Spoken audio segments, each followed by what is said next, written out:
Enterprises, the EMS names, both of the stocks have taken a beating, falling between 4 to 6%. So this is the entire picture of the F&O market. But yes, we are looking at a good recovery. All right, good recovery on the cards for sure. We discussed that on the start of the show as well. Thank you so much, Sharad, of course, for getting us all those details with regards to where the F&O space goes. But moving on to our next small cap buzzer, we're going to talk about V-Mart. The company, of course, did come out with its business update. Strong revenue growth coming in. And I think the stock is buzzing on the back of the same-store sales growth uptick that it's seen. We have Jasmeet joining us to give us more detail on the Q4 business update. Jasmeet, over to you. Well, Mahima, thank you for that. As rightly said, the stock is buzzing in today on the back of that stuff that we saw coming in for the particular company. Now, if we look at the overall what the company does, well, company operates in the retail store segment where they have various stores across India, roughly 544 so far, in Tier 2, Tier 3 and Tier 4 cities as well, while they supply footwear, clothes and other things. Now, in terms of the overall stock performance, we do see that over last 1 month, the stock has stagnated nearly 5% and over 6 months, the stock is down 38%. And similarly in the span of 1 year as well. And the current level of stocks are at 50% below the 52-week high, where that's the way problem comes in, and the stock is clearly seen underperforming in terms of what the business update shows. Now, if we look at the overall key business update, we do see that the Q4 revenue saw a jump of 24% YOY basis in this particular quarter, reaching that 971 crore mark. Now, in terms of the same-store sales growth, rightly said, reaches at 12% from the same-store sales growth at 12% of current levels. Now, in terms of the other store expansion, company did add 29 stores in this particular quarter, while it did see a closure of 6 stores. So net addition stands at 23 odd stores. So far, the company has 577 stores in the overall span of India. In terms of the overall FY26, the company marks the highest year where they have done major additions of stores. The company nearly added 92 stores, while the 12 saw closure of the stores as well. So roughly 90 or 80 or addition of stores in this particular year. Now, in terms of the outlook, the management remains constructive over the Q4 demand outlook, given that they see the overall demand is easing for the management, and also the overall input cost is something that's reducing and which will help the margin expand going ahead. Lastly, in terms of the Q4, they say that Q4 will support with festival demand. So as the Q3, that's why they see a good momentum coming ahead. Okay, Jasmeet, thank you so much for getting us those details. The stock is up 8% as we speak. Girish, I'll come to you on this one. Overall, if you take a look at FY25, it was the year for these, Tier 2, Tier 3 retail players, right? And there has been a bounce back on the back of festive season as well in terms of same-store sales growth. Your overall view on V-Mart? So the overall view is a little bit positive, but obviously for the longer period of time, because the Tier 2 and Tier 3 cities margins are going to be improvised in the next 2 to 3 years time frame. They are just planning for the expanding of around 8 to 85 new stores, and the maximum go with the Tier 2 and the Tier 3 cities. So obviously the reductions should be there, as well as they are working on the debt reductions also, like almost 94% right now they are reducing from 131%. So little bit improvise into their margin also. So for the longer period time, yes, the V-Mart is a very good bet. Right. Moving on, the next stock which is in focus is Bansal Wire. Let's pull up that stock. Let's see what that stock is doing. The stock is up almost 7.4% in trade today. This is on the back of strong Q4 business update that the company has given. But let's bring Parth for more details on the Q4 volume for Bansal Wires. Parth, over to you. Thanks a lot, Varsha. So yes, you rightly mentioned that Bansal Wire is in focus today, and this is because the company reported really strong quarterly volumes. They reported that their sales volume in Q4 stood at 1.17 lakh metric tons. This implies a growth of almost 20% year on year, and this is a decent growth figure despite temporary industry-wide supply challenges that we have seen. Their sales volume for the entire FY26 stood at a record number of 4.58 lakh metric tons, which means that they registered a growth of around 32% year on year. Now, this reflects a really strong growth momentum and the operational strength which the company has been seeing. For the next phase of growth, they are targeting induction hardened and tempered wire. They are also targeting the steel tire cords, and they will be also doing capex across other segments.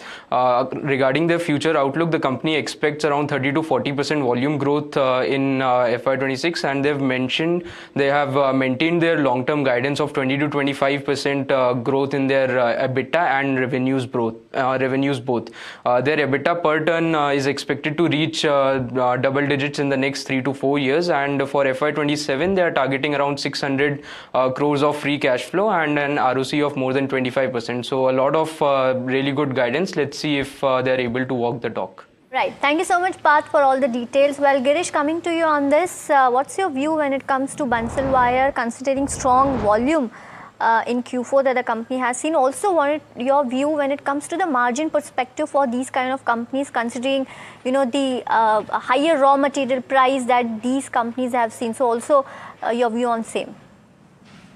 So yes, the performance was very strong. So if we talk about the overall capacity, that is almost 7.7 ton per annum capacities. They are just go ahead with the 2027 targets lines. So in the term in 6.2 metric tons from 7.7 ton, it's a huge difference out there. Apart from that, there are new Gujarat Greenfield projects also going to be commenced in December 2027 to Jan 2028. So I think this will also give a strong propositions in the terms of overall turnovers as well as the capacity builders.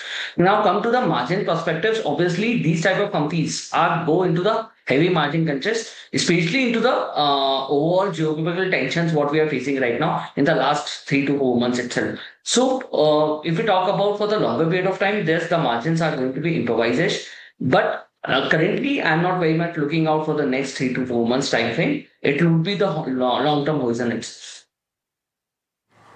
Moving on, Bombay Super Hybrid is one such stock which is in focus. Again, the stock is up almost 16%. Now, this is on the back of strong volumes that the company has seen. But let's see the key strengths and weakness when it comes to this counter. This is promoted by industry veterans, have over 20 years of sector experience, and they have a good comfortable capital structure, moderate leverage with healthy debt coverage that the company has seen. They do have pan-India distribution network with direct reach to farmers. But there are some of the key weakness that one should also look out considering the investment into this company. They have elongated operating cycle and higher working capital cycle due to seasonal inventory. Also, if you see, they have revenue concentration to select states, and they have heavy dependence on one of the seeds, that is groundnut seeds, and also a high exposure to monsoon variability and intense competition in seed industry are some of the weakness that this company has. But Girish, what's your view when it comes to Bombay Super Seeds, and what should investors do, considering the huge run-up that the stock has seen today? So Bombay Super Seeds, obviously the profit margins was extremely good. They are just expanding their margin for approximately 15 to 16% overall, despite quarter to financial year 26. But the revenue should be in the pressures because obviously the overall scenario is a bit defected. Now come to the high cost capital efficiencies because they are going to the heavy cash intervals as well as the strong market positions. So now the positions overall that they are the second largest player obviously in India. So the overall growth projections was very much high. But if the investors hold this particular stocks, then they should hold out for the next 1.5 years. But the fresh allocations is not very much advisable. Let's see how the next 2 quarters number should be there. For the strong margins, what we are looking out, because the currently margins, the companies are expecting the margin should be grow by 20 to 22% year-on-year basis. Okay, all right, Girish, thank you so much for helping us with insights on all the small cap buzzers that we discussed on the show today, and of course taking out the time.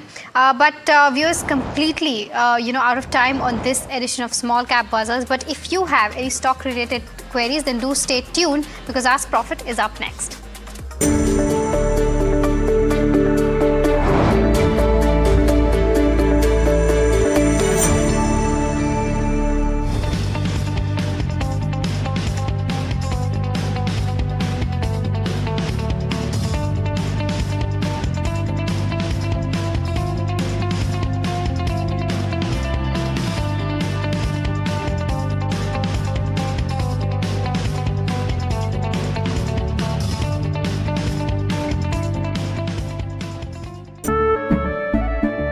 केसरिया से मन जोगी हुआ रे दिल झूमे देखो मतवारा हुआ रे केसरिया से मन जोगी हुआ हर पल मनाओ केसरी त्योहार विमल बोलो जुबान Kesari.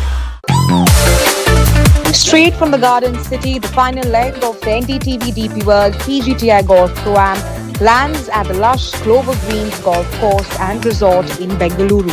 India's elite Golf professionals team up with the region's top corporate titans, from explosive drives off the tee to nerve-wracking pressure putts on the green. Witness the perfect blend of sporting excellence and executive networking. What's up, Pune? aa raha hu main with a night never ever experienced before.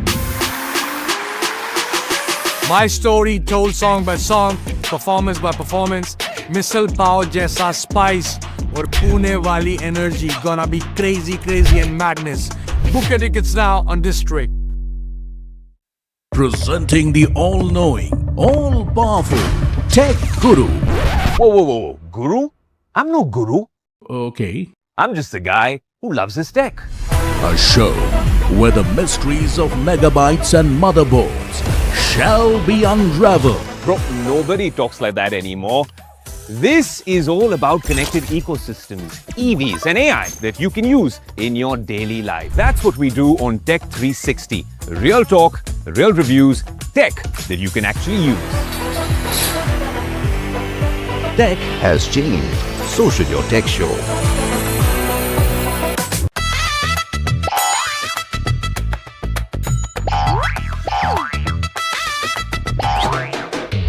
To understand the Tamil Nadu twist, join me in the midst of our people, language and politics. Vanakkam Tamil Nadu, here we come.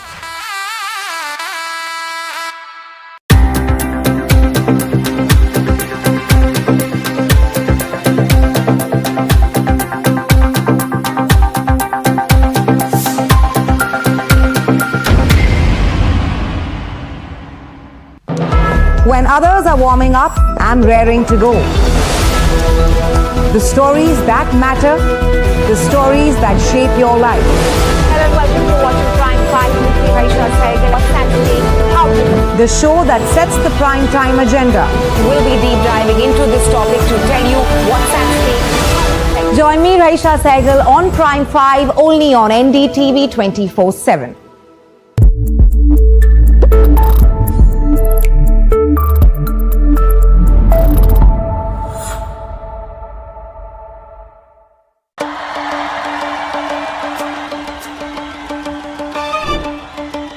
Will the rising sun win with a hand in hand? Will the two leaves and lotus bloom? Who will whistle to success in Tamil Nadu? To understand the Tamil Nadu twist, join me in the midst of our politics and people. Vanakkam Tamil Nadu, here we come.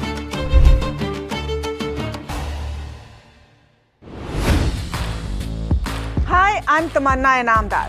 Watch me on NDTV Profit, where I break down the day's biggest business stories. What happened, why it matters, and what it means for your money.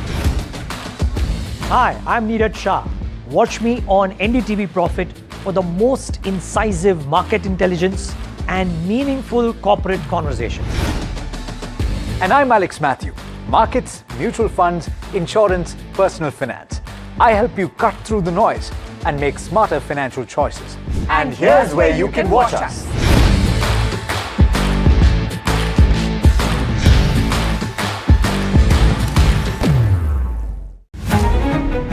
New Year.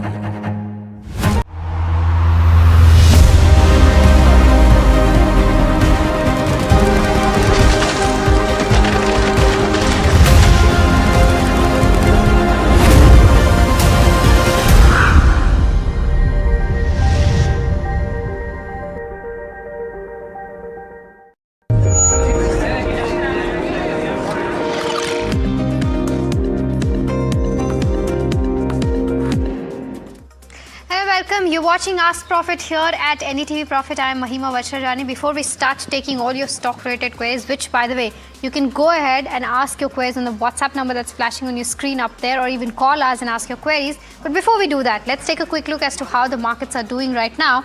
With regards to where the Nifty 50 goes, strong recovery in the last half an hour is also what we've seen. We've seen staggered manner recovery when it comes to the Nifty 50, and that chart indicates that. Now we're just about 150 odd points below trading with cuts of about 150 odd points, well below the 22,500 levels on the Nifty 50, just down by about 0.6 odd percent. The Bank Nifty, however, is trading at that 50,900 odd mark, seeing cuts of about 1%. Now seeing a downtick of about 500 points, which was 700 points just half an hour ago. Let's try to pull up the Nifty 50 heat map and see as to what has kind of led to that recovery, right? We're seeing strong traction in IT names, of course, but it's important to see. There you go. There's a lot of names which have now turned into green as compared to where they were just half an hour ago. HCL Tech, strong uptick coming in at 3%. Tech Mahindra, 2% as well. Hindalco, TCS, Wipro, Nestle, Infosys are some of the names which are trading in green currently. But on the flip side, you still have Eternal, which continues to be under pressure, down 3.5%. Asian Paints, Eicher Motors, Sun Pharma, Geofinance and Power Grid all seeing downtick of anywhere between 2 to 3 odd percent. Let's quickly pull up the sectoral heat map, because that is going to be an interesting one to watch out for. Of course, there is recovery in the Nifty IT. Metal also slightly in the green, but in terms of all of these sectors, there's recovery from the day's low point. Even for Nifty Pharma, oil and gas, as well as your Nifty Healthcare and Nifty Defense as well. Let's quickly try to pull up the advanced decline ratio to see whether there is recovery in the broad end of spectrum as well or not. And yes, there is. The advanced decline ratio chart is now almost at its intersection, and we are even Stevens when it comes to the advanced versus decline ratio. Let's quickly pull up the mid cap 150 and the small cap 250. The mid cap 150 is also trading, with cuts of over 200 odd points, but at its day's high point. The mid cap, the small cap 250 as well is just now down by about 0.8 odd points at its day's high point. So that's with regards to where the overall markets stand. But let's start taking your stock related queries, and to answer them, we are now joined by Chandan Taparia, Head Technical and Derivative Research at Motilal Oswal, and G. Choklingam, Founder and MD at Economics Research, joining us now. Welcome to both of you, gentlemen, and a very good afternoon to both of you. I'll start taking the first question, which is coming in from Ravindra, who's writing us from Bengaluru, asking about Dixon Tech. He's holding 210 in quantity from the levels of 14,900. He wants to know if he can go ahead and average at the current market price. He says he's a long-term investor. He can continue to hold this for the next 2 years. Mr. Choklingam, I'll come to you on this one. 10 lakhs of a loss is what he's sitting at. Wanted to understand as to what should be the next course of action for him. Short-term one can definitely hold. First of all, the war has brought down a lot of stocks. And second, this stock also, even before war, has corrected quite a lot. And right now in the short term, it is doing very well, no doubt. But in the long term, I have my own apprehension, because the government has approved more than 40 new proposals to get into ECMS business, electronic component manufacturing. So the competition is going to get very intensified. And therefore, I am positive. I would say buy for short to medium term, but be very cautious in the long term. Right. For viewers tuning in, you can of course WhatsApp us on the query, WhatsApp us the query on the number that's flashing on your screen up there, or even give us a call and ask your stock related queries on the call as well. The next one is coming in from Kesha, who's writing us from Chennai, asking about Biocon. He's got 100 odd shares at the levels of 345.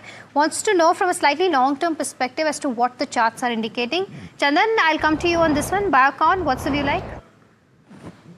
Yes, good afternoon. So as of now, we have seen a corrective move in last 4 weeks, along with the decline in the broader market. Biocon corrected from 400 to almost 342 marks.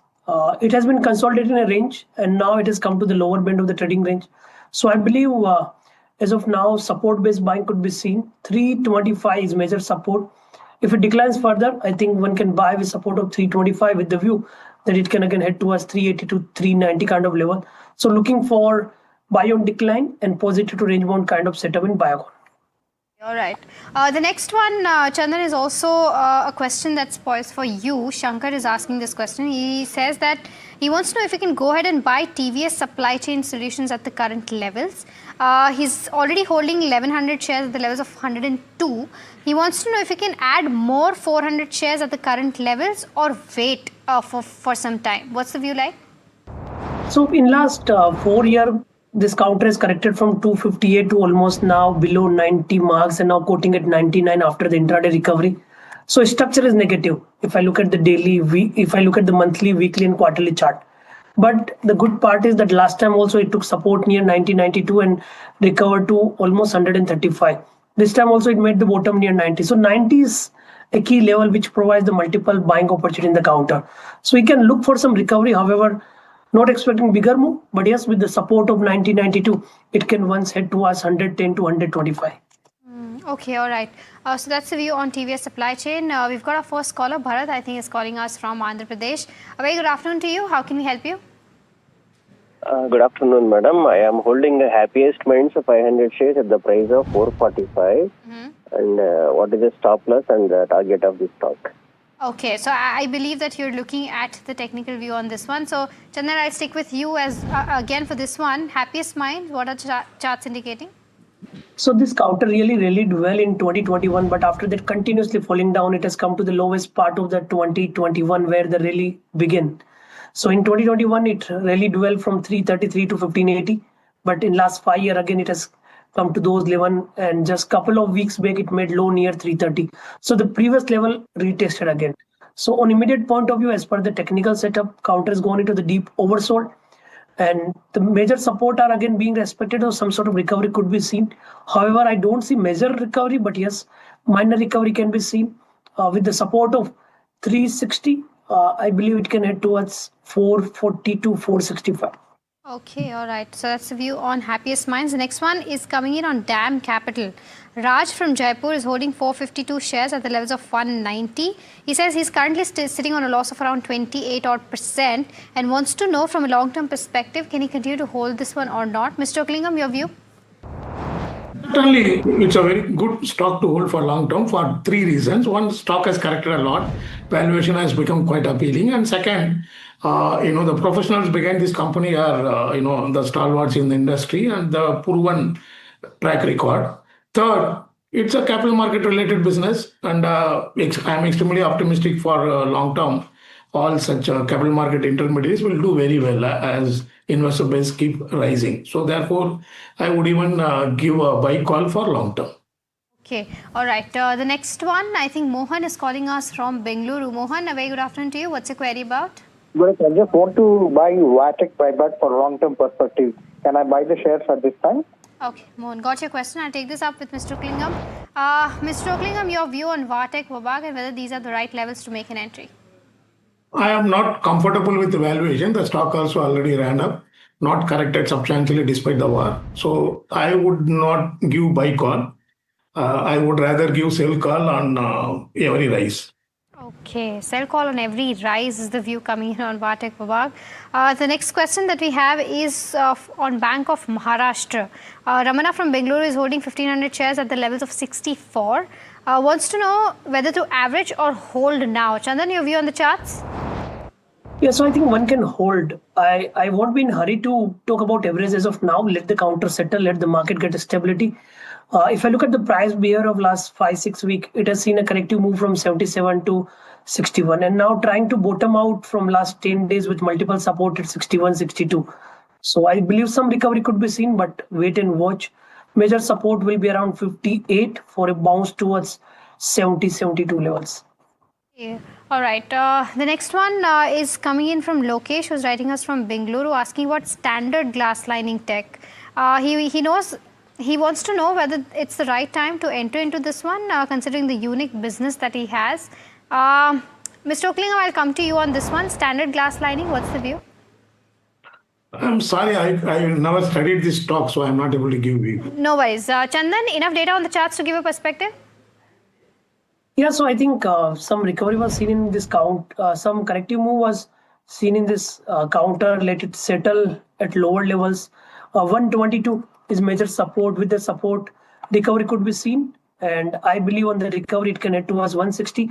One good part is that in last 2 days, we have seen a massive the recovery, and the counter has turned from the key support zone after negating lower top, lower bottom. Because earlier, the lower top, lower bottom has taken the counter from 200 to 105. So recovery can be seen with support of 122. Look for a target towards 142. Okay, of course, stock trading at its day's high point, up 6%. The next one, of course, is coming in from This is from Ismail, who's writing in, asking about Bank of Baroda. He's holding 154 shares at the levels of 277. Wants to know whether to hold, sell or buy this one from a long-term perspective. Mr. Oaklingham, your view on Bank of Baroda, and also, there's one more question that I was just reading in the chats asking about PSU Bank as a pack as a whole. Give us a perspective on that and your pick in the space. PSU Bank will come back in a robust manner once war ends. The war is a big problem for banking industry in terms of rise in the inflation rate and also bond yield, and therefore possible loss in the bonds they are holding. But let me tell you, this is only a short-term concern. If war is going to be there forever, and then not only the PSU banks, you need to forget the whole stock market. That's my premises. Now, except this war, everything else is positive for the PSU banks. The branch network is helping them in maintaining a very high CASA ratio. And in the last 10 years, they have reduced the net NPA to record low level. Quality of the asset is the best in the last 10 years. And the credit growth in the industry is still, even now, around 14% year on year, latest, despite the short-term disruptions. So therefore, a bank like Bank of Baroda, which is available at quite a substantial discount to book value, is a very attractive stock for medium to long term. You may not make money when the war is going on, but I believe this is a great opportunity for buying a lot of quality PSU banks for medium to long term. So that's the perspective on PSU banks, and let's hope that the war ends soon. Otherwise, Mr. Oaklingham, Chandan and I are going to, go out of jobs. Like Mr. Oaklingham said that, if the war continues, we should forget about markets. But of course, on a lighter note, moving on to the next question, Anuj from Noida is writing in asking about Titagarh. He's bought 1,000 odd shares at the rate of 1,200 last year. He wants to know the 3 months target price for this one. Chandan, your view on Titagarh? Yeah, so if I look at the TWL, Titagarh Wagon, I think some sort of recovery could be seen in the counter. However, we need to keep in mind that these are the high beta name which witnessed corrective move at the time of market decline.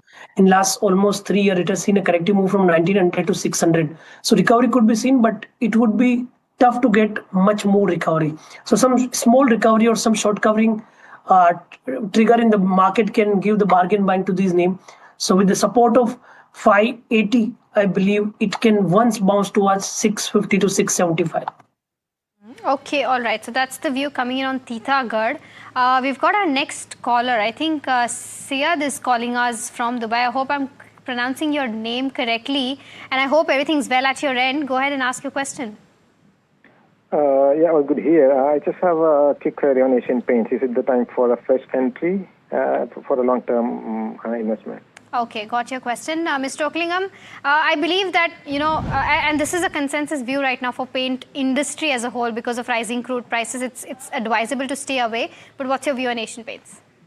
See, in the short term, if war ends, oil is going to crash. Even last 12-15 hours, oil fell down by $10, but then after Mr. Trump's speech, again bounced back. So oil will crash the moment war ends, and that will give a short-term trigger for paint companies. So there is a possibility of 5-10%. And such thing happens, it should be used to sell paint company stocks. That is my strong view, because, the input will not create a problem, but the major structural change happening in the industry is a big negative for paint companies. The new capacity being built by 2 large industrial houses is going to be nearly 50% of the existing capacity. That's going to impact the paint companies in the short to medium term. It's going to take at least 1 or 2 years for these companies to come back to strong growth path. So hold it. As and when oil price crashes and stock shows some upside trigger, one can use it to sell the stock. Okay, all right. So that's the view coming in holistically on the paint space. The next question that we have is on ITC Hotels. Our viewer wants to know if this is the right time to make an entry into this counter. Chandan, your view on the charts? Yeah, so I think now it provides a good opportunity. However, we need to keep in mind that don't buy entire quantity at one go. In last almost 8 months, ITC Hotel corrected from 253 to almost 137. Now it looks good in terms of risk reward ratio, but at the same time, counter has gone into the lowest or lifetime low level. But yes, overall, if I look at the business and company point of view, some recovery could be seen the way price is reacting from last 7-8 days. So multiple supports are visible near 140. With the support of 150, one can accumulate for an upside target towards 160. And I believe some sort of recovery could be there in this industry as well. Okay, all right. So that's the view coming in on ITC Hotels. The next one is coming in on IDFC. Our viewer wants to know at the current levels, is this the right time to buy this counter from 2 to 3 years perspective? Mr. Oaklingam, would you advise that? Certainly, yes. It is now close to one-time book value. It has got a credible track record. One is not going to create an enormous wealth because the equity base is so huge and competition is very strong in the banking space. But it's a quality company, bank available at 1.1 time adjusted book value, which is very, very attractive considering the track record. And as I already mentioned, the industry tailwinds are also very positive. It's a very good stock for buying for medium to long term. Okay, all right. We've got our next caller. Mansingh is calling us from Andhra Pradesh. Mansingh, a very good afternoon to you. I believe you have a question on Transrail Lighting. Madam, I want to change that query to KP Energy Limited, madam. Sure, go ahead, ask your query. I'm holding 200 shares, madam, at the average price 380 rupees, madam. Okay. Should I stay invested or should I average at the current price or any downfall? I want to know from Chocolate, sir, madam. You said KPIT Tech, right? No, ma'am. KP Energy Limited. KP Energy Limited. Okay, Mansingh, got your question. KP Energy Limited is what he's asking about. Mr. Oaklingam, any view on this one? One can hold it after the correction, and valuation also shrunk largely. But I would hold it for a short to long, medium term only. Okay, all right. The next one is coming in on BSC, and this is directed to you, Chandan, specifically. Shikha Kapoor from Bareilly wants to know if this is the right time to make an entry into this one, right levels. Chandan, would you recommend that?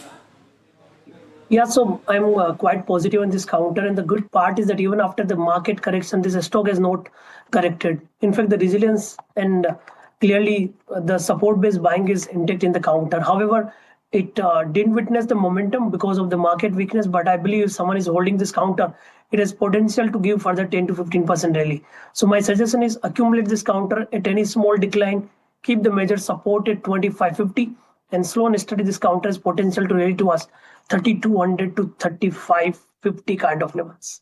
Okay, all right. The next one is on Anant Raj. Our viewer wants to know if this is the right time to maybe make a fresh buy on this one. Chandan, I'll stick with you again for this one, trading at its day's high point almost. But do you think this is the right time to make an entry? So the good part is that in last almost 23 months, multiple time it took support near 375 to 400 zone. This time also it took the same.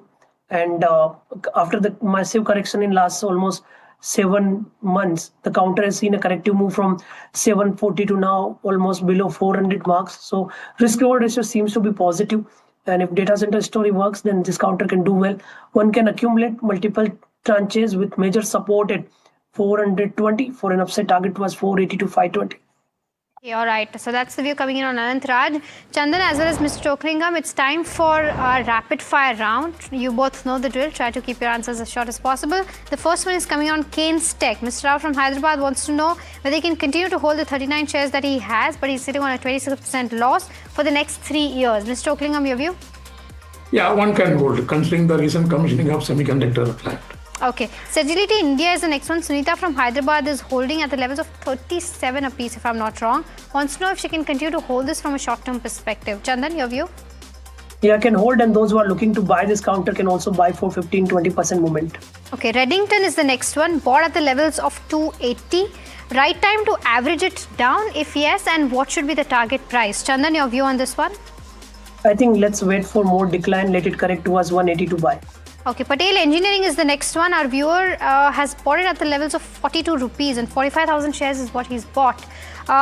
Should he continue to hold, Mr. Oaklingam? Yeah, one can hold. The valuation is attractive after steep correction in the stock price. Okay, HAL is the next one. HAL bought at the levels of 3,800. Whether to hold or sell from a short-term perspective. Chandan, your view? Hold, it can head towards 3850 to 4,000. Okay, Genus Power and Infra is the next one. From a 6 months perspective, Pawan from Delhi wants to know if you can continue to hold this one. Chandan, your view on the charts? Already seen a massive correction, so now can hold for recovery. Okay, the next one is on Inox Wind. Srinivas wants to know a fundamental view on this one, whether he can buy, sell or hold. Mr. Oaklingam, your view? One can hold it. Okay, Bajaj Finance, 6 months view on the chart is what Narayana from Andhra Pradesh wants to know. Chandan, your view on the charts? Yeah, for 6 months can hold. Okay, the next one is coming in and this is from Sridev, who's writing in and wants to know whether to invest into Swiggy or Eternal at this given point of time. Mr. Oaklingham, any view? Eternal is better than Swiggy in my view. Okay, the next one is on trend. Our viewer Vishal from Dubai is writing in, wants to know if you can continue to hold the 20 shares that is bought at the levels of 6,550 or switch to HCL Tech or TCS. Tricky one, Mr. Oaklingham. Switch of sectors is what he's making. Would you recommend that? I am not optimistic about technology sector. It's better to hold a trend than buying technology stocks now. Okay, Divis Lab is the next one. Sunita wants to know if she can average. She's bought it at the levels of 6820. Chandan, your view on the charts? Wait for some more consolidation. Okay, the next one is from Srishti, who's writing us from Bengaluru. Wants to know which hospital stock is right now attractive enough to make an entry right now from a long-term perspective. Mr. Oaklingham, your view? For conservative investor, Apollo Hospital. For little risk taking, small cap stock, Actimis, Medicare. Okay, Biocon is the next one. Is this a good time to enter? I think Chandan already answered this. Mr. Oaklingham, your view? Hold it for short term. For 5-10%, one should exit. Okay, all right. That brings us to the end of this round of rapid fire. Chandan as well as Mr. Oaklingham, thank you so much for helping us answer all those stock-related queries. Viewers, thank you so much, of course, for taking out the time. We're completely out of time on this edition of Ask Profit. But do stay tuned. India Market Close up next.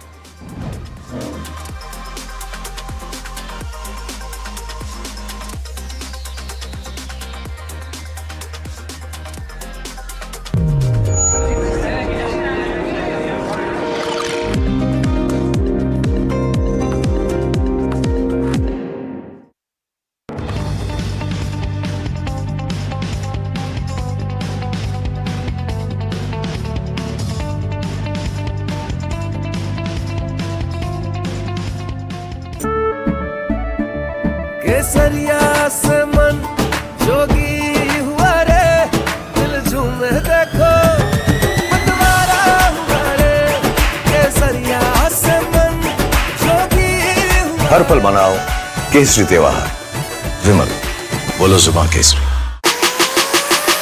What's up, Pune? आ रहा हूँ मैं with a night never ever experienced before. My story told song by song, performance by performance, missile power jaisa spice और पुणे वाली energy gonna be crazy and madness. Book your tickets now on District.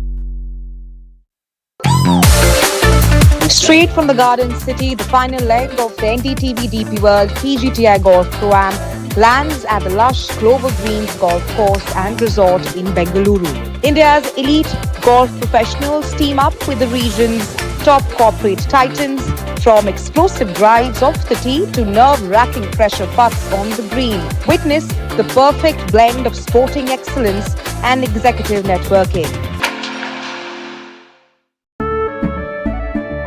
केसरिया से मन जोगी हुआ रे दिल झूमे देखो मतवारा हुआ रे केसरिया से मन जोगी हुआ हर पल मनाओ केसरी त्योहार विमल बोलो जुबान Kesari Presenting the all-knowing, all-powerful Tech Guru. Whoa. Guru? I'm no guru. Okay. I'm just a guy who loves his tech. A show where the mysteries of megabytes and motherboards shall be unraveled. Bro, nobody talks like that anymore. This is all about connected ecosystems, EVs and AI that you can use in your daily life. That's what we do on Tech 360. Real talk, real reviews, tech that you can actually use. Tech has changed. So should your tech show.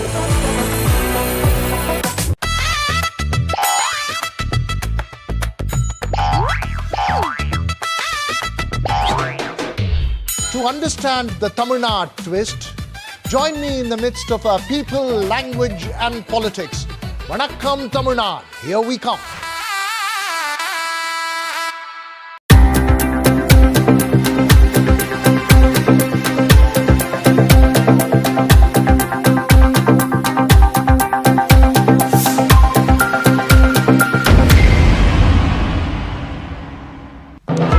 When others are warming up, I'm raring to go. The stories that matter, the stories that shape your life. Hello and welcome to watching Prime 5 with me, Raisha Sehgal. What's happening? How to? The show that sets the prime time agenda. We'll be deep diving into this topic to tell you what's happening. Join me, Raisha Sehgal, on Prime 5 only on NDTV 24/7.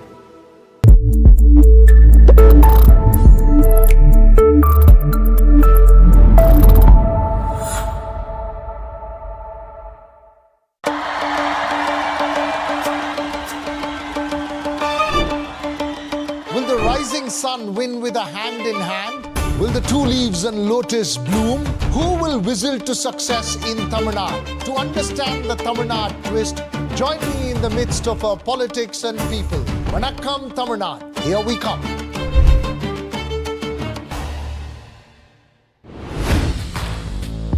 Hi, I'm Tamanna Inamdar.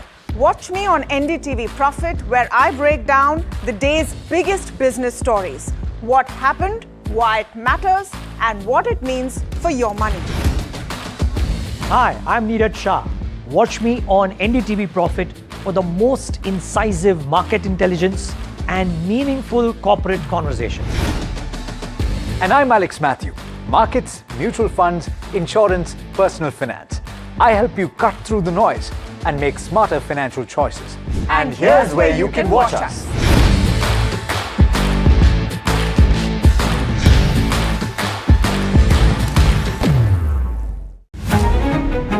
New Year.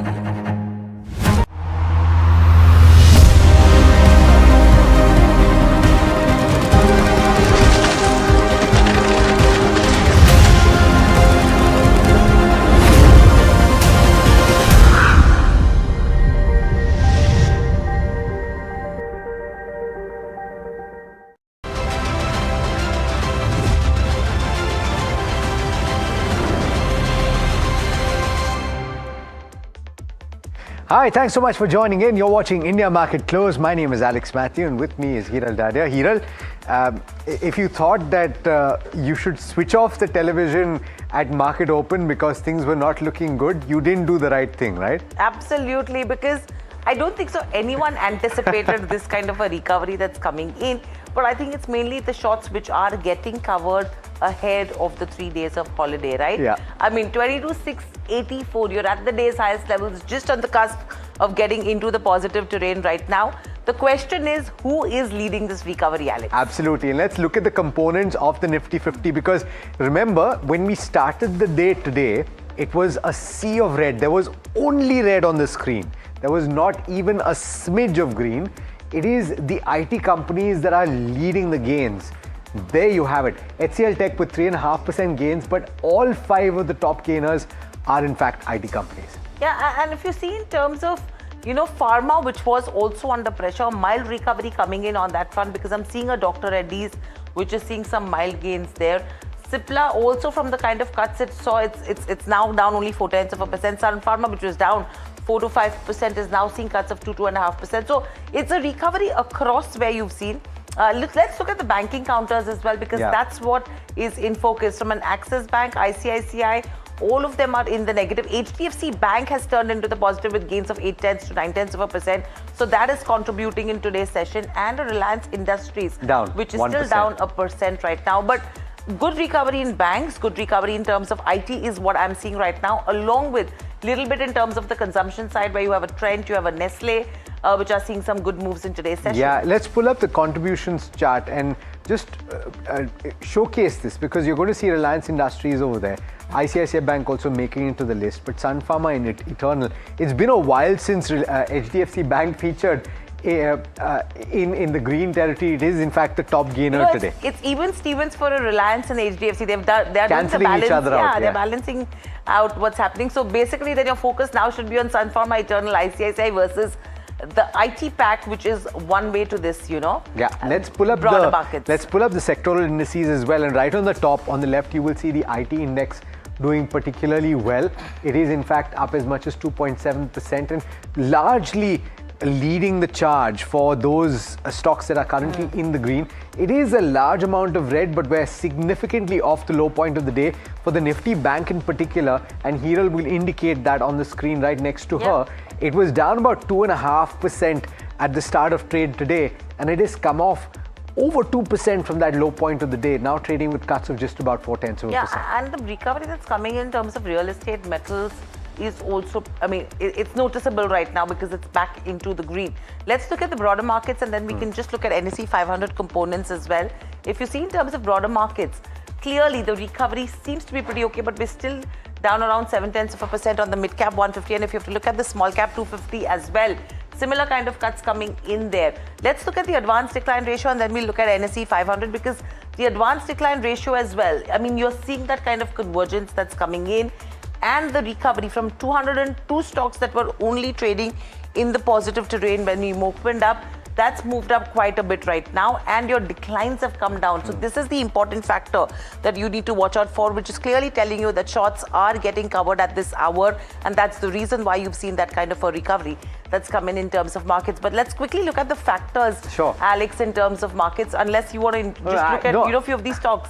No, absolutely. Some of these names from LTI Mindtree, you have Coforge, you have a few other. Latent View is doing particularly well. I think it's an order win or an investment in one of the AI companies. But equally, your chip manufacturers are not doing particularly well, because one assumes that this has to do with helium shortages and various other factors in the supply chains that are getting affected. But Dixon as well as Amber not doing particularly well in trade. Companies, SRF, you have, I mean, and Naveen Fluorine trading under pressure. We were talking about why this morning about the custom duty which has been removed in terms of imports. Absolutely, and so the China factor comes into play today. But what are the factors that you would talk about? Do you know what's interesting right now is it's mainly a technical reversal which is happening in terms of where markets are concerned. It's IT which is leading the pack, as we mentioned. Moving from there on, if you see the stronger rupee that has come in after the RBI intervention, how sustainable it is going to be seen, because 220 paise is the kind of recovery that we've seen in terms of where the Indian rupee goes. And the value buying in terms of the Smiths continue, and that's what everyone is talking about, because your fund managers have been of the opinion that the bottom has been formed, and from here on the buying that could be start.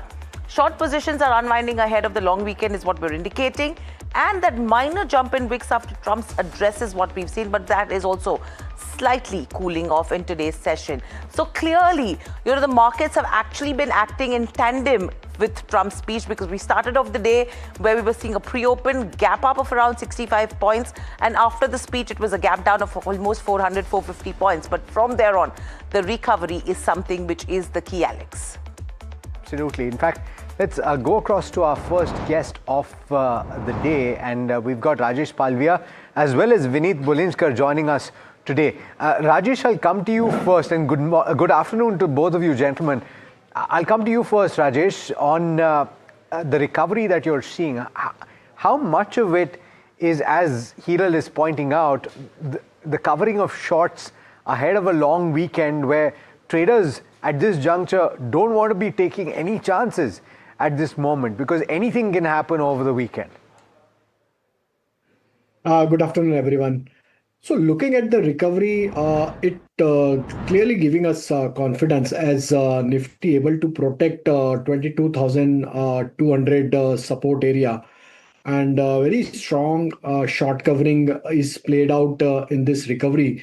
So most of the call writers have covered their position. Those who have sold calls at 22,500, 400 strike in after this gap down opening. So that covering is clearly giving us sign that and the broader market is also recovering.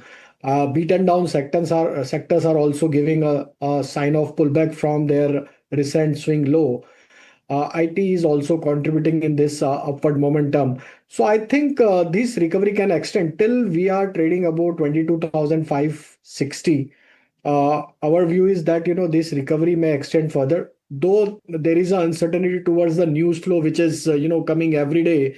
But looking at the recovery, which is the commitment to the market from the traders that they have covered their position, short positions has been trimmed down. So I think 22,560 needs to keep as a stop loss for Nifty spot. If we close above these level, I think there is a possibility again to revisit 23,000 level in the coming days. So we are holding long position with stop loss of 22,560 at this juncture for Nifty. Bank Nifty is showing sign of recovery, but 51,600 where we are keeping eye for Bank Nifty spot level. If we able to take out this 51,600, then here we may see some short covering action to play out, and furthermore recovery towards 52,000, 52,200 we could see for Bank Nifty. At this juncture, those who are already on the long side of trade should trail stop loss at 50,900 to hold the position, as still some of the banking stocks are showing sign of recovery, but some large cap banks are still struggling to negotiate with their near term resistance area. So I think another couple of 300 point in Bank Nifty can give the breakout of most of the large cap stocks also on the near term chart, where we can see furthermore contribution for the Bank Nifty also. Okay, so those are interesting points that Rajesh is making right now as well, because the recovery that's coming in, if that is going to sustain, it is going to be key to see what can you actually look at buying. Rajesh, a quick view in terms of your top picks. So some of the stocks where we are focusing is first one is Titan. Titan is looking attractive. The way stock is now trading near to day high, stock managed to give breakout of falling trend line on the daily chart, and now negotiating with its 20-day moving average. Looking at the structure, we believe that here we could see momentum to extend further. 4,200 where we are projecting target for the stock. On the downside, 4,040 needs to keep as a stop loss for Titan. Another basket where we feel that continuity of uptrend would be there is from the metal space, and I think in the metal space one can focus on Hindalco. We are projecting target of 940, 950 for Hindalco. On the downside, 900 needs to keep as a stop loss. Got it. Okay. Let's go across to Vineet Bolinskar very quickly. Vineet, before we get into individual stocks, your initial thoughts on the recovery that we're seeing right now and the takeaways from this morning, which I think a lot of people have called a non-event for good reason. I'm talking about Donald Trump's broadcast in the morning, talking about the action that has been taken and the fact that the operations are likely to continue in that region for the next 3 weeks or odd, and exhorting various other countries to come and control the Strait of Hormuz. What do you make of that from the perspective of the Indian markets? There are two things that are takeaway for us. Is one is that the war scenario is intensity is done with, is number one, and will the war end immediately? Not at all. It's going to play out in the way that Ukraine and Russia has played out. So there's going to be long drawn out skirmishes happening.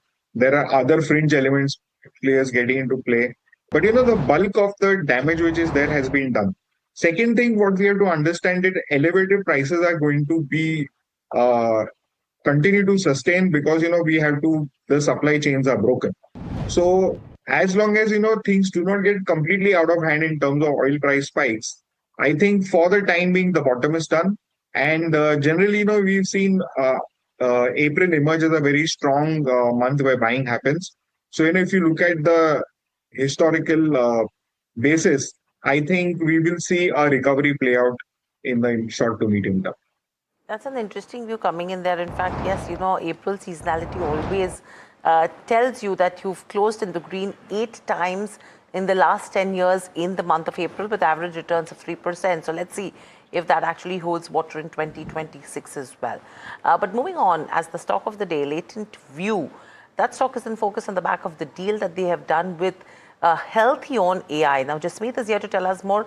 Jasmeet, what is it in this deal that is making the stock react so strongly, because it's at the day's highest levels, 15 to 16%. What is it that they gain?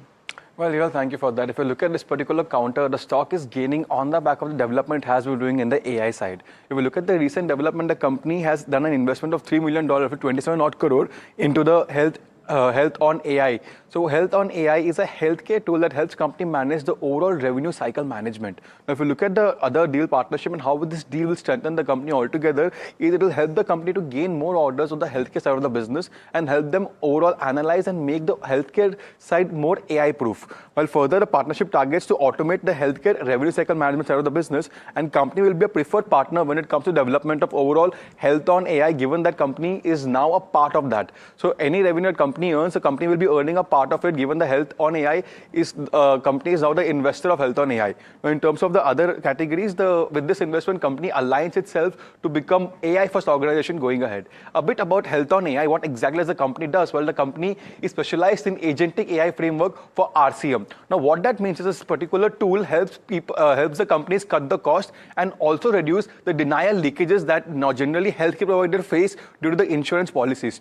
Now we have a slight deep down about Latent View as a company and how it has performed in the past. If you look at the overall figure, Latent View operates into the AI analytical space. And so far it was the only company, but we also have Fractal, which recently got listed. So here's a slight comparison. If you look at the overall margin side of the business, Latent View stands stronger in terms of FY25 margin, where Latent View has a margin of 23% versus Fractal at 30%. If you look at the overall other aspects, Fractal's operating exceeds Latent View, given that Fractal is a high cost model and the costing is roughly 1000 BPS more than Latent View. Lastly, in terms of the employee cost of Fractal is high compared to Latent View, up almost 70%. Given Fractal gives employees a lot of the stock options, that's why the Latent View has this lean model. That's why they're able to hold up higher margins. And compared to Fractal, a more profitable business, you can say, for Latent View. Now, in terms of the other key valuation aspect, the current P valuation for Latent View stands at 40.5 times its overall 12-month average, and the forward 12-month PE is 25 times. In terms of Fractal, slightly expensive, stands 58 odd times, and the 12-month PE stands at 40 odd times. Lastly, in terms of the ANR and what the street's expecting on this particular stock, the stock is roughly around 35 odd % over the last 6 months, and the return potential for next 12 months stands at 63 odd %. And currently, we have 3 buyers in this particular counter. So all in all, fundamentals remain strong for the company, but the stock has tanked nearly 35% over the last 6 months. With this new deal in AI, something that's pulling the stock up today in trade. What is that thing you're saying on ANR? What is ANR? Analyst recommendations. Ah, okay. By the way, that's a function on Bloomberg, Yes. in case you're wondering. So that's with regards to, what brokerages actually make out of this deal as well. But Vineet, your quick view, if you have to look at a Fractal versus a Latent View right now, how would you look at both these counters? And in addition, next week you will have IT companies which will start reporting numbers soon. So your view on the overall aspect. Firstly, commenting on the, overall IT view is stay away. Agentic is coming in a very, very big way, and it's going to pressure top lines of companies. So I believe that, there is still some lot of selling pressure remaining out there. As far as Latent View and Fractal are concerned, I think Latent View offers better prospects, given the fact that, we've seen them, we've got a little bit of history around them. They've been doing well. And I believe that this is the company to look at, because I think it is still more cheaper than Fractal as such. Okay, so that's the view coming in. Rajesh, your view in terms of IT, because a lot of, fundamental analysts are still calling out IT as probably a sector of 2026 or a pharma that could replace a IT in 2026. On the charts, would you be a buyer of any of the IT majors? So still, if we look at the long-term structure, most of the structures are already damaged. And looking at the IT stocks, especially in the large cap IT stocks, some of the stocks are, trying to defend their, previous swing low. So some pullback action cannot be ruled out in IT stocks from current level, as the process of near-term, bottoming out is taking place. Stock like Infosys, TCS are, showing some bit of, buying interest at lower level. But for a longer view, still we are holding the negative view for IT, as long-term charts are still not showing any sign of recovery or damage recovery. For Infosys, yes, one can play for pullback trade. 1400 could be the next target for the stock in next couple of weeks. If stock able to defend on the downside towards 1220, that's the stop loss one needs to keep for Infosys. Some of the mid-cap IT stocks have shown good buying momentum, especially in today's session. And from that space, I think Coforge is another stock where we are focusing. Here also, there is a sign of near-term bottoming out is taking place. And looking at the breakout on the near-term chart, we believe that, if stocks continues to hold above 1160, 1170 zone, I think there is a possibility of 1350 kind of target for Coforge. Got it. All right, gentlemen, on that note, thank you so much for taking the time, Vineet, as well as Rajesh. Pleasure having you. Thank you. All right, let's speak now to Andrew Ferris, who's Chief Executive Officer at Ecognis's Advisory. Andrew, thanks so much for taking the time and pleasure speaking with you. First, let me ask you what your view of the current conflict is. And a lot of people had thought about a month back that this would be done in a week. That was challenged by everything that Iran subsequently did and the way that they're currently holding the Strait of Hormuz. This morning, you had President Donald Trump that exhorted a lot of the countries that depend on the Strait of Hormuz to step in and take control of the strait. How likely is that scenario in your opinion? Three things. First, I tell my clients when they are looking both at their portfolio and investment decisions that this is going to be a war which is going to last, read my lips, years. Not in the same way it is going on now. I'm not suggesting for one moment that for year after year the United States will be bombing, as will Israel, Iran in the same way. But the war will not finish, will not be won by United States or Israel, okay? And it will be a long, drawn-out process. Second point, that is incredibly bullish for defense stocks. I have been saying so since February 22, when the war with Ukraine started, and I will scream it now from the window. Not every defense stock, but Asian and United States defense stocks have massively outperformed the S&P with significant numbers. I mean, on average, they have done it more than double over this particular time period. So I'm afraid buy the instruments of war. I'm sorry, it sounds very cynical. It sounds even possibly immoral, but in a sense, it is good value for money. And the third point is can we please stop incessing about Hormuz? We are being told that 25% of all global oil comes through Hormuz. Well, how about the other 75%? Why can it not then be diverted to the countries that rely on Hormuz? Can it? Of course it can. Not overnight, not cheaply, but if we look at the example of Russia and Ukraine and the European Union, when the war broke out, European Union was about 40% dependent on Russian gas. A couple of years later, and right now, 20%. They simply removed Russia from their main spectrum and managed to get gas from other places and also transport it from other places, as they could not use, of course, the Russian gas pipe. So Hormuz is not really a huge issue. And in particular, when one begins to break it apart, as I have done it for my clients, we are going all to starve because fertilizer can go through. Now, people really don't know that fertilizer and crops are interchangeable units. Wheat is very fertilizer dependent. Okay, soybeans is not. So you can switch from wheat to soybean and soybean back and save a great degree of fertilizer. So the idea is that fertilizer is a single item, a single good. It's simply nonsense.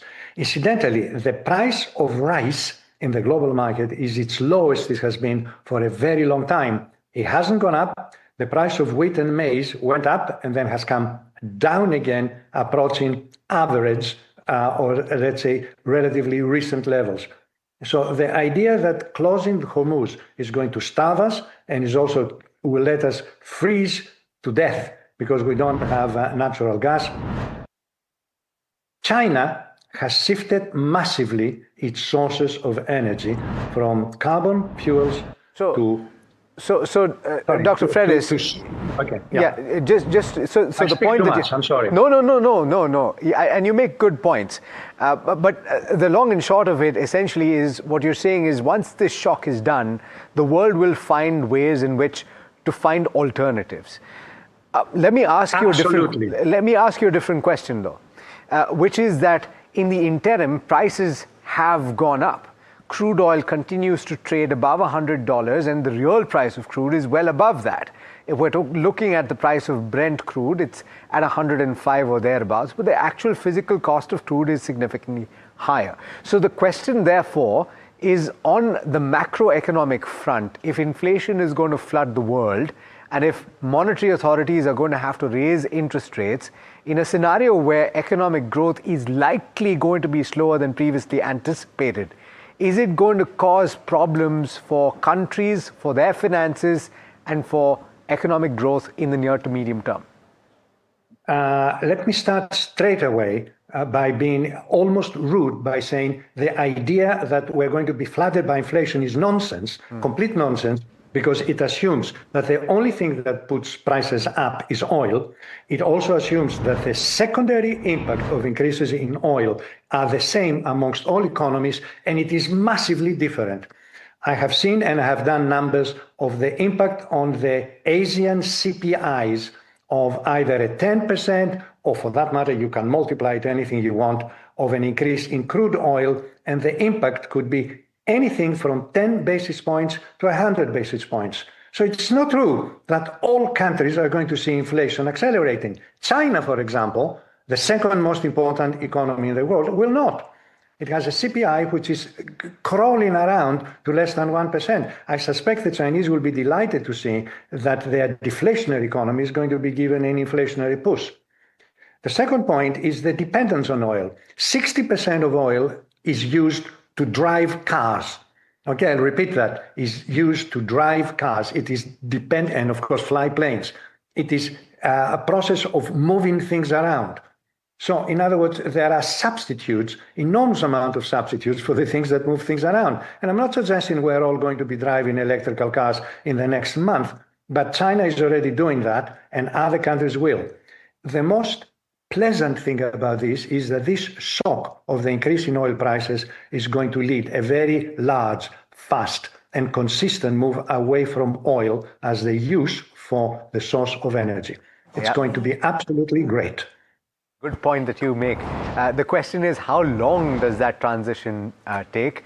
And for looking what has happened to Europe, okay, when they also had to move very quickly from their central heating systems from gas from Russia to somebody else, it took about a year. Oh. And they suffered with high prices. Yes, it will. I know it sounds very nice for me sitting comfortably here in my chair and say to people, prices are going to increase. Yeah. I'm sorry, my business is to look at the instant impact and also, is it true that we are all going to die? The answer is yes. No, it isn't.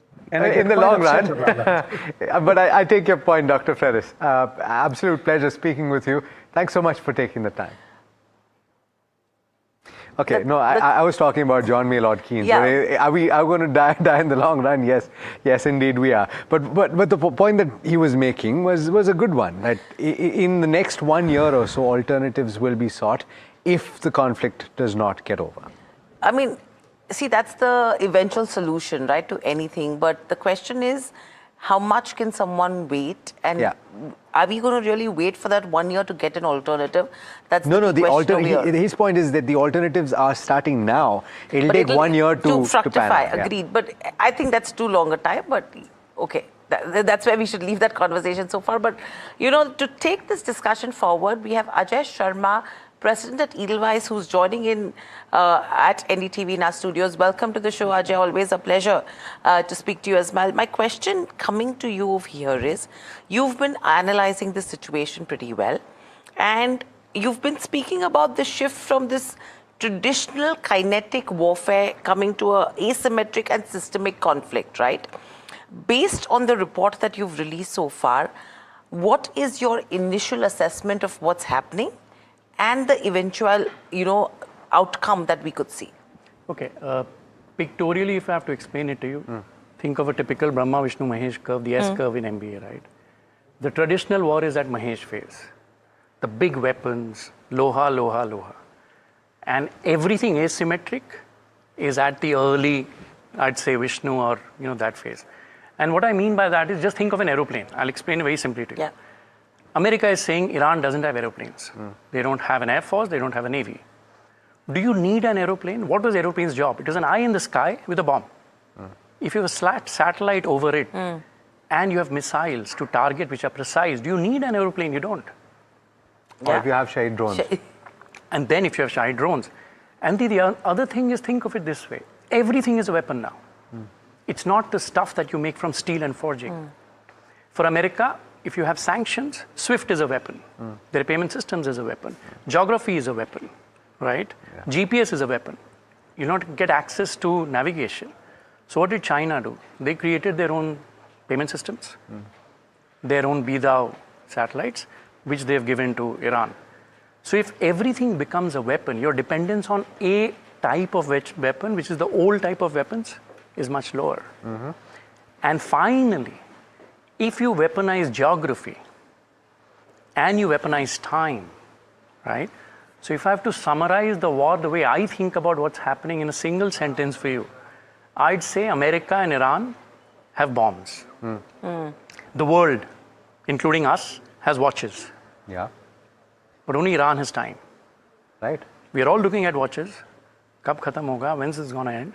But only Iran can decide when this ends. And the more it delays, the worse is it for all of us, especially India. Right? So that's why sorry, go on. So the gambit, therefore, and what you're suggesting is ultimately it depends on weaponization of geography and weaponization of the control of that strait. The assumption here, though, is that a major military action cannot be taken with feet on the ground that will disrupt that. Is that something that you factored? Okay, so let's run scenarios. Okay, I'm a student of history. Yes. Okay, all of us are. The only strait that was ever controlled for centuries was by Romans in the Mediterranean Sea, when the whole sea was under their control. The British had Suez Canal for what, 74 years? Yeah. With Egyptian insurgency and the help of Russia, they had to give it up. Yeah. So no strait you can control unless you control both sides forever. Right. Let's assume you control 300 kilometers. I'm just thinking, see, I'm not a defense expert, but just from history. Sure. You will control 300 kilometers of the shoreline. Americans control it all. For any ship to be targeted, I can target anywhere from Iran. Right. Anywhere with the drones. Now look at the AVAC they targeted about 2 weeks back. 2 weeks back, correct. At the tail is the radar. They did not hit the cockpit. They hit the tail of... So precision's there, cheap products are there. I'll give you a simple example. Ukraine, I was watching this video. They have built a drone from styrophones. Styrofoam, right? And this gentleman, he's I think a commodore or someone in the army, and he said, look, we were trying to order these quantities for the flight controllers. You know where they found them finally? Pinduoduo, Alibaba, Amazon at $3. Yeah. $3. A flight controller with Wi-Fi, all abilities, navigation and camera at $3.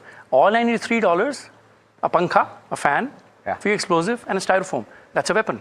And also reuse of drones is taking place now because you have those images of a Russian drone, I believe it was, that was using those metal rods to destroy another drone so that it can be reused. Yes. See, styrofoam you can't, but metal ones you can. So this is a very different world we live in. Right? Anything traditionally we've thought of is, so that's why I say this can go on and on. You cannot capture the strait, and especially with, see, Iran is 9 crore people. Yeah. How do you capture a 20-kilometer place? For how long? How long? Right? Think about it. If I pay you $1 million to be a captain of a ship, right? $10 million, will you go? You will not. I understand that aspect. Now, we're talking from a perspective now as to, let's shift this to the impact, because that's what people want to talk about. Yes. One, what is that fiscal hit that we should be looking at, number one? And two, when you're looking at markets as well, I think there is no direction in terms of the stock markets right now. I was just looking at a particular trend where if you have to look at Trump and his commentary, it started off initially with bitcoins, it moved to gold, it moved to silver. Now you're talking about energy, that's crude, and we don't know what's going to be the next asset class. And the moment there is a downtake, there is a press conference, the moment there is an uptick, there is a press conference. That's the trend I've seen, at least in terms of where crude oil goes right now. How are you looking at the impact? Because people want to know, how do you navigate this? See, so okay, I can't look at impact of everything. I'll tell you, I look at India and Correct. Asian markets. Let's just look at India. Yeah. I'll give you 3 numbers. Just remember 555. 5.5 million barrels is what we need every day. Right. And about 50,000 tons of gas, broadly. Okay, just the math. Each VLCC, a large one, can carry 2 million barrels of oil. So daily India needs about 3 million barrels, 3 million VLCCs, and every VLGC, the gas carrier, carries about 50,000 tons. So just mathematically, we need 3 VLCCs, 1 VLGC every day. Sure. That's all. Sure. I'm talking volumes. Right. Can India source at least that much? So will we get our volumes? I think yes. I don't think we will suffer like the Philippines or other countries that we won't get our volumes. Challenge is price. Every Indian doubles their petrol cost every month purely because oil has gone from $50 to $100. Right. It stayed doubled. 50 into, you run the math, it's about 70, 80, $100 billion of GDP. That's a lot of money for us. Fiscally, it is a massive drain. Just numbers. And then I'm sure you've heard of all the supply chains. I'll give you just 2 case studies. There are dear friends of mine, they run a small startup, about 100 crore turnover, ultra high-end packaging for Tesla parts and all. Gas price has gone from 12 rupiah to 28 in a week. It's tripled, right? Right? So I was in Kunnur meeting a gentleman, a defense startup called Astrayan. We went to this restaurant. He said, Ajay, chola bhatura is bahut gajab hai yahan. They have this beautiful menu of about 28 pages. This burger gives me a single page, sheet. That's what it's come down to. and he says, no chola bhatura. Mera garam, sir, garam kuch nahi. Aapko milkshake chahiye. I said, come on, I've not come to Kunnur for a milkshake in this cold. So that's what's happening in India. So this just started, see, the more you've heard tiles. So the second order, third order effects are still to come. My recommendation to all my friends, in fact, I was in office and I was telling Gautam, my colleague, he loves gajar ka halwa. I said, gajar ka halwa mat khaiyo, bahut der mein pakta hai, takes forever to cook. You know, too much gas will be consumed, so don't have gajar ka halwa. So okay. So but the point, serious point is that yes. The question is, it was being made by our previous speaker as well, is that don't put too much stock in the idea that control of the Hormuz Strait is a doomsday situation, because 25%, this is what his words, I'm quoting. Sure. 25% of crude oil passes through the strait. Yes, it does. That means 75% of crude oil comes from outside the strait. Yeah. So we can adjust supply chains to adjust. Beautiful. The cost is there. So why is that not a situation? It is a situation. Give me time. Does India have time? Do you have 1 year? Take examples. Saudi has a 5 million pipeline from this coast to that coast. Right. It's chock-a-block. It's packed. They have 1 million of diesel, which is refined. See, there is two processes here. One is the oil and one is the refining. Right? We can make our own LPG. LPG is the top of fractionation, right? Uske niche petrol hai, then naphtha and whatnot. We need time. Give me $100 billion, it'll still take me 2 years. My mom needed 9 months to have me. 9 women could not have had me in a month. You take time. Yeah. Where do we have time? That's what I'm saying. Bombs, watches, and time. Okay. We don't have time. Sorry. We don't have time over here, as what you're saying.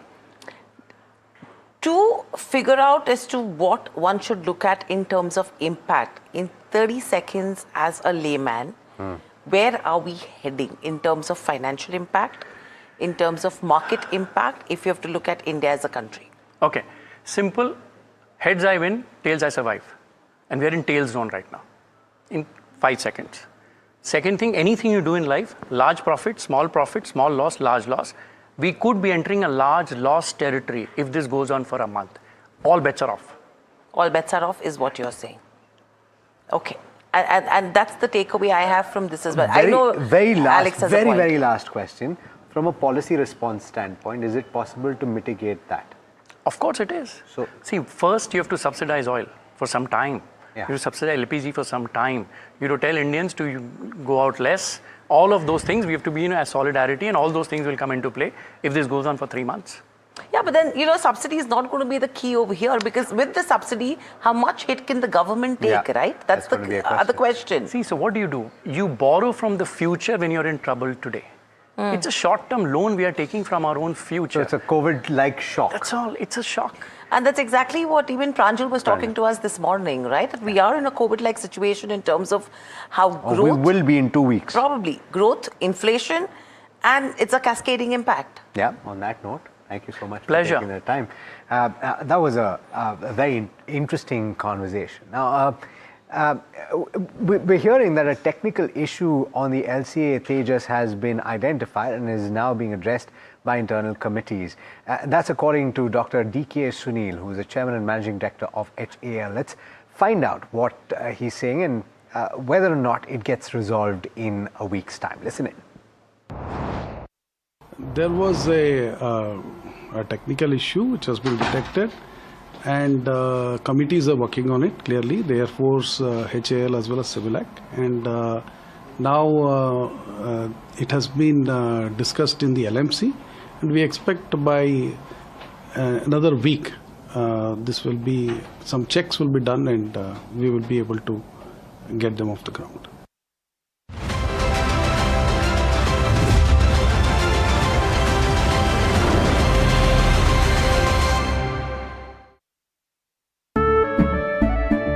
केसरिया से मन जोगी हुआ रे दिल झूमे देखो मतवारा हुआ रे केसरिया से मन जोगी हुआ हर पल मनाओ केसरी त्योहार विमल बोलो जुबान केसरी What's up, Pune? आ रहा हूँ मैं with a night never ever experienced before. My story told song by song, performance by performance, missile power जैसा spice और पुणे वाली energy gonna be crazy and madness. Book your tickets now on District. Straight from the Garden City, the final leg of the NDTV DP World PGTI Golf Pro-Am lands at the lush Clover Greens Golf Course and Resort in Bengaluru. India's elite golf professionals team up with the region's top corporate titans, from explosive drives off the tee to nerve-wracking pressure putts on the green. Witness the perfect blend of sporting excellence and executive networking. Presenting the all-knowing, all-powerful Tech Guru. Whoa. Guru? I'm no guru. Okay. I'm just a guy who loves his tech. A show where the mysteries of megabytes and motherboards shall be unraveled. Bro, nobody talks like that anymore. This is all about connected ecosystems, EVs and AI that you can use in your daily life. That's what we do on Tech 360. Real talk, real reviews, tech that you can actually use. Tech has changed. So should your tech show.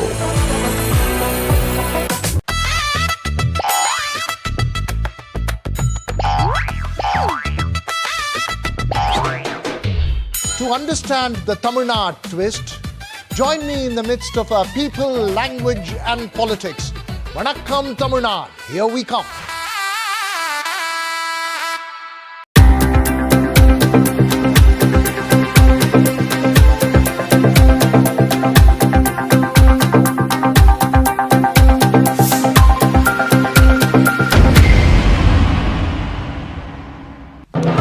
When others are warming up, I'm raring to go. The stories that matter, the stories that shape your life. Hello and welcome to watching Prime 5 Nifty Vaishya Saigal. What's happening? How The show that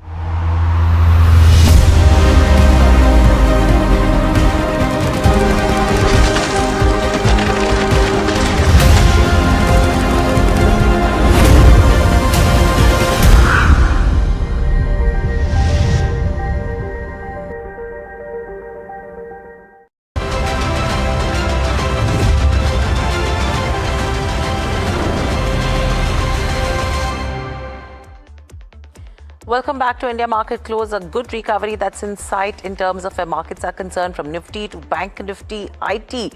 You have turned into the positive on Nifty 50 with gains of 0.3% coming in there. A 0.5% gain in terms of Bank Nifty as well. IT is the one which is leading the pack, and your banks are firing as well from the large cap space. But the chemical sector is one which is to focus on after the government has announced a temporary customs duty exemption on select chemicals. Now, this could put pressure in terms of Indian manufacturers. Varsha is with us to tell us more so that we can take the conversation forward with our guest as well. Varsha, over to you. Well, yes, as you rightly said, that government has put temporary custom duty exemption, which is applicable from April 2nd to June 30th, 2026, and which covers select key chemicals. Now, why this moves is this has been, of course, triggered by the, the supply disruption due to the West Asia conflict, and the aim is to ensure smooth availability of chemicals, which will support downstream industries facing shortage. Now, what has changed, if I were to talk about, the earlier duty was at around 8.25%, now reduced to 0 temporarily, which will make imports significantly cheaper. Now, how this is going to impact our domestic or Indian players when it comes to chemical companies? This is negative for Indian chemical manufacturers, as cheap imports will increase competition and, of course, will have an impact on financials like margins, and the pricing power may also come under pressure. Which all companies are in focus? A lot of chemical companies actually are in focus, considering the key chemicals that they produce. But you have Deepak Nitrite, you have Epigrel, which may see margin impact. Aarti Industries, SRF, and a lot of chemical companies will be under pressure. Now, who benefits? Of course, Chinese exporters will gain cost advantage. European suppliers, if you see, become more competitive, and the Indian buyers get access to cheap imports. All right, thanks Varsha for putting that into context. So therefore the question remains, what is the implication for Indian companies? And Ajay Joshi, founder of Ajay Joshi Chemicals and chemical sector expert, joining us right now on the phone line. Ajay, the interpretation that my colleague Varsha had, is that the right understanding? Is it going to be a direct challenge for Indian chemical manufacturers? Yes and no, both actually, because the thing is, most of these Indian manufacturers are not producing anything right now, because their plants are either fully shut or operating at reduced capacity because of non-availability of raw material. So this measure is not going to affect Indian manufacturers much, because it is a short-term measure to secure raw materials for a lot of end industries like auto industry, mattress industry, pipes, plastics industry. But yeah, definitely Indian manufacturers which are up and running, it will affect them with cheaper Chinese imports. And how quickly, Ajay, because you understand the space, can these supplies be found and these supply chains got moving? See, I am in China right now, and here it is complete unfazed situation. So Chinese suppliers are sitting on huge inventories of chemicals. They are ready to push the material into Indian markets, Southeast Asian markets, but at a premium price. This is the mandate they have gotten from the local government also. For Indian manufacturers, the problem is that we are not backward integrated into a lot of raw materials. So putting their plant back up, running operations again for Indian manufacturers like Deepak, Manali Petrochem, or PVC manufacturers, it is going to take a long time, at least 3 to 4 months, even though the war ends, let's say, next 15 to 20 days. So China will benefit hugely from this situation, at least for a couple of months till the war lasts. Okay, so that's the status right now. Thank you, Ajay, so much for joining in. I mean, it does give us some on-ground reality as well with what's happening. But let's also get in Kunal Shah from Mirai Asset Share Khan and Lancelot Dukuna from ValueX Wealth Connect to join in. Lancelot, Kunal, welcome to the show. Lancelot, my question to you is with regards to where the pharma pack goes. Now, there were media reports indicating that there could be potential 100% tariffs coming in terms of pharmaceutical companies, and this is mainly with regards to innovators, and that's the reason why we saw that kind of a correction coming in terms of pharma majors. How are you looking at this space, and which companies could be impacted according to you if it has to actually happen?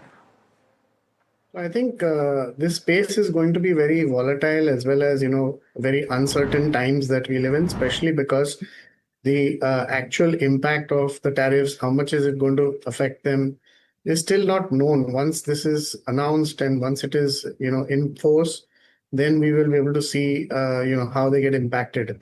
Of course, some of them have benefited or will benefit because of the, depreciation in the rupee. That will sort of give them some compensation for exports.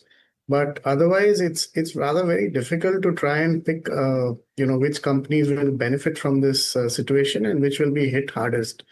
But as I see it, I think most of the innovators, the people who were into innovation, which was like Sun Pharma, Dr. Reddy's, these are the ones, Lupin, which will be impacted because number one, they have a higher share of exports to the US. And number two is that being the innovators who are, entering the drug space, branded drug space, they would get impacted initially, at least on a higher side. All right, thanks so much for that. Kunal, I'll come to you very quickly on a view on the benchmark. Is this sustainable because we've moved now to positive territory, trading well above that 22,700 mark and up as much as 0.4%?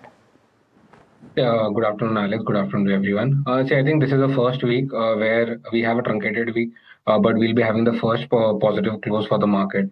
In the last 5 weeks, we have always had a negative closing. So at least the first positive close what we are getting. Now what we require is follow-up coming in the next week. If that triggers in, then probably we'll see a good move on the upside. For me, the levels I'll be watching on the upside would be 23,000. Once that is taken out, then the short covering move starts in, and that could take the markets higher toward 24,000 as well. So again, first stance of positive, but I'll not recommend to take the positions overnight because you are having gap ups and gap down. Even if you want to take aggressively on the long side, hedge it with the put option and go on the long side. For the Bank Nifty index, here again 51,000 has been reclaimed again. And Bank Nifty has also witnessed a smart recovery from the lower levels. Private banks have again started to participate here. Even for the Bank Nifty, we have managed to hold that 50,000 mark on the downside. Still, the resistance is at 52,520. That is an important hurdle for Bank Nifty. Once that is taken out, then probably we'll see a short covering move coming for the Bank Nifty as well. So overall, both the indices are giving a positive weekly close for the first time after 5 weeks, which at least says that the recent low, that is today's low, what has been made, is very important for the markets in the near to short term. So tell me one thing, you're saying don't build overnight positions, but if someone really wants to get aggressive, any recommendations that you have? So I think for the Nifty index, I would like to go on the long side if anybody wants to go. So you can buy again the April futures, trading around 22,800, 700 zone. So one can add at the current levels. Again, hedge it with buying a 22,700 put option on the downside for the April series. And then probably you can ride this rally on the upside towards 23,500, 700 on the higher end. All right. On to our regular feature on this program, which is bull versus bear. And that's playing out in the markets right now. But let's bring you Varsha, who is here to highlight two scenarios for Sun Pharmaceuticals and what is working and what is not.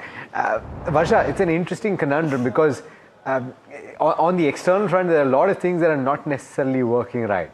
Right, absolutely. And we are again back to tariffs, considering the pharma sector. Well, the Sun Pharma is actually in focus and have seen a pressure. Now, this is because, President Trump is expected to have a tariff on 100% tariff on branded products. And Sun Pharma, if you see, has a higher share of branded versus peers.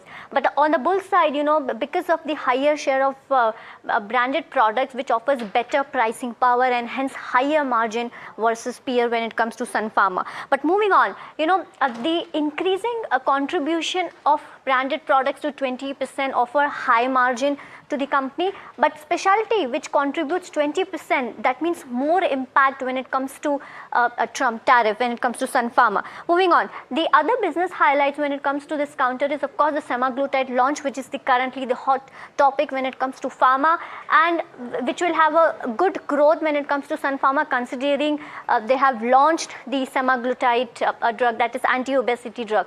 But the pricing pressure is also one of the risks that the company faces, considering high competition in semaglutide. All pharma companies, generic pharma companies, have come up with their version of generic semaglutide with different prices, which create pricing pressure on overall product of Sun Pharma. Talking about their innovative pipeline or the specialty portfolio, which is the next leg of growth for the company, sees long-term re-rating potential, but innovation also needs heavy investment. Hence, we can see rising operating expenditure for the company going forward. Lastly, if I were to talk about their US specialty, of course, a promising US specialty and launches and de-risk pipeline are some of the bull points or the positive points that the company has, but near-term headwinds and EPS cuts are expected. Hence, a negative point overall Sun Pharma. But today, considering the tariffs problem, Sun Pharma may face short-term volatility, considering the 20% of revenue coming from the branded products, and of course this growth has been increasing when it comes to the branded product, and hence Sun Pharma is in focus considering the 100% tariff that Trump may have on Sun Pharma. Okay, that's interesting to understand it just before it could ever happen. Thank you so much for that, Varsha. But let's quickly look at what the rupee is doing in trade right now, because the recovery that has come in is spectacular. I think it's one of the best recoveries or moves that we've seen in the last 12 years. 93.13 as exactly like the RBI wanted it to be. Amit Pabari, Managing Director at CR Forex Advisors, joins in. Amit, the recovery that we are seeing when it comes to the Indian rupee with the RBI intervention, tightening currency curbs, is something that, I don't think so anyone anticipated this kind of a move, right? What are you picking up so far, and is this something which is going to be sustainable? Good afternoon. Thank you for having us here. I think, the last time that we were talking at your show, we said that, RBI have taken a very bold step, a Dhurandhar kind of a move, and RBI continues to do that. And we're expecting rupee to move towards 92.5 kind of a level. So broadly, we are near 92.80 was the low which has been made right now. In last few days, RBI have taken three kind of steps. First, they stopped the bank to take more than 100 million position. Then second was they stopped the bank to trade in NDF with respect to INR pair. And yesterday night, they again gave a circular stating that cancellation and rebooking is not allowed.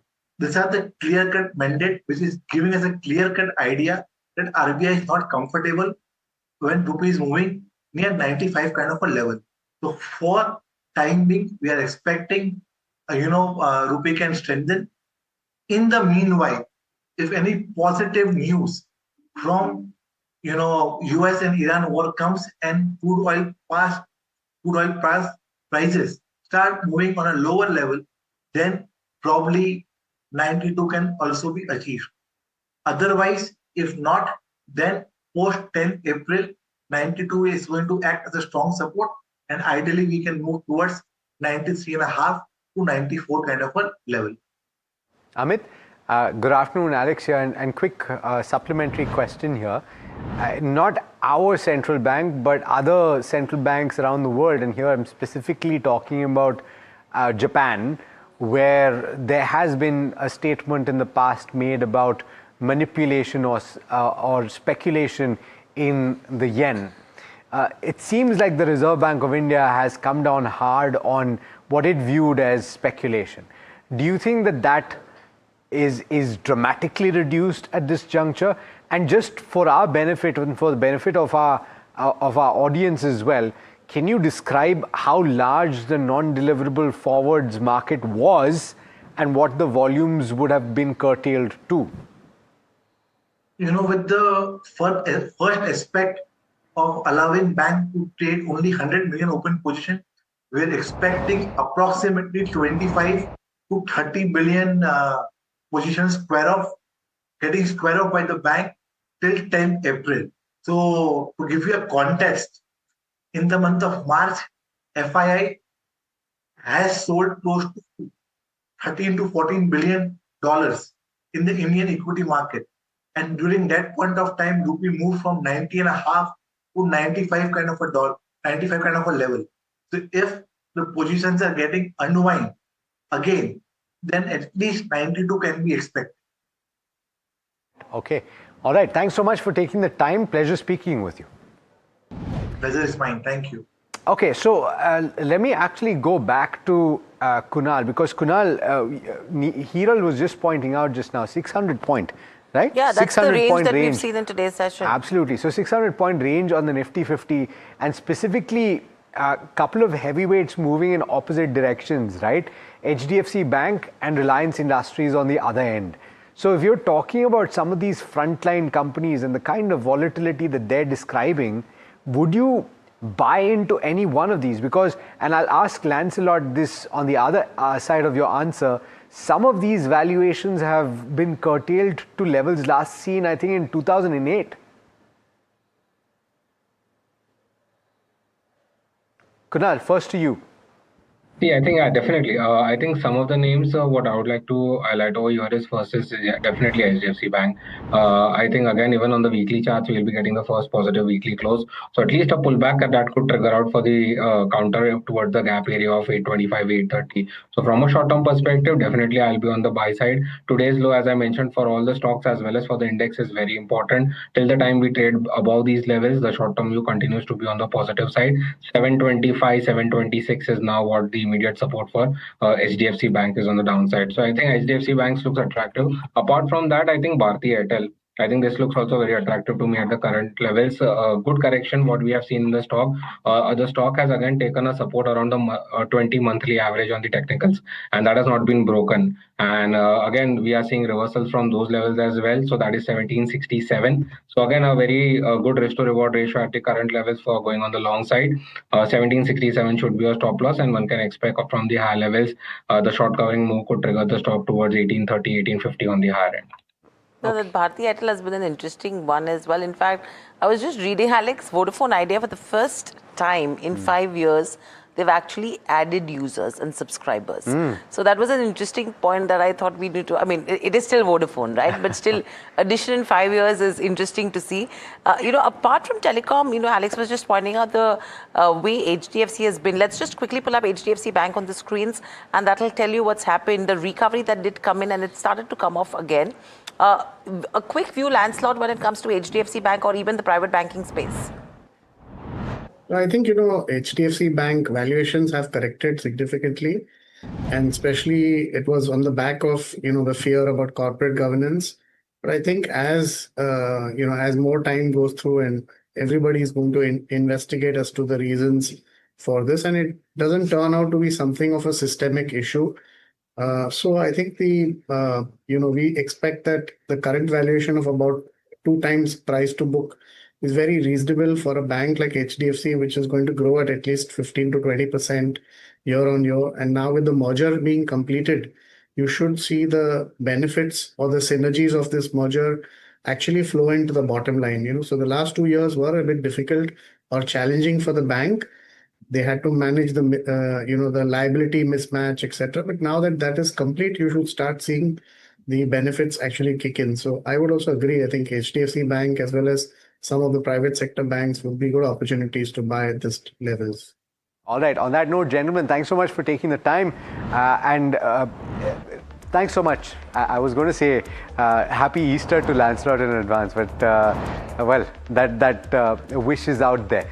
Let's talk about what's happening, right? A sharp recovery from the low point of the day for the benchmark Nifty 50. We're closing very close to even. It's a pretty flat line, right? Yeah. I mean, in spite of that recovery that's come in, which is good, we're not ending in the negative is the key. But I'm not sure your closing rates will be negative or positive because it's pretty much there. But I think it's Bank Nifty, which has also seen a spectacular run today. If you have to just look at the range from the day's low to the day's highest levels, as you were pointing out. Pull up that intraday chart for the Nifty Bank and you will see what we're talking about. That last bit of drop from the top is actually HDFC Bank coming off from the top, and you can actually mirror that exactly. So remember this chart and then pull up HDFC Bank and you will see exactly this play out as well if we can do that. There you go. So that drop at the end is exactly what you're Bank seeing. Nifty is mirrored. But pull up the constituents on the Nifty 50 just to drive home the point, and you will see that the IT companies are at the top of the screen. Quite a few of them. That remains the case. In fact, but Hindalco is making it in as well, and Tata Consumer as well. Financials have come in here as well, so that's the key. But clearly, your auto, again, it's Eicher Motors, Asian Paints, Sun Pharma, because of the tariff potential impact, Reliance Industries, these are the ones which have dreaded under pressure today. But apart from this, a quick view in terms of the advance decline ratio, because that chart has been absolutely interesting, the way it's converged in terms of the advances and the declines. Yeah. And you just look at this.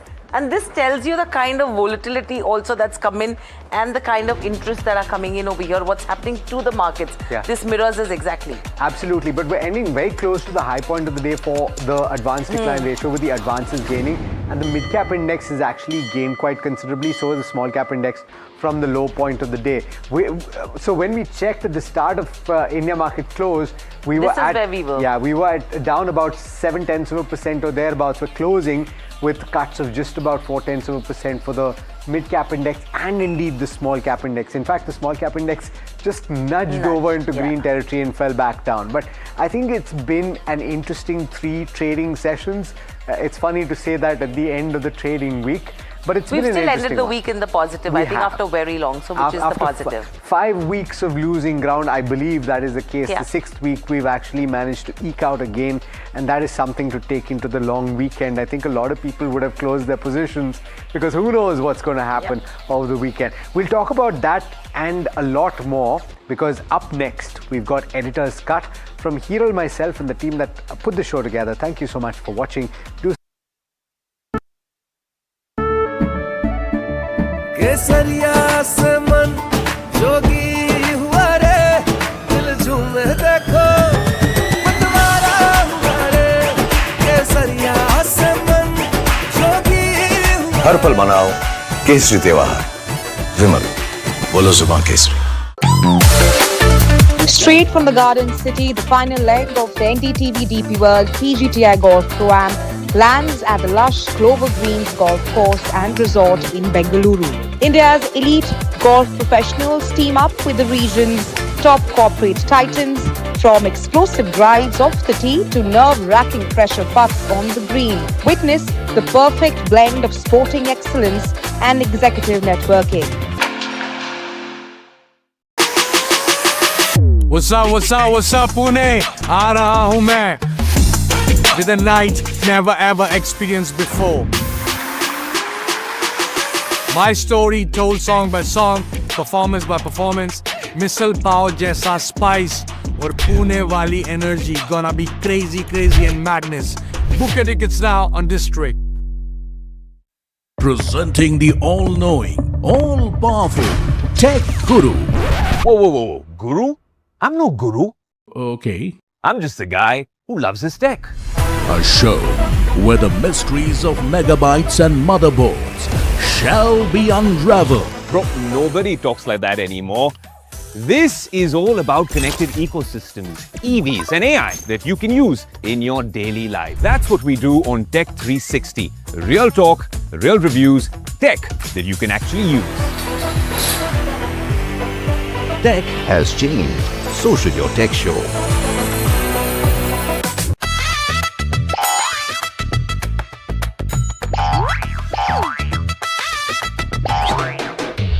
To understand the Tamil Nadu twist, join me in the midst of our people, language and politics. Vanakkam Tamil Nadu, here we come.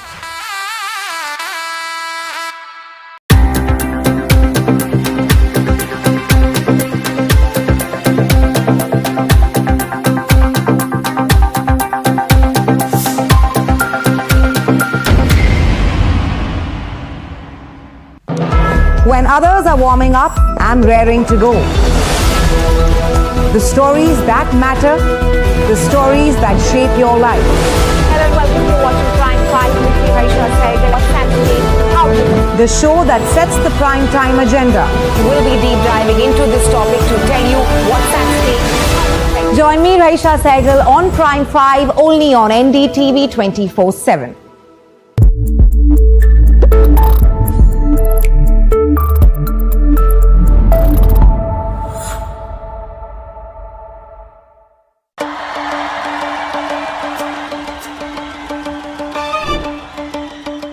rising sun win with a hand in hand? Will the two leaves and lotus bloom?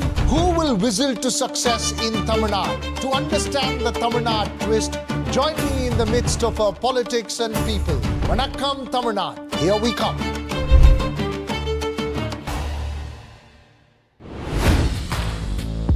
Hi, I'm Tamanna Inamdar. Watch me on NDTV Profit, where I break down the day's biggest business stories. What happened, why it matters, and what it means for your money.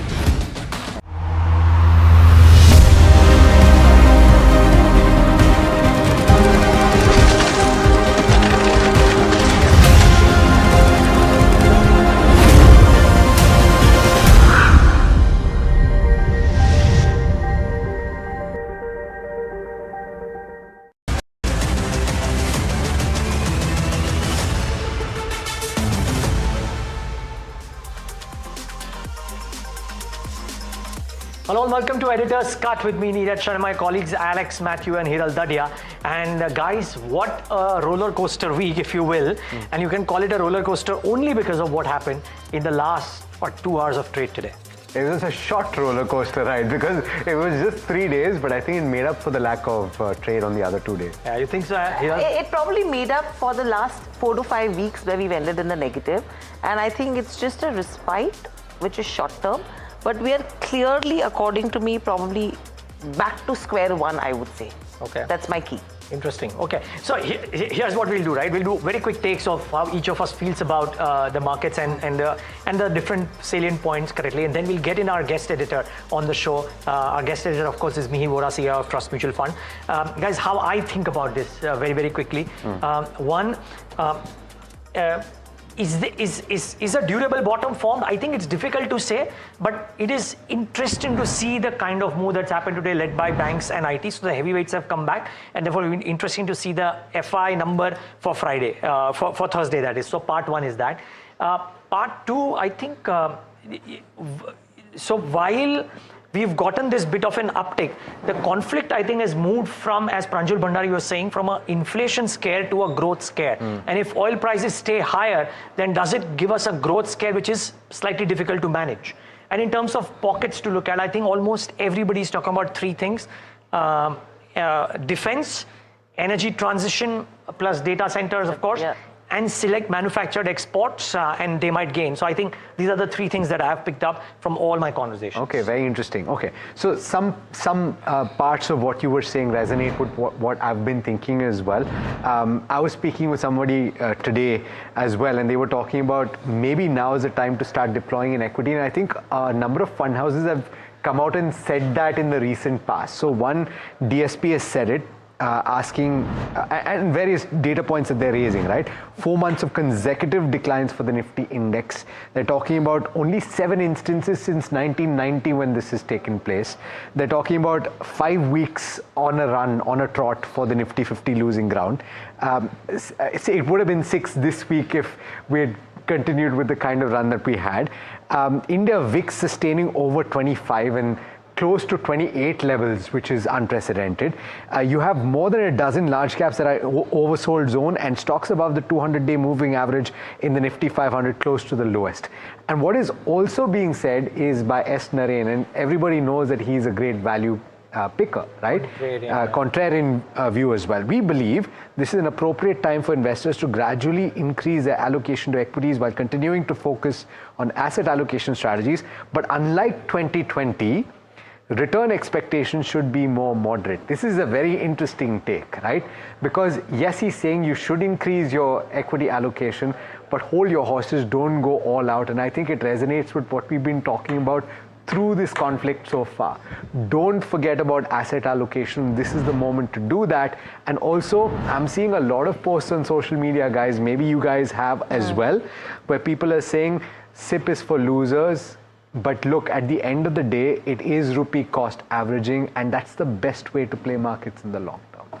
Best way to play the markets, but I think, you know, one of the conversations that we've started off over the last couple of days, where we did ask this question to a lot of our guests, saying, are we in a COVID-like situation? But slowly, steadily, you've started getting answers towards that is, that there is that little bit of panic that's coming in, like the way it used to be during COVID, in terms of where markets are concerned. And hence, sell on rise is one of the strategies that people are looking at. And two, the moment people are finding opportunities at lower levels, value buying is what is coming in. And that's the reason why we are seeing these kind of gyrations which are coming in terms of where markets go. But clearly, the question is going to be, if the war still continues like this, how big an impact is it going to be to the economy? And whether the government will let it be a hit to the government side of it in terms of their revenues, or is it going to be on the consumption side? That's the debate that I would want an answer to now. Yeah, or maybe a mixture of both. Let's ask these questions to yet another marquee MF CIO, Mihir Vora, CIO of Trust Mutual Fund, and somebody who combines both economy and markets with aplomb. Mihir, great having you. Thank you so much for taking the time out and being with us. By the way, just wondering, are you in the camp which believes that this is around about the area where the bottom is formed, or is it difficult to call a bottom currently?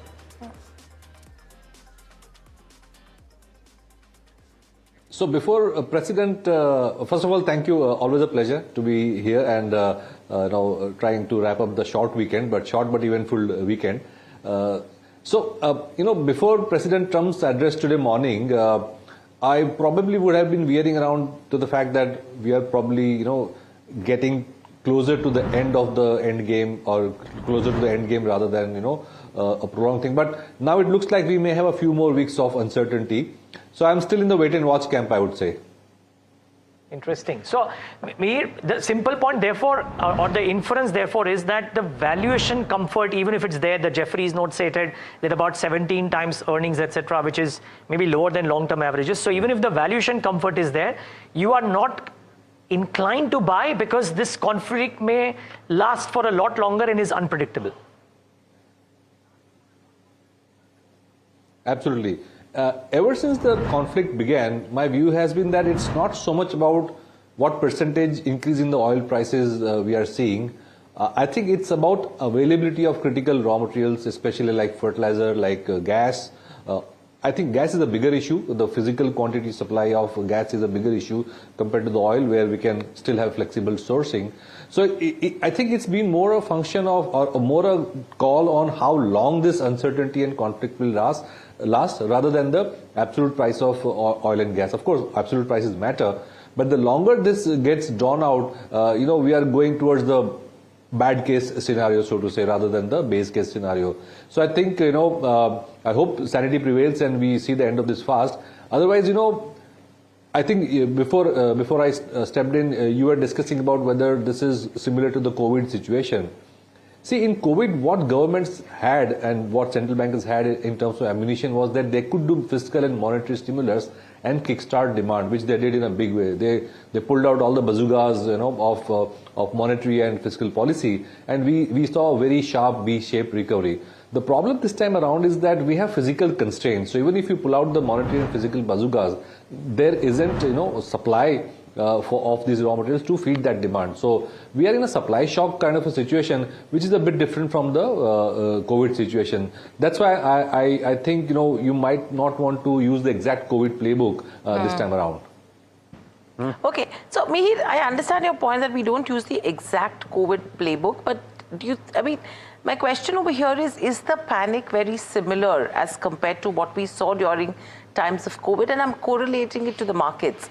We were just having this conversation on the previous show with one of the guests where he very beautifully explained to us in terms of how he's actually looking at when you talk about Iran having to call the shots right now, because till the time they don't call the shots, it is going to be difficult to get a closure to this. And they are the ones who are wearing the watch. No. Iran is the one who has the time, and we are the ones who are wearing the watch. That's what he said.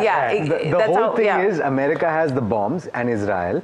Everybody else is wearing the watch and looking at the time to see when this is getting over. And Iran has the time. Exactly. So now in this kind of a situation, it's very interesting to say if Iran has to call the shots, but it's Trump who thinks he's going to be the one who's going to be calling the shots. So how do you actually maneuver over this? That's the key.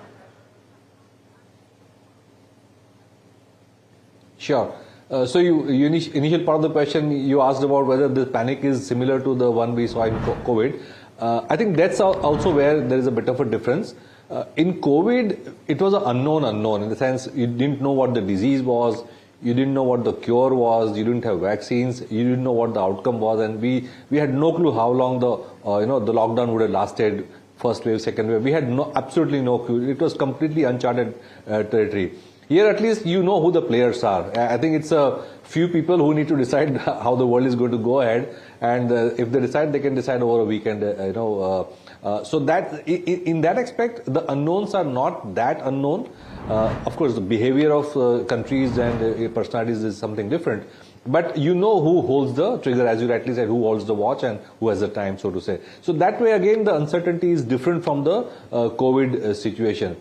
As I said, the difference is in the physical supply of raw materials and choke points of critical commodities and metals. That's where the difference is. And the other difference compared to last time is that the US is starting with high interest rates and bond yields have in the last 1.5 years not reacted to any kind of, the long bond yields have not reacted to any kind of attempts to bring them down. So that's where the flexibility of even the global central banks is limited compared to the COVID situation. The good thing about countries like India and China and Asia, where the growth markets are, is that they only have to deal with this raw material input in terms of gas, etc., or oil, etc. Once that is solved, we can easily come back to the growth path, because as of now we have enough ammunition in terms of monetary and fiscal policy. So I would say that India and Asia in general are better positioned, while the shock in terms of input is far higher for Asia, because Asia is far more dependent on oil and gas imports, unlike the US. The recovery likely is also to be faster for Asia and India. Okay, so therefore the question, in my opinion, becomes as an Indian investor, what should you do? And just so a thesis out here, right? If you have a long enough time horizon and you're looking at 3-5 years or thereabouts, and 5 years and beyond, I was speaking to somebody this afternoon, and they were pointing out Nifty 50 PE currently below 20, price to book is below 3.1, and the dividend yield is around 1.4%. This is data that he pulled, and I was speaking to Vijay Mantri, right? So this is data that he pulled, and he's said that in no time frame, if you've invested at this kind of a juncture, have you lost money over the 3 to 5 year time frame, and invariably you've made double-digit returns. Not to say that something that has occurred in the past will happen again, but if you have a long enough time frame, now is the time to buy. See, I kind of differ. If not differ, I mean, is that a logical argument to make? Yes, but I kind of side with what Mihir is saying, and which is that if you are watching the markets day in, day out, and if you know that the resumption of the bull market, either the market will give you an indication that it is now less worried about the conflict, which it doesn't seem to be doing it right now. Yeah. Wait for the conflict to end maybe. It's okay to buy 5% more expensive, but buy when there is certainty. Why be in a rush to deploy money right now when there is a visible conflict on? What's the need? But so the only point is that, okay, and I don't want to introduce FOMO here, but the only point is, because markets discount future events very, very quickly, even the smallest whiff of an end to the conflict will mean that likely your opportunity to buy will have gone. Sorry, I would normally agree, but the only, and 100% sure, I would love to know, by the way, what you think and what Mihir thinks. But I started off when this conference, I started off saying oil is the deep insider. Yeah. I've had to correct it as well, because oil is also reacting to the news. Yeah. This is not a normal economic cycle. Yeah. It's a slightly different cycle. At least that's what I feel. It is a different cycle, but I was just looking at the way oil has moved versus comments that have come in from Trump, right? And the trend that I've seen is the moment oil is seeing a dip right now, that's when you're seeing some commentary which comes out from Trump, which starts getting it to a level you want a comfortable level to come in. And the moment it's at higher levels, you'll see that side of the commentary which tries to again get it back to that level. So the trend with Trump and crude is very much coinciding with the way it happened initially with bitcoins, happened with gold, happened with silver. And these are the 4 asset classes. So the conversation I was having with someone was, which is going to be the next asset class once this energy crisis is contained, because that's what you're looking at right now. Okay. Just a small point on this, on crude, and I wonder what Mihir has to say about this, because he's probably tracking this in more detail than we are.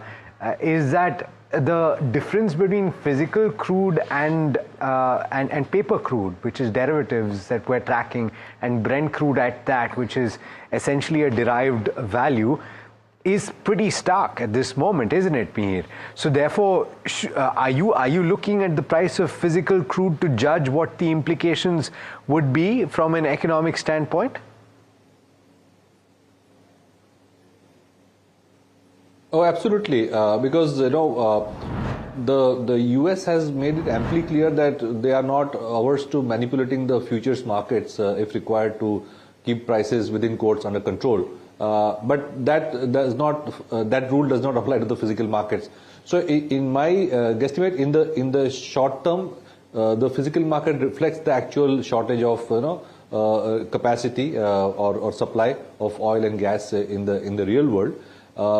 Having said that, again, India is in a relatively better position as far as oil and refined products are concerned, because we have enough refining capacity, and as I mentioned in the beginning, the supply of crude is a little more flexible. You can source it from different areas for a shorter period of time. So to that extent, I think oil-wise we are fine. Refined products we are fine. It's, I think, LPG and LNG where it's not that easy to switch sources. Okay, so that's the view on crude. Mihir, I just want to ask you, because I know that you track bonds and currency very closely as well. So therefore, on the currency side, the kind of moves that we've seen by the central bank, a lot of people have viewed this as unprecedented. Very strong statements of intent coming through, particularly the move on the non-deliverable forwards market, right? And the move that you've seen in the currency just today and over the course of this week, very sharp on the upside. What did you make of the move? And in your opinion, is this sustainable?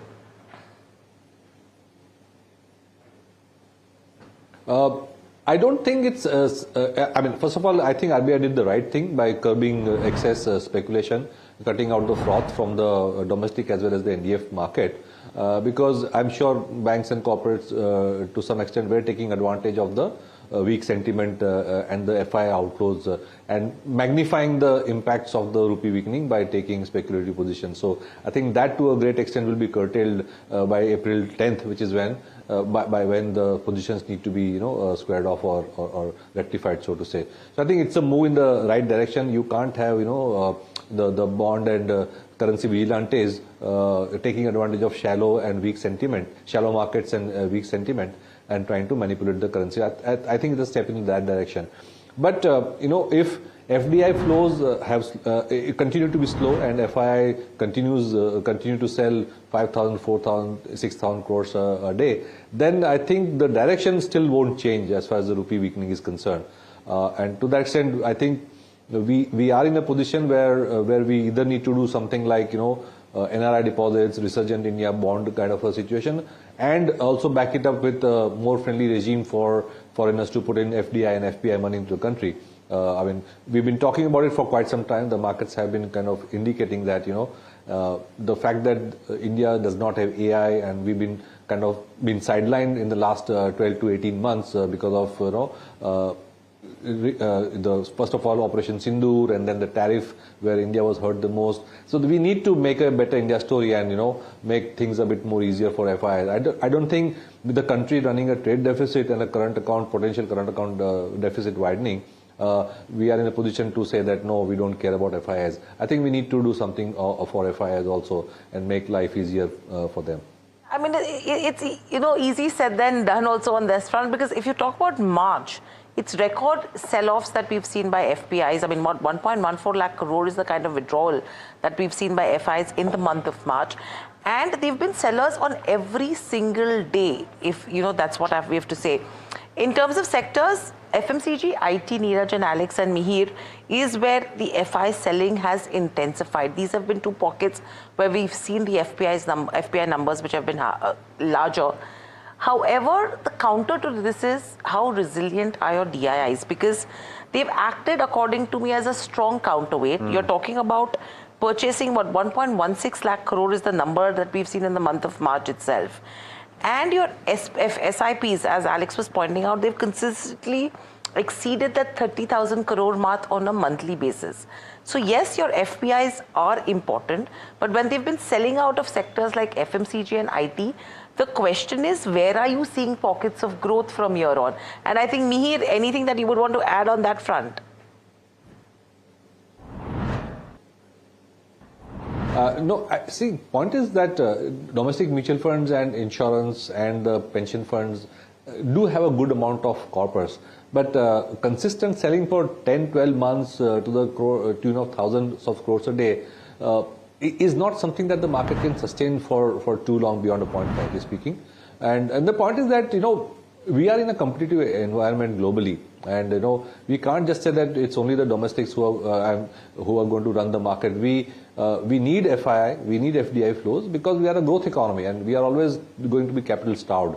So I think that is not a debate to be had whether we need FII money. I think it's very clearly we do need FII money in the long term.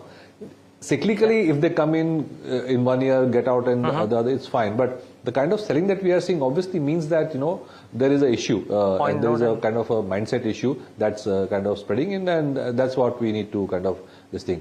Talking about pockets of growth, I'd say that in this kind of environment, we would say that people are obviously getting defensive, and some of the defensive growth that we see would be in sectors like IT and Pharma.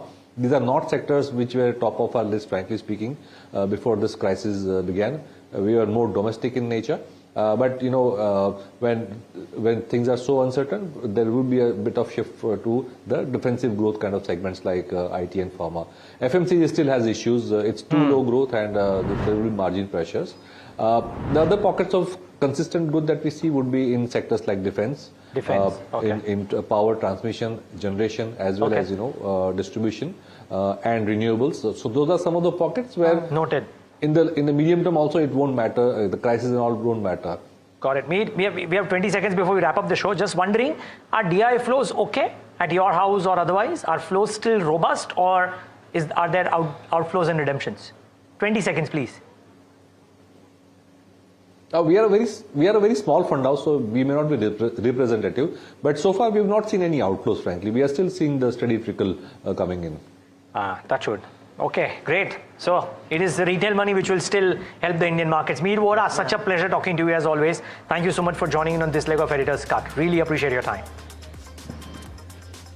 Alright guys, we end that on a good note, but we have to call it a day here because we're out of time completely. But great sharing the table with both of you, and viewers. Likewise. Great sharing the screen with you guys seeing us. Please continue doing that. NDTV Profit is #1 on YouTube for the month gone by. Appreciate your viewing. Thank you so much for tuning in today, and have a great weekend.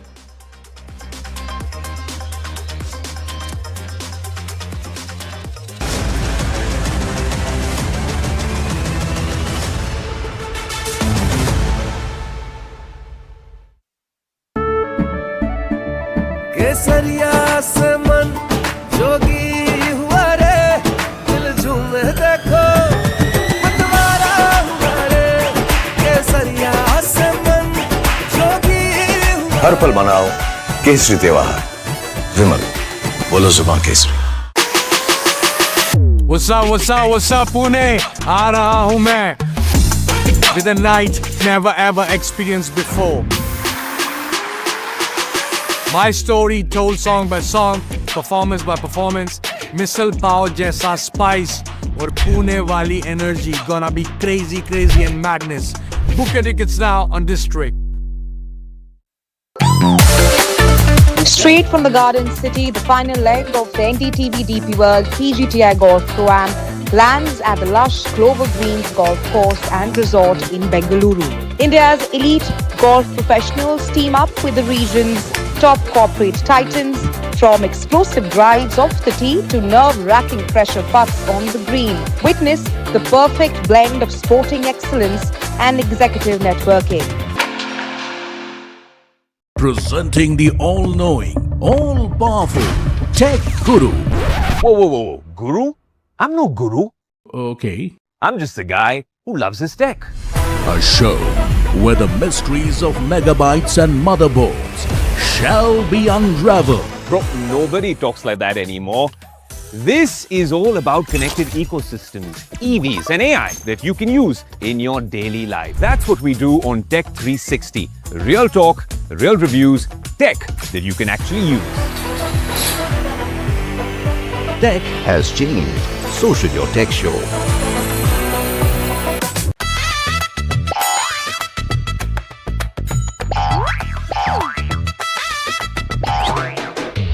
To understand the Tamil Nadu twist, join me in the midst of our people, language and politics. Vanakkam Tamil Nadu, here we come.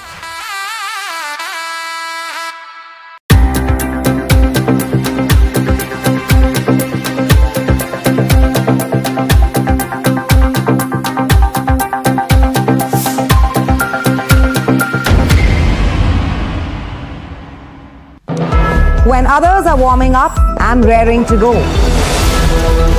The stories that matter, the stories that shape your life. Hello and welcome to watching Prime 5 with me, Aisha Sehgal. What's happening? How to The show that sets the prime time agenda. We'll be deep diving into this topic to tell you what's at stake. Join me, Aisha Sehgal, on Prime 5 only on NDTV 24/7.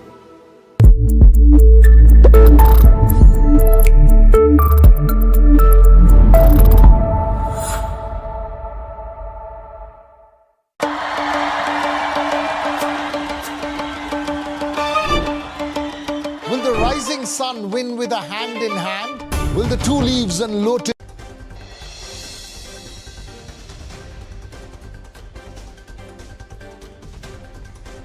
Middle East tension weigh on the Lal Street. Nifty slips for fifth straight week after volatile session. Nifty sectors ends on mixed note for the week, but stages a strong recovery in the second half of the trading session. Rupee strengthens after the Reserve Bank of India issued revised guidelines on risk management and interbank dealings, tightening norms around foreign exchange derivatives amid evolving market conditions. Oil remains volatile after a sharp spike following Trump's threat to Iran. Brent hovers close to $108 a barrel as supply concerns mount. Gold and silver both down after Trump's comments. Government grants full customs duty exemption on critical petrochem products. Government says this will ensure supply stability. Move comes as the Middle East war continues to roil energy markets across the globe. CBIC clarifies that special additional duty on ATF and petroleum has been kept outside SEZ duty relief. 1,800 crore rupees customs revenue impact due to duty cuts on plastics, chemicals. Iran intensifies its attacks on US bases in the Gulf. An Iranian ballistic missile hits US Fifth Fleet headquarters in Bahrain. This despite Trump's warning to Iran on attacks on Gulf states. The Trump administration is planning steep tariffs on certain imported medicines, targeting the companies selling high-priced branded drugs in the US. NASA's Artemis 2 spacecraft successfully lifted off and is now orbiting Earth, marking the first crewed moon mission in half a century. The spacecraft is set to perform a lunar flyby on 6th of April.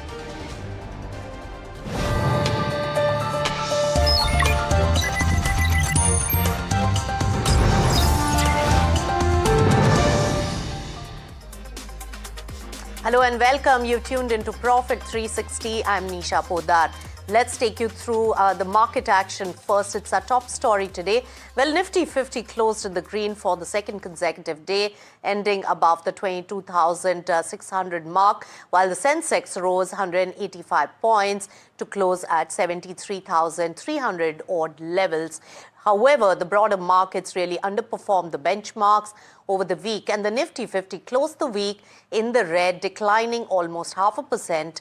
And remember that today's recovery was a very sharp recovery for the Indian market, because first half of the trading session was deep under pressure, and after that a strong recovery was staged. So quite a dramatic day of markets today, and Jasmeet, my colleague, is joining in with all the market action. Jasmeet. Well, Nifty ends in green in today's trade. It ends in the second consecutive day in a row. It did start with a lot of pressure in red, but then it recovered in the second half of the day and ended in green. If we look at the weekly image, it's opposite of that. In over a week, the Nifty ends in red, down about 0.5%. If we look at the overall Nifty's image, Nifty's down and has ended in green for the 6th consecutive week in a row. While Nifty broke its record of 22,200 this week and again recovered in trade while it closed at 22,700. In terms of the top losers, we have HDFC Life and Sun Pharma, who lost the most in Nifty 50, down about 5%. If we look at the small cap 250, even that ends in red, down about 0.5%. In terms of the top losers, we have Latent View and Ola Electric, who gained the most in Nifty small cap 250, while Latent View gained over 20% on the back of that investment they have made into that AI health on AI tool. Now, in terms of the other key aspect, if you look at the mid-caps index, the mid-cap 150 ends in red for the week, down about 0.5%, while mid-cap 150 ends in red for the 6th consecutive week, reflecting the Nifty's performance. In terms of the stock, we have Ashok Leyland and Blue Star, both top lowers in Nifty mid-cap 150, down about 9%. In terms of the key sectors, all sectors end on a mixed note if you look at over a week. In terms of Nifty IT, is the best performing sector, which has gained over 3% during the week, while Nifty IT ends in green for the 3rd consecutive week, showing that extended good moving ahead for Nifty IT. As we had seen in the month of February, Nifty IT had lost the most, and now we see recovery coming in Nifty IT. In terms of the top gainers, we have Persistent and Coforge, which gained the most in Nifty IT, both up about 6%. In terms of the worst performing sector, we have Nifty Pharma, which is down about 3% during the week, and the stock that lost the most in Nifty Pharma, we have something like Torrent Pharma and IPCA, were both down about 6%. In terms of other key indexes, we do see Nifty FMCG, Nifty Financial Services, Nifty Bank all end in red for the 6th consecutive week in a row, while Nifty Realty ends in red for the 8th consecutive week in a row, showing that extended weakness in Nifty Realty as an index. In terms of the other key aspect, we have Nifty Energy, Nifty Oil and Gas, they end in red for the 5th consecutive week, while lastly Nifty Auto and Nifty PSU Bank, they end in red for the 2nd consecutive week in a row. All in all, we do see Nifty recover today in trade, but over a week, Nifty still ends in red, showing that extended pressure due to geopolitical tensions. All right, Jasmeet, thanks so much for getting us all those important details. Now, much of the market impact of the Middle East conflict has been discounted, according to Sunil Singhania, who is the founder at Abacus Asset Manager. Listen in to what he had to say about the market volatility and also investment strategy. The overall markets are also taking these news flows into account. The volatility to that extent is obviously there, one day up 2%, one day down 2%. But I would say that 90% plus of the impact of this conflict seems to have been discounted by the markets as we speak.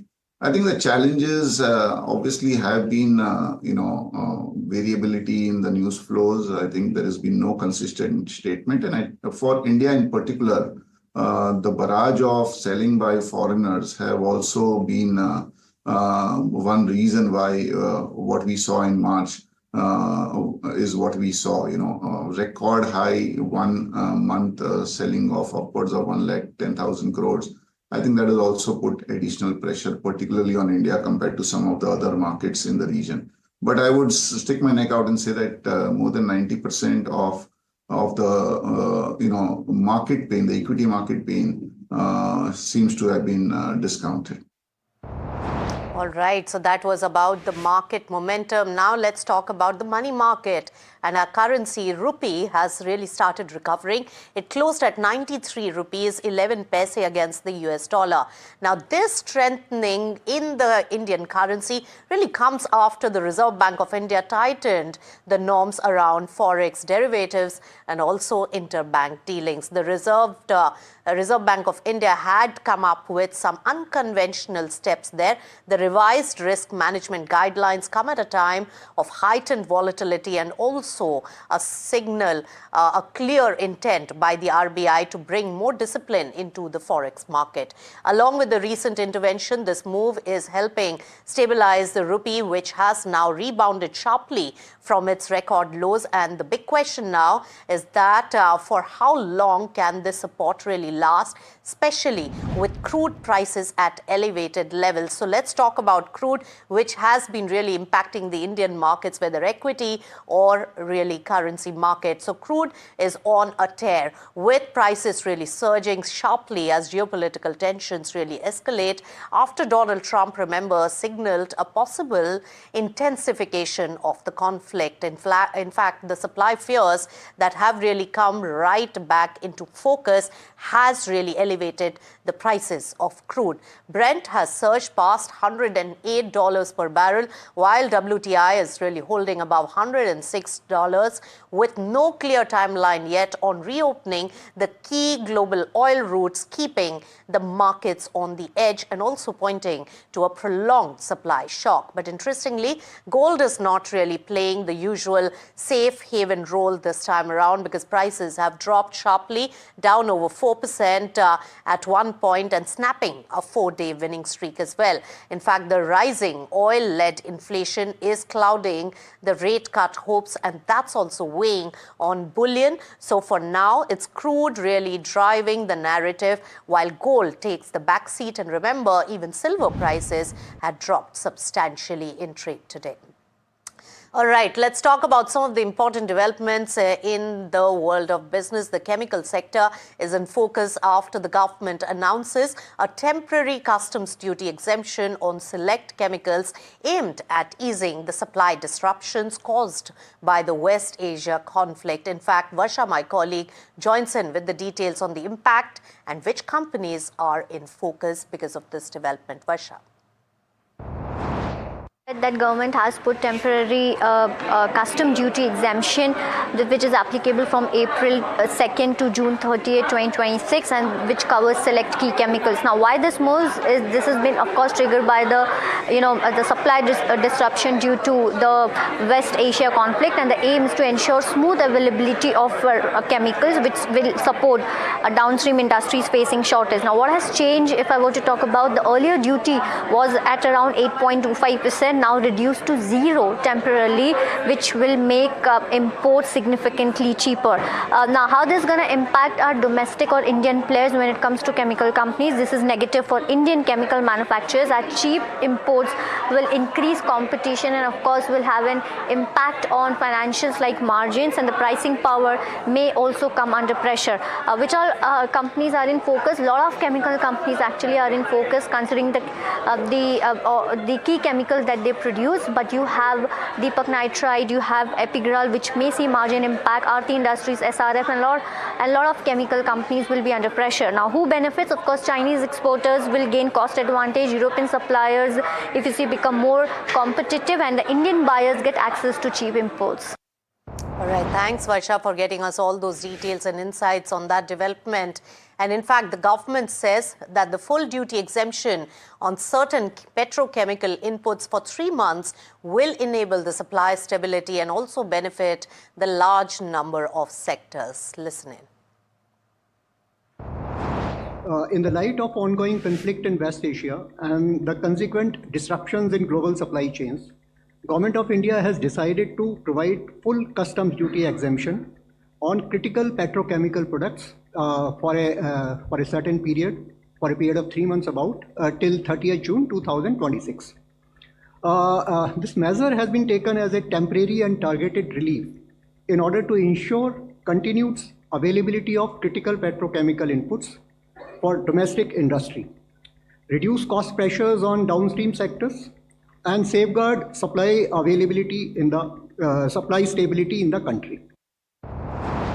And the CBIC has really clarified that aviation turbine fuel and petroleum products will not be eligible for the SEZ-linked duty concessions, keeping them outside the scope of the latest relief measures. At the same time, the duty cuts on plastics as well as chemicals are being seen as temporary, with an estimated revenue impact of about 1,800 crore rupees over a 3-month window. My colleague Shrimi joins in with all the details on this development. Shrimi, tell us. Well, soon after the just concluded fiscal year FY26, government said that they are reassessing the budgetary target for custom, excise as well as CGST, given the kind of concession given to ensure the supply disruption emerging out of ongoing Iran conflict. Now, this is very, very important given the kind of budgetary target to all those important elements under indirect taxation. And in fact, CBIC official indicated that FY26 have done reasonably well on the indirect taxation front, especially GST. And in fact, they shared some numbers in the percentage term as well on custom revenue. It's 102% of the budget target. The excise collection is also 101% of the budgetary target. And CGST is also over 100% of the budgetary target, which clearly shows that GST collection has exceeded the revised target for FY26. Now, they were talking about the cess regime, which recently kicked in on February 1st. That is facing a shortfall and it reaches 63% of the budgetary target. So this is the latest coming from the sources in CBIC. Some more clarification coming in on the recent measure which government has announced, especially on Thursday morning, given the duty exemption on the plastic as well as chemical industry. They said that these duty exemption will amount to 1,800 crore of revenue impact on the indirect taxation front. And they also clarified that petroleum as well as food items are not under this particular benefit. In fact, they also given a sense on the SEZ, the domestic SEZ, which now will be allowed to sell, domestic, on the domestic market up to 30%. That's the cap has been given. They said that it will not include the ATF and other petroleum products because they are already enjoying the concession rates. However, they're talking about the SEZ. It's going to improve the supply issues which, the domestic industry is facing. However, they kind of reiterate the fact that the focus on export through SEZ continue to be taken care of, and there wouldn't be any sort of negation there on the export front. It will be a one-time window for, and it will be applicable for March 2027. But this is going to be a one-time scheme for the domestic manufacturing. So all these clarification is very, very important given the kind of supply disruption we are seeing due to ongoing conflict. All right. Thank you, Shrimi. It was quite a detailed report on various developments. All right, let's talk about cement. And cement prices set to move higher in early April, with the distributors really indicating a zone-wise hike across the markets. The increase is being driven by higher input and freight costs, even as the demand remains firm. Remember, what does this really mean for the cement stocks, and how much of the cost pressure can the companies pass on to the consumers? Ridhima joins in with all the details. Ridhima. Cement companies could see a price rise by rupees 20 to rupees 50 in the first week of April as per the cement distributors. Now, this is mainly due to the rising input prices due to the Middle East war. Now, if we talk about zone-wise, the North zone could see a price hike of rupees 20 to rupees 30, and South zone could see a price rise of 30 to rupees 50. East similarly could see 20 to 30 rupees increase, and West could see a rise by about rupees 30. Now, stocks in focus include Ultratech Cement, Ambuja Cement, JK Cement, to name a few. The main reason why the price of cement are rising is due to the insufficient supply of propylene, which is used to package your cements. Now, apart from this, freight costs have also risen by 8 to 15%, and freight cost some about 20 to 25% of the total cement costs. Not just this, industry sources have also told us that there's a rising demand for cement, which could ultimately lead to the price rise. Now, if we talk about the allied industries of cement, this includes real estate sector, which uses around 18 to 22% of cement, and similarly, your infrastructure sector uses 80 to 90% of cement for the construction of dams and bridges, etc. Analysts view that this price increase could be enough to offset the input rise, but a lot will depend on the market forces and how long the conflict lasts. All right, thanks so much, Ridhima, for getting us all the details on the cement price hike. Well, let's shift focus on a large transaction and the developments there from the banking space. RBL Bank is in focus today after the regulators cleared a key hurdle tied to a major strategic transaction. Sources tell NDTV Profit that this could really mark a turning point for the bank, with overseas interest and regulatory approvals lining up. In fact, Emirates NBD has got a UAE regulatory nod as well for the RBL deal. Piyush, my colleague, joins in with all the details on the development. In a positive development for RBL Bank, the lender has received the RBI's approval for Emirat NBD Bank deal, acquiring a majority stake in the bank around late last night. Sources tell us that the board of RBL Bank will meet later today, following which a formal disclosure is expected. Under the terms of the deal, Emirates NBD will acquire 60% stake in RBL Bank for around 26,850 crore rupees. The deal was signed in October last year and till now has received approvals from SEBI. No, it is pending SEBI approval, but it has received approval from RBI and the CCI. Emirat NBD Bank's local regulator has also approved the deal. India's banking sector has actually gained a lot of deals over the last 1 year. The deals include Emirates RBL, Shriram Finance MUFG deal, Yes Bank SMBC deal, Blackstone investing in Federal Bank, and Samman Capital and IHC deal, and also Warburg Pincus picked up material stake in IDFC Bank last year. All right, thanks so much, Piyush, for getting us all those important details. Now, the Trump administration is planning steep tariffs on certain imported medicines, targeting the companies selling high-priced branded drugs in the United States. Varsha, my colleague, joins in with all the details on how it impacts the Indian farmer. Varsha. Yeah, absolutely. And this is, basically related to the branded drugs which is being sold from India. Well, as the news is that the Trump is planning heavy tariffs on certain imported medicines, and announcement can come today. Well, the drug companies who are selling costly branded drugs in US are being targeted, and the focus is, of course, to reduce or to lower the drug prices. Now, non-compliant companies may face 100% tariff, and the cost of importing drugs would double overnight. Now, how drug companies have responded recently, we have seen Trump making agreements with Pfizer and AstraZeneca, which have agreed to pricing rules and joined a new government platform for which they have received tariff exemptions. Eli Lilly, Johnson & Johnson have promised billions in US manufacturing investments, seeking to avoid penalties. Now, the companies which will be at risk, of course, firms not making deals or negotiating with Trump. Policy is still unclear, not yet final, and some drugs or medicines may be exempted. Well, the important point over here is overall how Indian companies will be impacted. There's a limited impact on the generics, but some impact may be seen into the branded drugs. For example, Sun Pharma and Dr. Reddy's, which are clearly seeing pressure as of today. All right, thanks, Varsha, for that. And yes, pharma sector didn't perform very well in trade today. Now, speaking about the WTO's 14th Ministerial Conference, Commerce Minister Piyush Goyal has said that India should get preferential market access in the proposed bilateral trade agreement with the United States. He said that after the Supreme Court struck down the reciprocal tariffs, all countries are currently facing a uniform 10% tariff from the US, with no preferences given. Goyal added that India is in a sweet spot because it has secured the best deal amongst its competitors. Listen in. All right, so that was Piyush Goyal's statements coming in.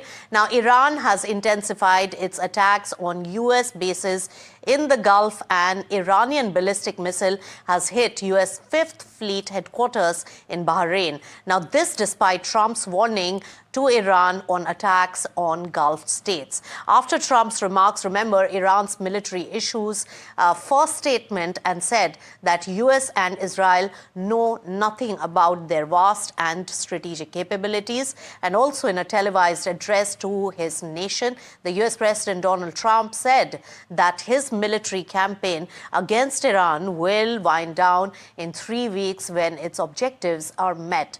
He also offered to sell American oil to countries unable to get supplies from the Strait of Hormuz and put the onus of securing the narrow waterway on them. Let's listen into what the US President had to say earlier, which really impacted the markets and crude overall.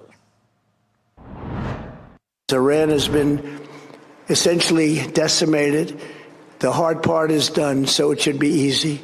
And in any event, when this conflict is over, the Strait will open up naturally. It'll just open up naturally. They're going to want to be able to sell oil because that's all they have to try and rebuild. It will resume the flowing and the gas prices will rapidly come back down. Stock prices will rapidly go back up. They haven't come down very much, frankly. They came down a little bit, but they've had some very good days over the last couple of days. All right, some international news and interesting ones at that. It's a historic moment for space exploration because NASA's Artemis 2 has successfully blasted off and is now orbiting Earth, marking the first crewed mission to the moon in more than 50 years. For now, the spacecraft will remain in Earth's orbit for about 24 hours as astronauts carry out the critical system checks. If everything goes as planned, it will then get the green light to head towards the moon. This is a 10-day mission. Remember, there will be no landing, but the crew will circle the moon and could travel farther from Earth than any humans before. All right, in more development, Adani Group Chairman Gautam Adani visited the Ram Temple in Ayodhya on the occasion of Hanuman Jayanti, where he offered prayers and also spoke about preserving the cultural traditions in the country. He said Gurukuls remain important in the AI era, adding that the Adani Foundation will continue to support efforts to sustain this heritage. Listen in. मैं प्रार्थना करता हूँ कि प्रभु श्री राम का आशीर्वाद हम सब पर बना रहे और हमारा देश निरंतर प्रगति के पंथ पे आगे बढ़े। आज और यहाँ गुरुकुल में आने का भी मौका मिला। बच्चों के साथ थोड़ा समय बिताया। गुरुकुल आज के युग में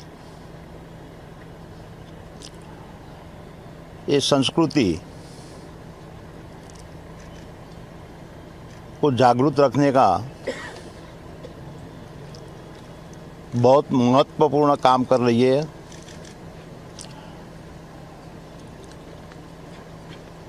अदानी फाउंडेशन की ओर से एक गुरुकुल संस्कृति को संभालने के लिए और आज के एआई जमाने के टाइम पे अपनी संस्कृति को और वेग कैसे मिले और उसके लिए जो सहयोगिता की आवश्यकता होगी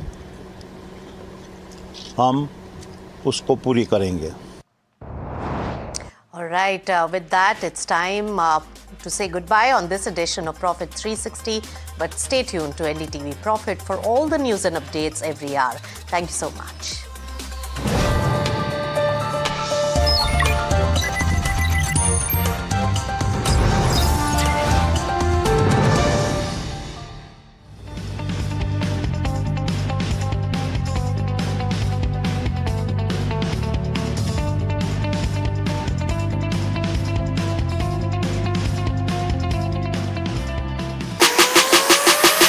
What's up, Pune? आ रहा हूँ मैं with a night never ever experienced before.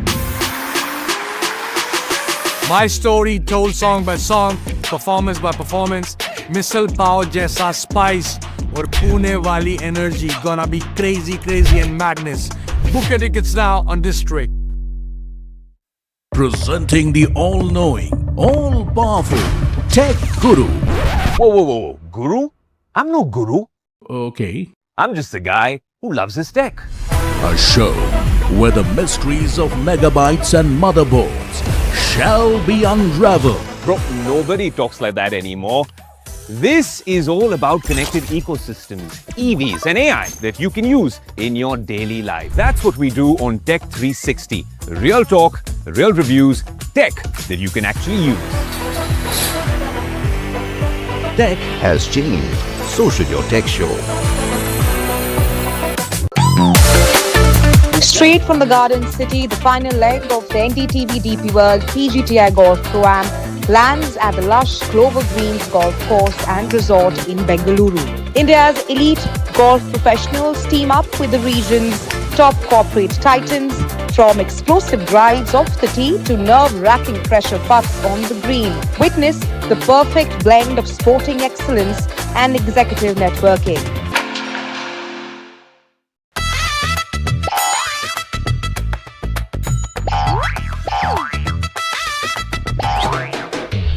To understand the Tamil Nadu twist, join me in the midst of our people, language and politics. Vanakkam Tamil Nadu, here we come.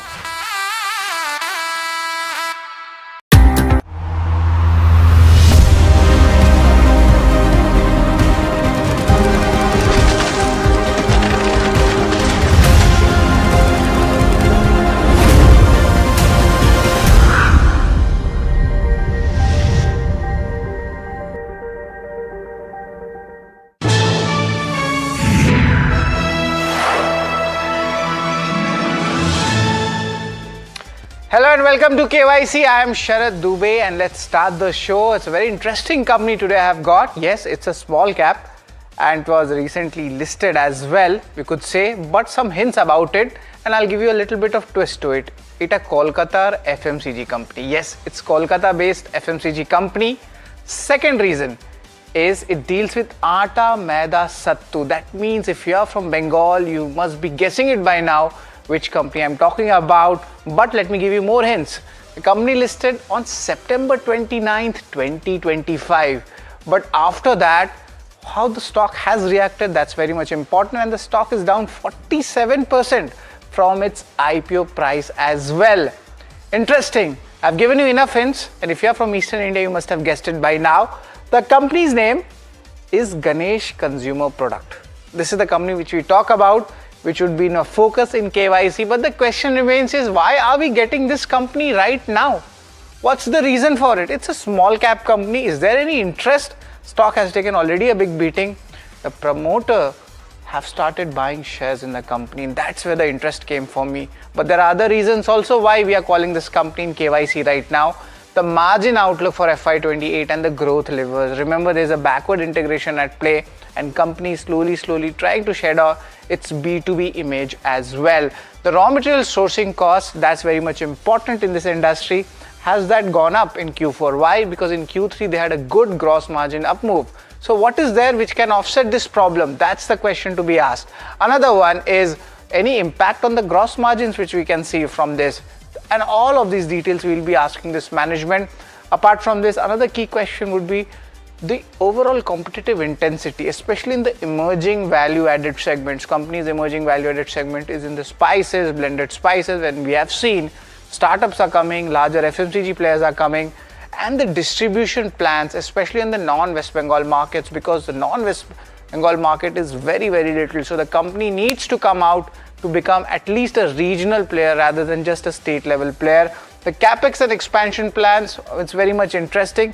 And the reason why I'm talking about is because of their capital allocation policies. Might be a little bit of conservative for a listed company, but let's have a look at other reasons why there would be a focus on this.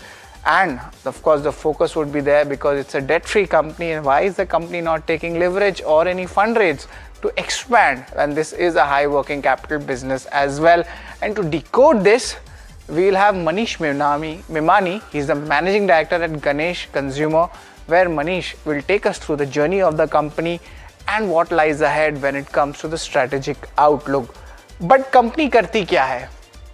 आटा, आप कह सकते हैं मैदा, flour. These are the most basic things in a household, especially in northern India and eastern India. But see what the company is dealing with. This is of course the whole wheat flour is there, wheat and gram based flours are there. This is largely what I'm talking about, besan also. To put that in perspective, promoter recently acquired 3 lakh shares, and that is where my interest came. Then I picked up this company, though it is smaller in KYC at an average, but nevertheless we get you these companies to find whether it's worthy for an investment or not.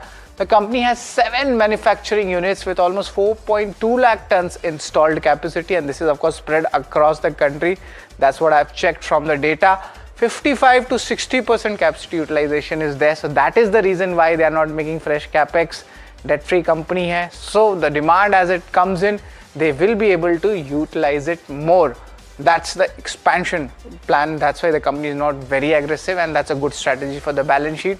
77% revenue comes from the B2C segment, and that's very much important. Also, apart from this, you should be knowing is that the distribution revenue is from the general trade. General trade is the normal shops, mom and pop shops we talk about, 84% of it. Of course, the question remains is in the future the FMCG companies have to have higher share coming in from modern trade. That means दूसरों के दुकान में उनके products रहेंगे, or else e-commerce where you order it from Zepto, Blinkit and other places as well. The B2C revenue breakup, and that is where there is a good concentration, definitely, but that concentration needs to come down.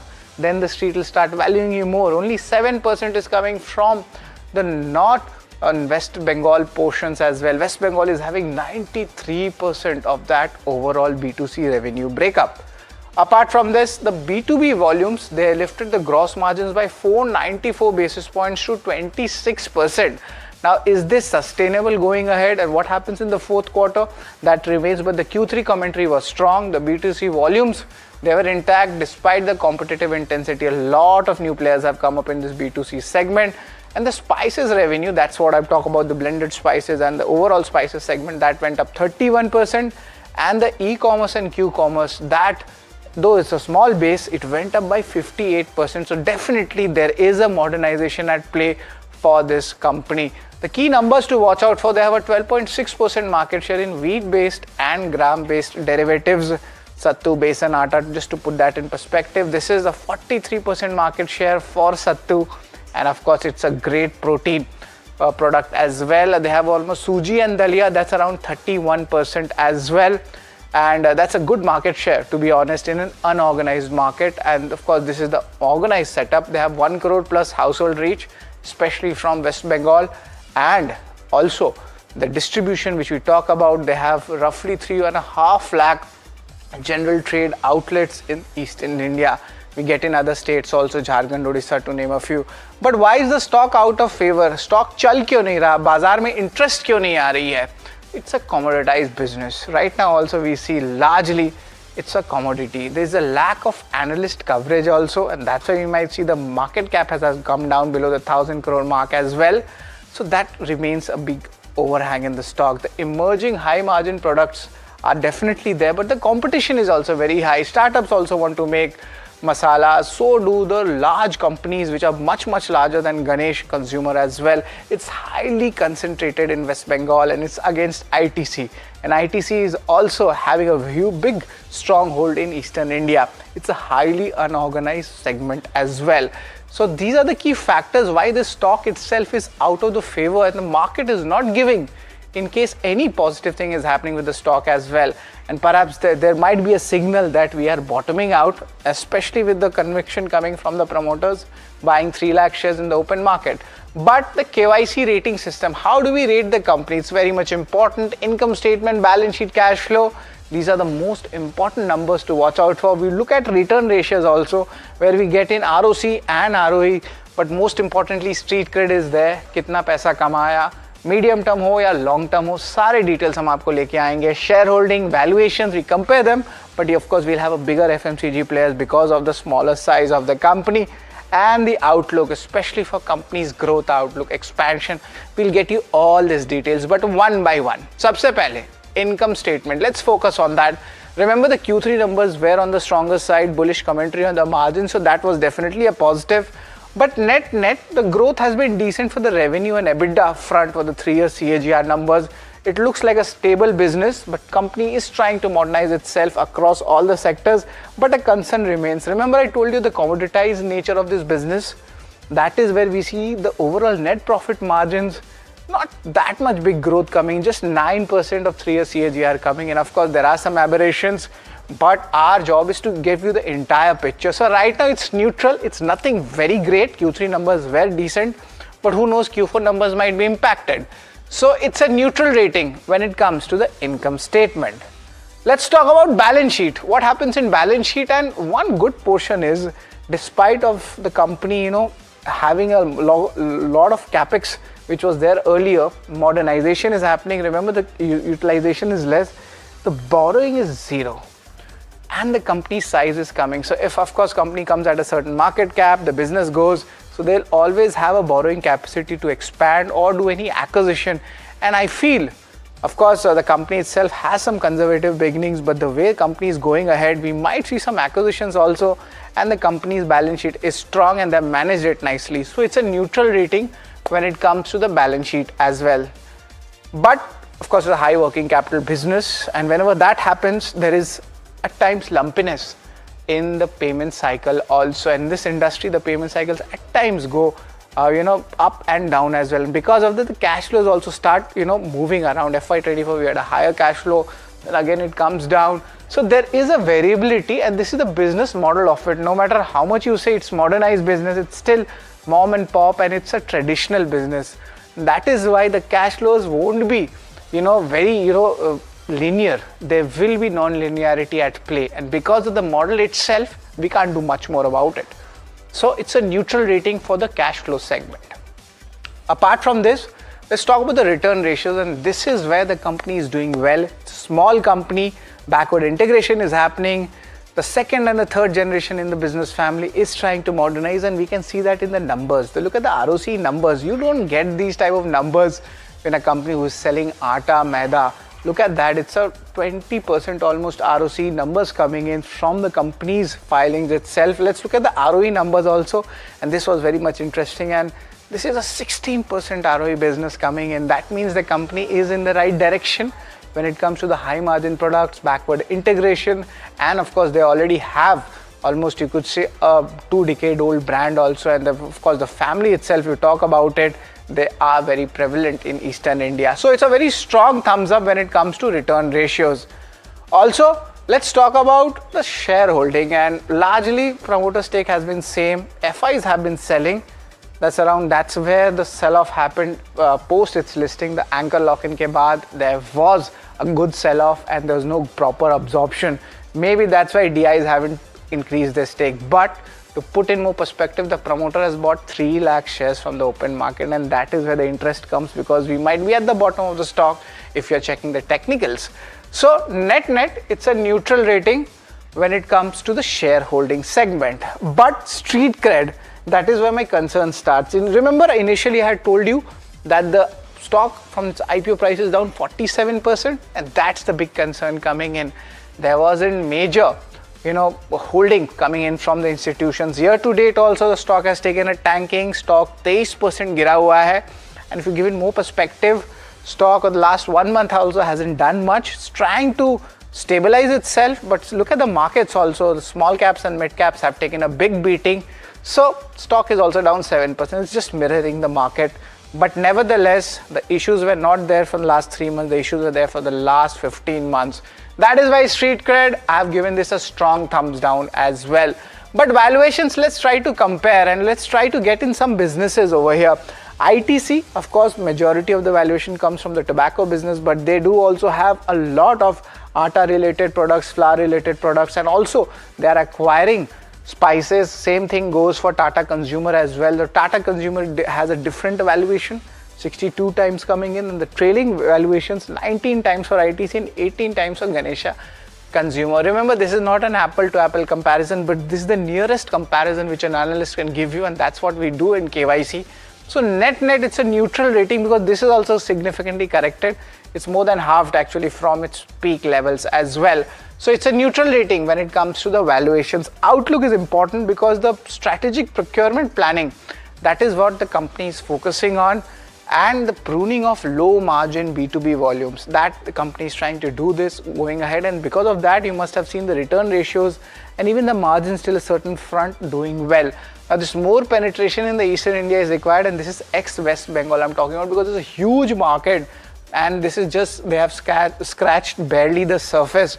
The quick commerce and the e-commerce, they are aiding growth in the modern trade segment as well, and that is where we see the growth numbers are good. So if these numbers start coming more, and the general trade, modern trade and e-commerce, if they get divided equally, that is where the alpha will start coming in the stock. So it's a neutral rating when it comes to the outlook.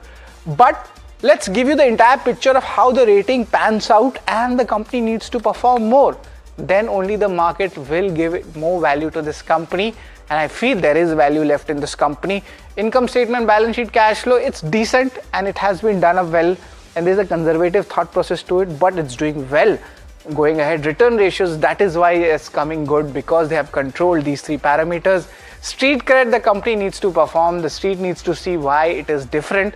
Shareholding, there is a little bit of positivity, especially when the promoters have started acquiring recently stake as well. Valuations, neutral, let's give it more time so that it becomes a proper FMCG player. And last but not the least, the outlook, the way the company is focusing on the backward integration, their expansion strategies, that is something we will look into it. But net, the rating is almost 4 out of 8, I have given totally. So the company needs to prove more. And for this company to get into the market, we need to have shows like KYC to understand what's happening. Manish Mimani, the managing director at Ganesh Consumer, will be joining us. And an interesting fact about him, he joined this company, the parent company is the Ganesh Flour Mills in 1994. And then, of course, he professionalized it, incorporated in 2000, and now we are seeing he has listed the company also in 2025. So a family-owned business to a listed player, that's a journey, and it's the story of Bharat. And joining us is Manish Mimani. He's the managing director at Ganesh Consumer Products. Good afternoon, Manish. It's always a pleasure to have you here. And interestingly, we all talk about, what's the growth strategy like for an FMCG player like yours. The first question I just want to ask is, the Q3 numbers are very strong, especially the gross margin front. So now, B2B business and B2C business. Manish, how do you see these businesses? And would you be likely to sell off or, reduce your exposure to this legacy business of the B2B, or will it stay? Yeah, good afternoon to you. Good afternoon to all viewers also. So in the past also, in last 4-5 years, credentials, our balance sheet credentials and P&L shows from the history, the same is going to go into the future also. We are bullish on B2C segment only. B2B, we are bound to have byproducts.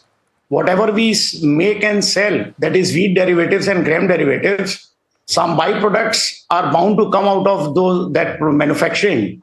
And that entire segment only is sold as B2B segment. Otherwise, we don't deal into B2B finished products. Right. So that's a clarity coming in from Manisha. But apart from that, the Q4 numbers in your industry also, a lot of expenses also increase. Of course, there's a backward integration play as well where you can offset.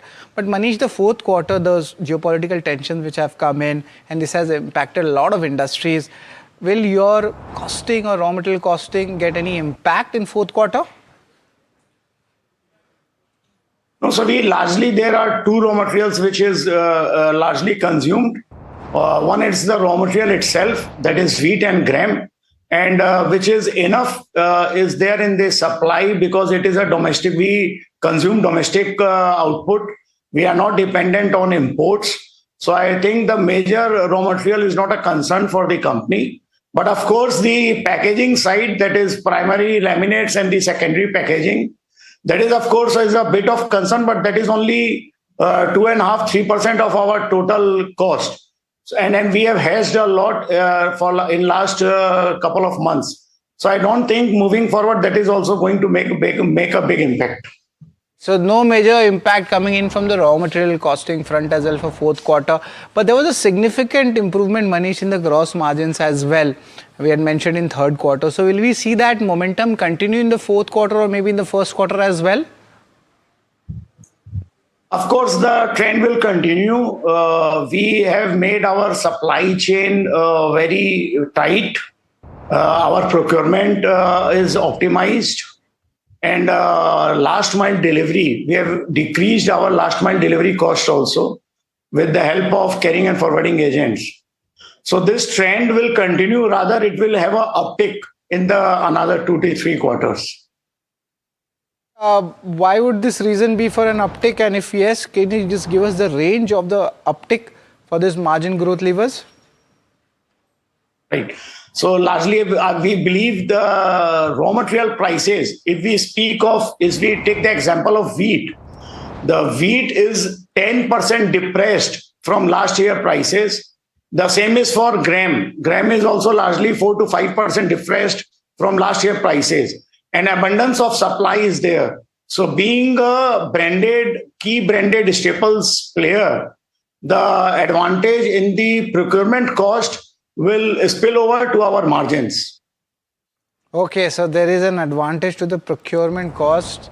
And when you talk about gram and wheat, these prices are down 10% compared to last year. So both the ways, the company seems insulated and maybe a margin uptick can come in. But apart from this, there is the emerging value-added segments which we talk about. This is your spice category. There is an ethnic flour category. How do you see this, revenue chunk from these segments increasing in the next 2 to 3 years? Any guidance on that? So largely, there are 3 levers of growth for the future. Of course, we are very optimistic for spices segment, which is a regional category. And we are banking on our expansion in spices category in West Bengal and in neighboring states. Geographical expansion of our core category, that is wheat derivatives and gram derivatives in Bihar and Northeast. And lastly, we are banking on the QCOM CAGR growth of the industry. And we have grown more than 50% on QCOM itself in last financial year. So I think these 3 levers of growth, spices, geographical expansion in Bihar and Northeast, and QCOM market share growth. This all 3 will make our revenue growth in the coming year.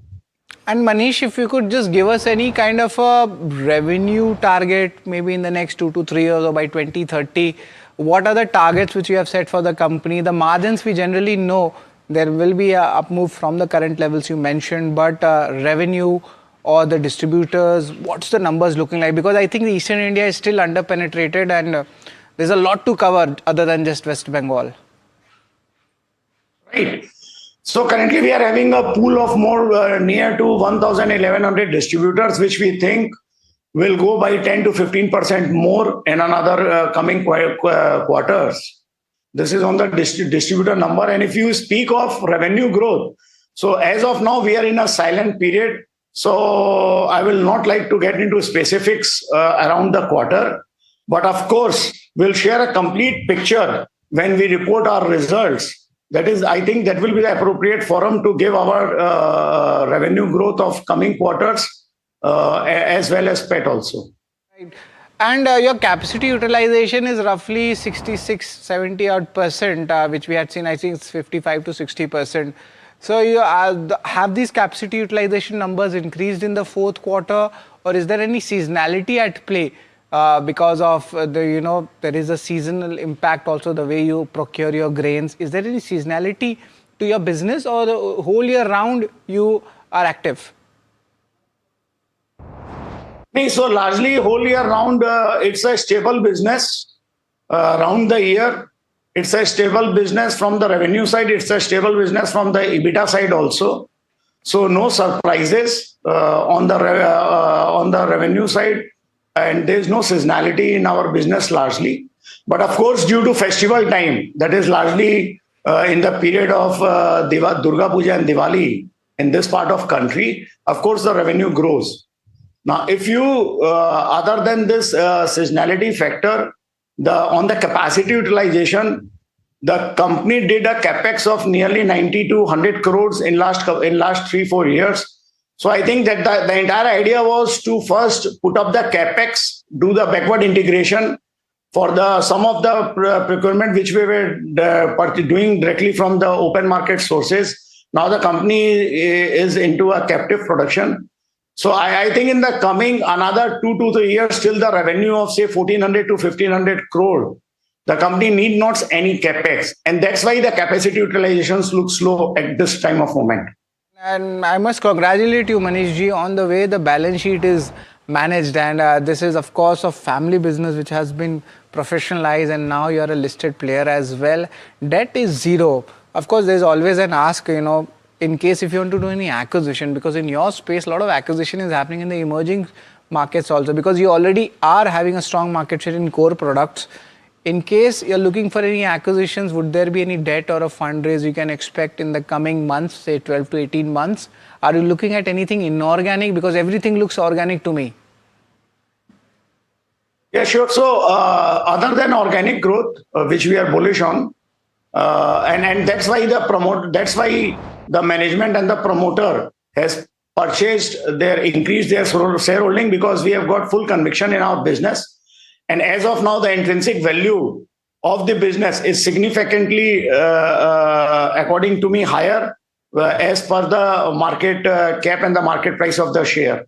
And that's why we have purchased to show that our skin is still in the game, and we very optimistic for the good future. Now, other than this, if you say of the inorganic growth, of course, we are scouting and searching for key players in our adjacent segments, which can add up to our core category also in the same region, that is in eastern part of country. And if we find a suitable company or a suitable category or suitable brand, which is similar, which can add value to us, to our portfolio, we are open to have acquire an inorganic opportunity with a internal cash flow as well as some sort of debt. Because the advantage of there is no debt as of today in the balance sheet, as you have said. So in the longer term, we would like to have that advantage if we acquire anything. So that's a very important commentary coming in. Of course, promoters have given the conviction by buying in open market, but inorganic acquisition with debt and internal accruals, you cannot rule out. Company is scouting something in Eastern India. Thanks a lot, Mr. Mimani, to giving your views to NDTV Profit about your company, and also giving the views about the industry where things are moving. It's always a pleasure to have you in our show, and best of luck. So this is the company we talk about, Ganesh Consumer Products. Promoters have bought in shares. Stock is at its lower levels, and they believe that the intrinsic value of the company is higher than the current market capitalization. Is it true or not? Let the time decide, and let the markets decide. They are the most supreme. Stay tuned to NDTV Profit and keep watching KYC.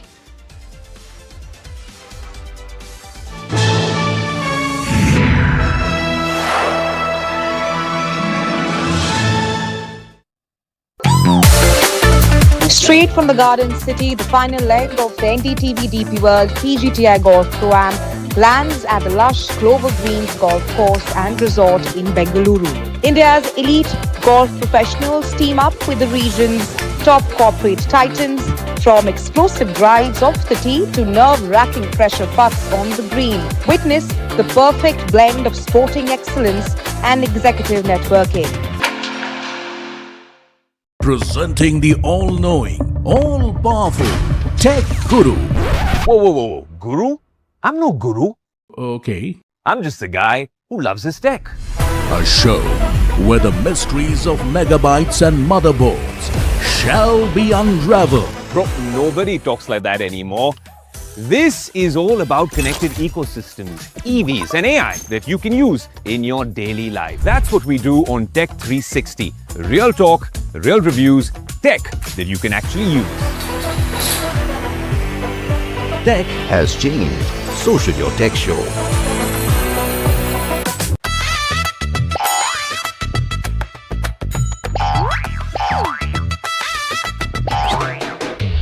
To understand the Tamil Nadu twist, join me in the midst of our people, language and politics. Vanakkam Tamil Nadu, here we come.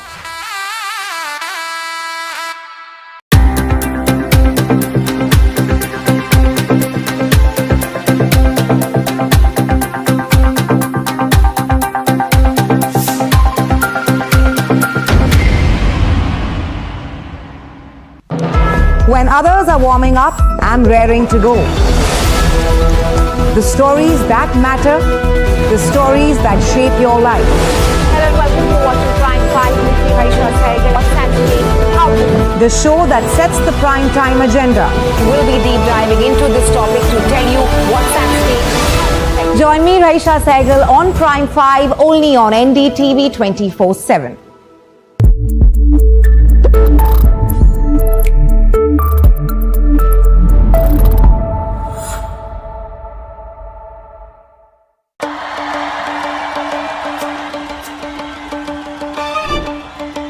Will the rising sun win with a hand in hand?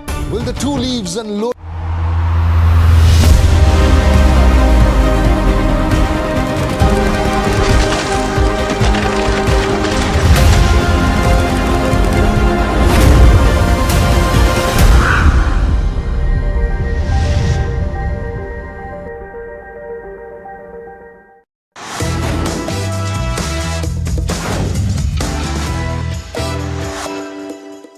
Hi, we're talking about Your Money Matters on NDTV Profit. I want to start with a question. Are you an optimist or a pessimist? I'm not talking about your approach to life. I'm referring to how you manage your money. If you haven't read Morgan Housel, you really should. In his book, Psychology of Money, he argues that pessimism is more intellectually seductive. His words. It sounds more compelling because it highlights immediate risks and strategies that might have gone wrong, whereas an optimist in the market sounds like he's selling something. I find off late that there are more posts on social media about how the Indian retail investor has been taken for a ride, how the systematic investment plan is a subpar concept pushed by an industry that is only concerned with building large assets under management. I want to challenge those concepts. Joining me today is Vijay Mantri, mutual fund distributor and financial educator. And on today's conversation, I would like to talk to you, Vijay, about why Morgan Housel says that you should save like a pessimist and invest like an optimist. But first, let me ask you, are you a pessimist or an optimist? I'm an optimist by nature, and I'm also optimist about India. And literature is full with critics, but businesses are run by optimists, and the world belongs to optimists. Most of the money in the world is made by optimists. Most of the intellectually seductive things are spoken about pessimists or critics. Okay, so part of what I want to talk to you about is this whole context, which is that we've had practically no returns for a period of 2 years. And first, because you look at data, and you look at data that goes back several decades. When was the last time we had a period like this, where you had a prolonged period of maybe not sharp downturns, but very small moves in certain pockets, and more often than not, you're seeing declines in your investments? It happened multiple times. It is just not for the first time it happened. But before I answer that question, let me say that social media does amplify the message. Whether it is the markets going down, then the amplification happened that FD was a better option. And the markets are going up, then people talk about why multi-baggers, which multi-bagger, why IPOs are great. So it is just the amplification. We don't live in a binary world. We need to look at as an investment professional that where are the odds of making money in the world and how do you position yourself.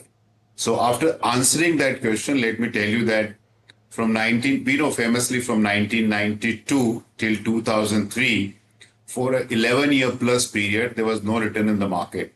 But please remember, whenever somebody quote this data, 1992, the 10-year return on Sensex was 21 times. Next phase we have seen in year 2000, approximately 55 months, there was no return in the Indian equity market. But please do remember, in year 2000, the best performed equity mutual fund delivered 3.5% gain in a 1-year period. The third period was in 2008. So from 2008 January till February 2014, for a 73-month, there was no return in the Indian equity market. But please remember, in January 2008, the 10-year CAGR of diversified equity mutual fund was in excess of 20%. It means your wealth grew around, I think more than that, your wealth grew around 21 times in January 2008 for a 10-year period. Now we look at data for September 2024, when the Nifty touched 26,200. The 10-year return on a small and mid cap was 6 to 8 times. The 10-year return on Nifty was 4.5 to 5 times, around 4.5 times. So it happened in past, and it will continue to happen in the future as well. And whenever you see markets not delivering return, look back at year 2000, look back at October 2008 to March 2009. You have a similar headline, you have a similar kind of narrative being built around that retail investor is taken for a ride. Unfortunately, if anybody in the Indian mutual fund industry has taken money out in past, he's the only person who's regretting.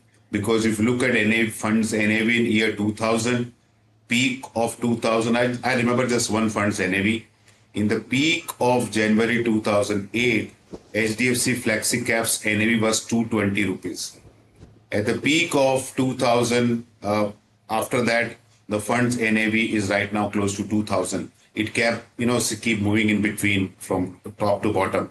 So if anybody who's redeemed the money, the NAV was 221 rupees in 2008. It fell to 97 rupees, 91 rupees in 2008 or March 2009.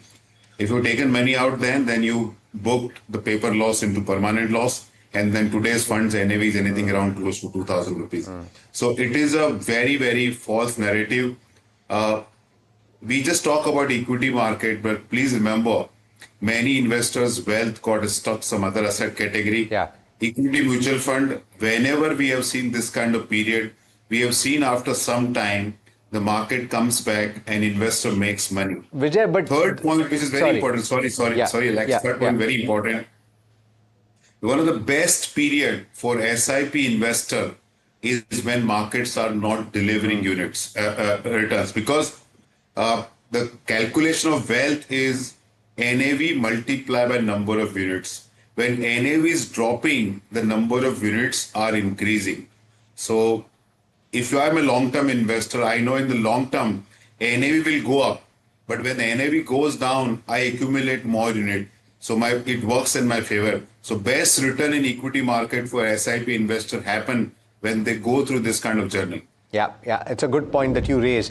I just want to draw your attention, and before we get further into the conversation, in case you haven't read Morgan Housel, what I was referring to, he says that you should save like a pessimist, and things that to think that things are going to get a little tough going forward, and so therefore you should save for a rainy day, and you should invest as an optimist, because you know for a fact that things will eventually look better in the long term, and that is what you have to have the belief in. But Vijay, just because something has happened in the past does not mean that it's going to happen again. And so that is an argument to the point that you're raising, that we've seen 2 years of a downturn and eventually it's going to look up. Who's to say that that will take place? No, nobody should tell you that. But what do you do as an investor? Put money in the bank deposit, no problem. But then the market goes down 30% from these level. Don't complain that you lost out. So it is I think instead of doing post-mortem, investor need to do pre-mortem. So just look at this crisis right now we are facing. Iran, Iraq, Iran, Israel, and USA. When the crisis started around a month back, who in the right mind thought this crisis will last that long? The crisis will have a supply disruption, because on 28th Feb, even US was not aware about this kind of challenges they are facing. Everybody thought it will be down and dusted and cleaned up in 7 days' time. We'll come back to normalcy. So this is what happened in Iraq war. This is what happened during other small wars happened in the world. So we go based on what we witnessed over the period of time. Now the question is, just keep in mind, the world is self-correcting. So just assume if the war continues or the situation continues for 3 months, 6 months, I have no clue when this is going to get over. But just remember, when it gets over, the market will not give you a chance to participate, because it will rally very, very fast. We remember on 2009 May, when there was no expectation that UPA will come back to power, result came on Sunday, and Monday market opened an upper circuit. So this kind of situation may play out. The second important thing to keep in mind is that after this war get over, what are the various opportunities the world is going to throw open? So I think the world is going to look very, very different. The Indian workers' demand will increase. We have seen in Ukraine-Russia crisis, around 12 lakh Russian either are missing or got injured or got killed. And approximately 72,000 Indians have gone in recent past. So when the GCC comes out of the crisis, there'll be rebuild phase. There'll be a lot of demand for Indian workers, and the kind of situation we are seeing, there'll be lots of demand for Indian defense product. So world is not going to go on a straight line, and world will keep self-correcting itself. The second point I would like to make, Alex, to use that, I looked at past data, and there's no guarantee it's going to play out in future. But if you look at Nifty PE multiple, whenever it is below 20 and the price to book value below 3.1, around 3, and dividend yield around 1.4%, you never lost money over a 3-5 year period in Indian market, and the return has been close to double digit, and some of the time it has been very, very fabulous. This is a one point. I track all the indices, auto, infra, FMCG, IT, all the indices, and I'm telling you, all of them except one or two are telling you from historical data perspective, it is a good time to start accumulating. Yeah, it's a good point that you're raising. And so therefore, I won't get into rupee cost averaging, because you've described it so well, Vijay, which is that you use these opportunities as periods of accumulation for the long term. That in essence is the concept of rupee cost averaging, dollar cost averaging on the global stage. But let's talk about what you should do in this kind of a scenario, because a lot of fund houses are also coming out and saying, Vijay, what you're exactly saying right now. DSP for one has said it. ICICI Pru MF has come out and said it. S. Naren put out a note yesterday talking about the fact that it is now a good time to start getting into equities for the long term. These are good opportunities. So what is your advice at this moment for people to start allocating towards equity? So first of all, check your allocation. You have enough emergency contingency money available to you. Allocate that much money into equity on which you can tolerate 10 to 20% volatility. Allocate that much money into equity on which you can live with no return from now on for 6 month to 12-month period. And invest when you don't get carried away by your morning walk friend or people you meet in the club or various things you see in social media. These are not basically helping you. Somebody who's there with you, helping you, guiding you is the person who have this big stake in your wealth. And one of the biggest person who has a stake in your wealth is yourself. So my request to anybody who's investing, just keep this thing in mind. And please do pre-mortem, not post-mortem. So suppose you have 50 lakh rupees to invest right now. You have two choices. Invest this money in equity market over the next 3 to 6 month period. And I tell you how to go about doing it. And then expect 10 to 20% volatility, or put that money in debt. Now suppose that two scenario emerges. Suppose after 1 year, the equity market is down 10 to 15% from here, these level, and debt is delivered 7% return. Now you feel very stupid that You should have done that. But suppose what happens, suppose the equity market is up 20% from these level and debt is 6-7%. Then you should not regret that you've taken a decision to invest in debt. Second thing which is very important in this market, when the markets are extremely volatile, the frequency of or your SIP and STP has to be a shorter duration. So let me explain you. Suppose you're investing 50,000 rupees STP every month, where you're transferring 50,000 rupees from debt to equity. In this kind of market, it is better to do 10,000 rupees STP every week, or perhaps you can do daily SIP, because the markets are extremely volatile. In the volatile market, your frequency of your STP need to be of shorter duration to give you more advantage of volatility in the market. Yeah, it's a good point. All right, so good advice. Vijay, thanks so much as always for taking the time, and pleasure speaking with you as always. Thank you very much. All right, now we've spent a little time talking about whether you should be an optimist or a pessimist, but specifically, is this the time to double down on your investments in equity? DSP and ICICI Prudential Mutual Fund both seem to think so, and this is what they're saying. DSP has pointed out various data points. On the one hand, they've said 4 months of consecutive declines for the Nifty 50 index. You've only seen 7 instances of that if you go all the way back to the 1990s. You had 6 weeks of the Nifty 50 losing ground. That is also a 1 in 50 plus kind of probability situation. The India VIX, which is the volatility or the fear index, is above 25 right now, and that usually is indicative of panic selling situations. More than a dozen large cap stocks are in oversold zone, and stocks that are above the 200-day moving average in the Nifty 500 are very close to the lowest ever. And finally, there are a few index heavyweights that have reached 2008 financial crisis valuations. So all of that bodes well for equities going forward. Finally, S. Narain, who is viewed as a value investor, is saying some very interesting things. He says that they believe that this is an appropriate time for investors to gradually increase their allocation to equities while continuing to focus on asset allocation strategies. And unlike 2020, return expectations should be more moderate.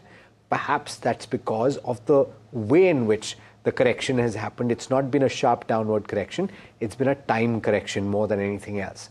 And finally, they're saying, as always, disciplined investing and avoiding extreme positions remains key. So 2 fund houses coming out and saying maybe you should contemplate increasing your allocation to equity. All right, for the second part of this conversation, let's talk about real estate. It's something we haven't done in a while on this program, and I'm just wondering what the outlook for FY27, that is the current financial year that started yesterday, looks like. If you're in the market for real estate, or indeed if you have bought real estate as an investment. I'm joined today by Dr. Prashant Thakur, who is Executive Director and Head Research and Advisory at Anurag Group.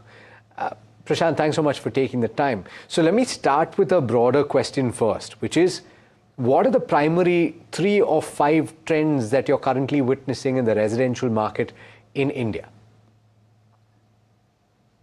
Thanks, Alex. I think it's a burning topic right now. Everybody wants to know what is in there for real estate in FY27 amidst the backdrop of all this uncertainty that we are facing.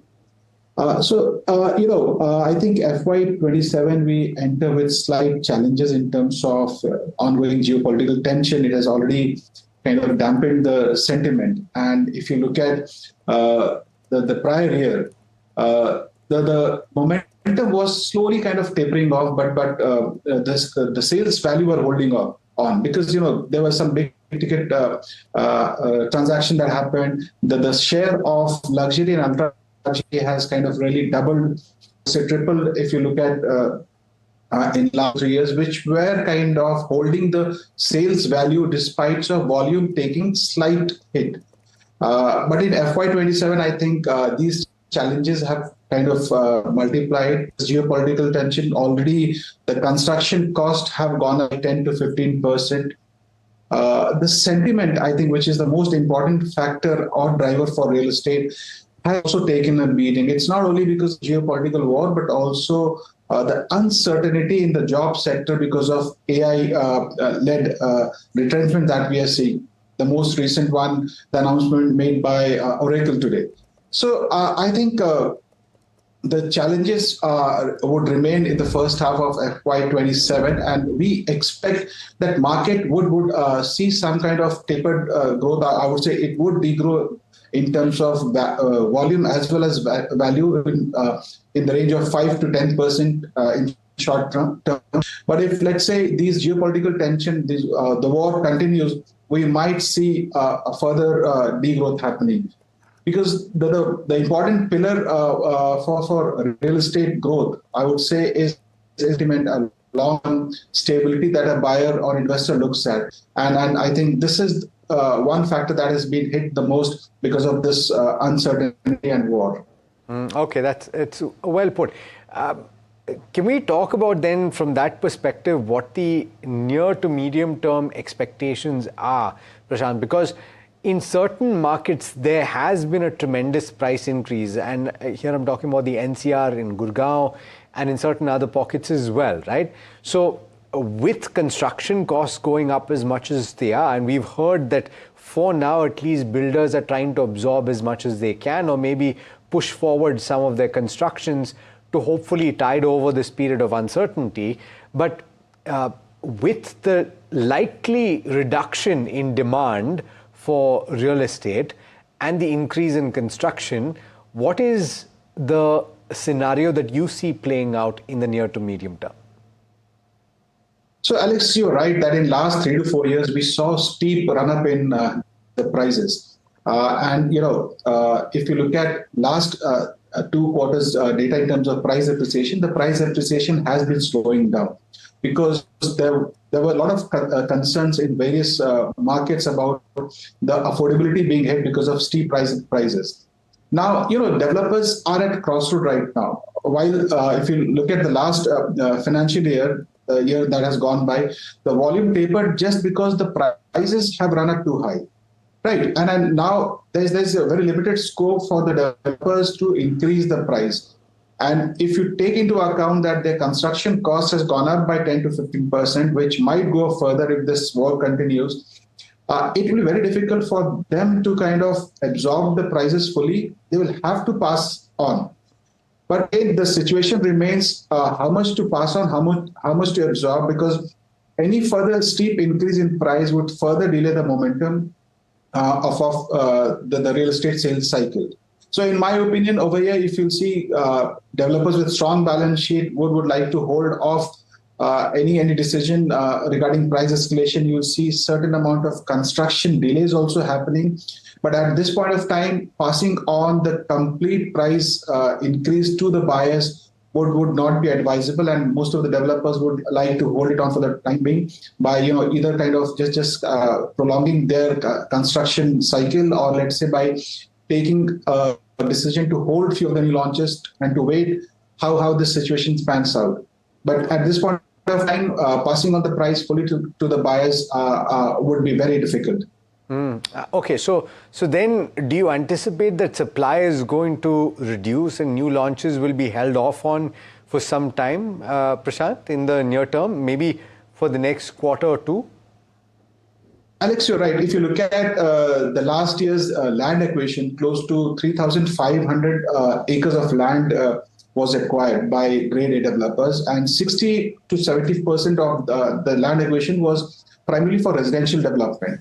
So while if you take out the war from the scenario, we had expected good amount of launches happening in the first half, but now the scenario has completely changed. Though the grade A developers are sitting on a very strong balance sheet, land is there, but I think they will hold on to certain extent any major new launches in the first quarter of FY27. But again, having said that, things should pick up in the second half. But again, to answer your question, we see some kind of slowdown in launches because we have seen a huge launch in last couple of years, and at this point of time, execution will take a center stage.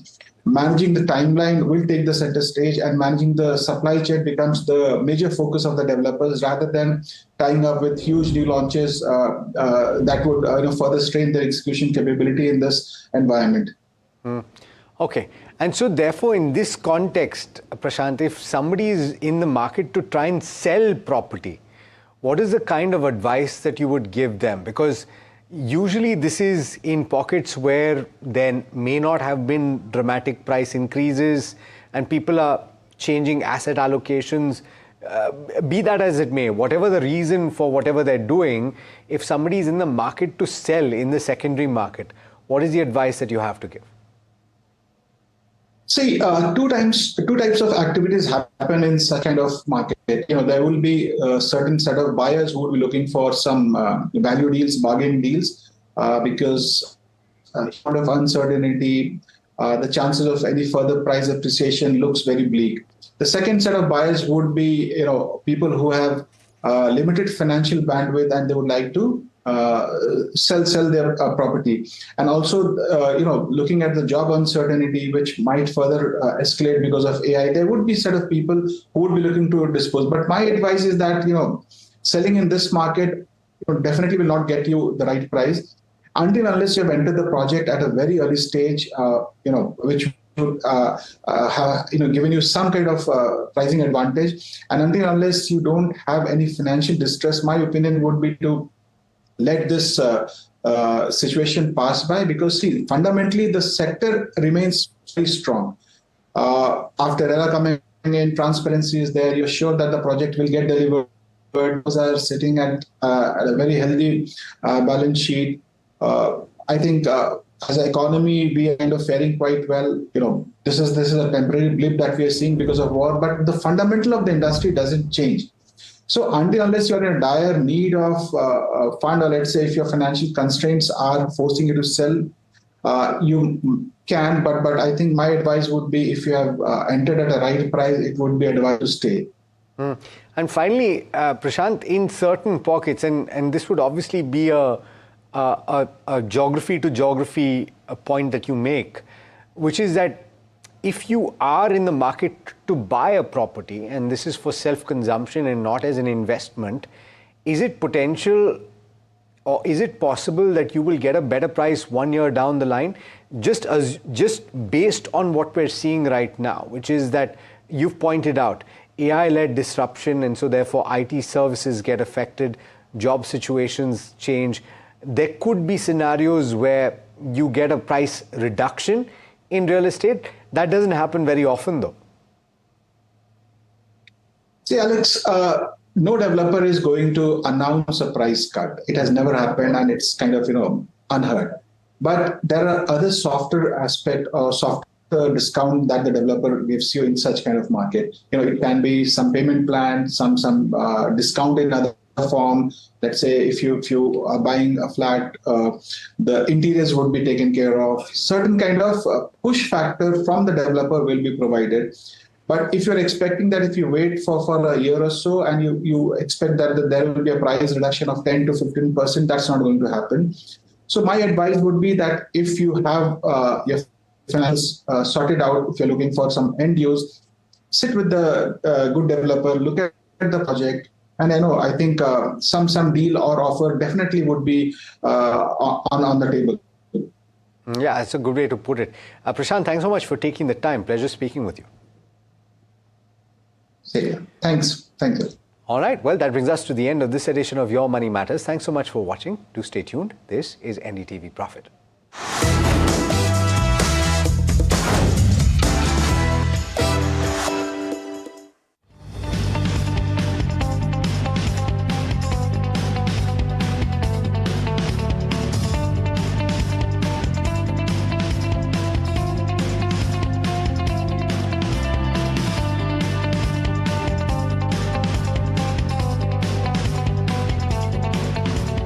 Presenting the all-knowing, all-powerful Tech Guru. Whoa. Guru? I'm no guru. Okay. I'm just a guy who loves his tech. A show where the mysteries of megabytes and motherboards shall be unraveled. Bro, nobody talks like that anymore. This is all about connected ecosystems, EVs, and AI that you can use in your daily life. That's what we do on Tech 360. Real talk, real reviews, tech that you can actually use. Tech has changed. So should your tech show. Straight from the Garden City, the final leg of the NDTV DP World PGTI Golf Pro-Am lands at the lush Clover Greens Golf Course and Resort in Bengaluru. India's elite golf professionals team up with the region's top corporate titans, from explosive drives off the tee to nerve-wracking pressure putts on the green. Witness the perfect blend of sporting excellence and executive networking.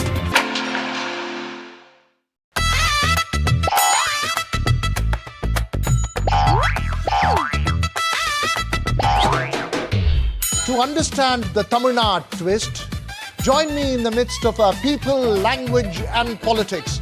Vanakkam Tamil Nadu, here we come.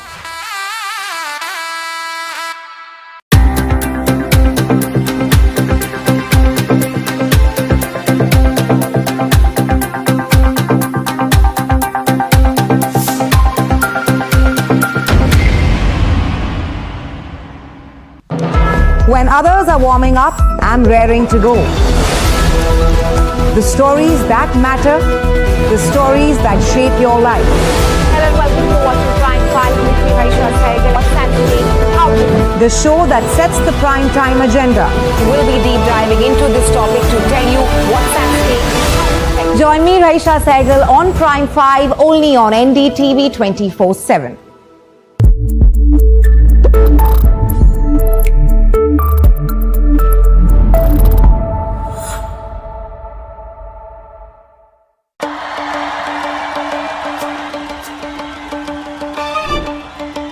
Will the rising sun win with a hand in hand? Will the two leaves and lotus bloom? Who will whistle to success in Tamil Nadu? To understand the Tamil Nadu twist, join me in the midst of our politics and people. Vanakkam Tamil Nadu, here we come.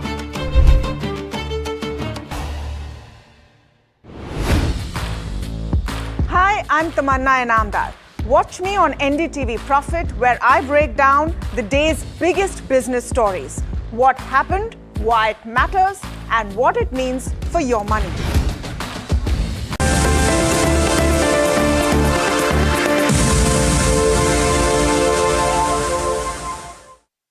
Sandeep Tandon of Quant Mutual Fund. Actually, he does not need an introduction. Sandeep, thanks so much for taking the time and pleasure speaking with you.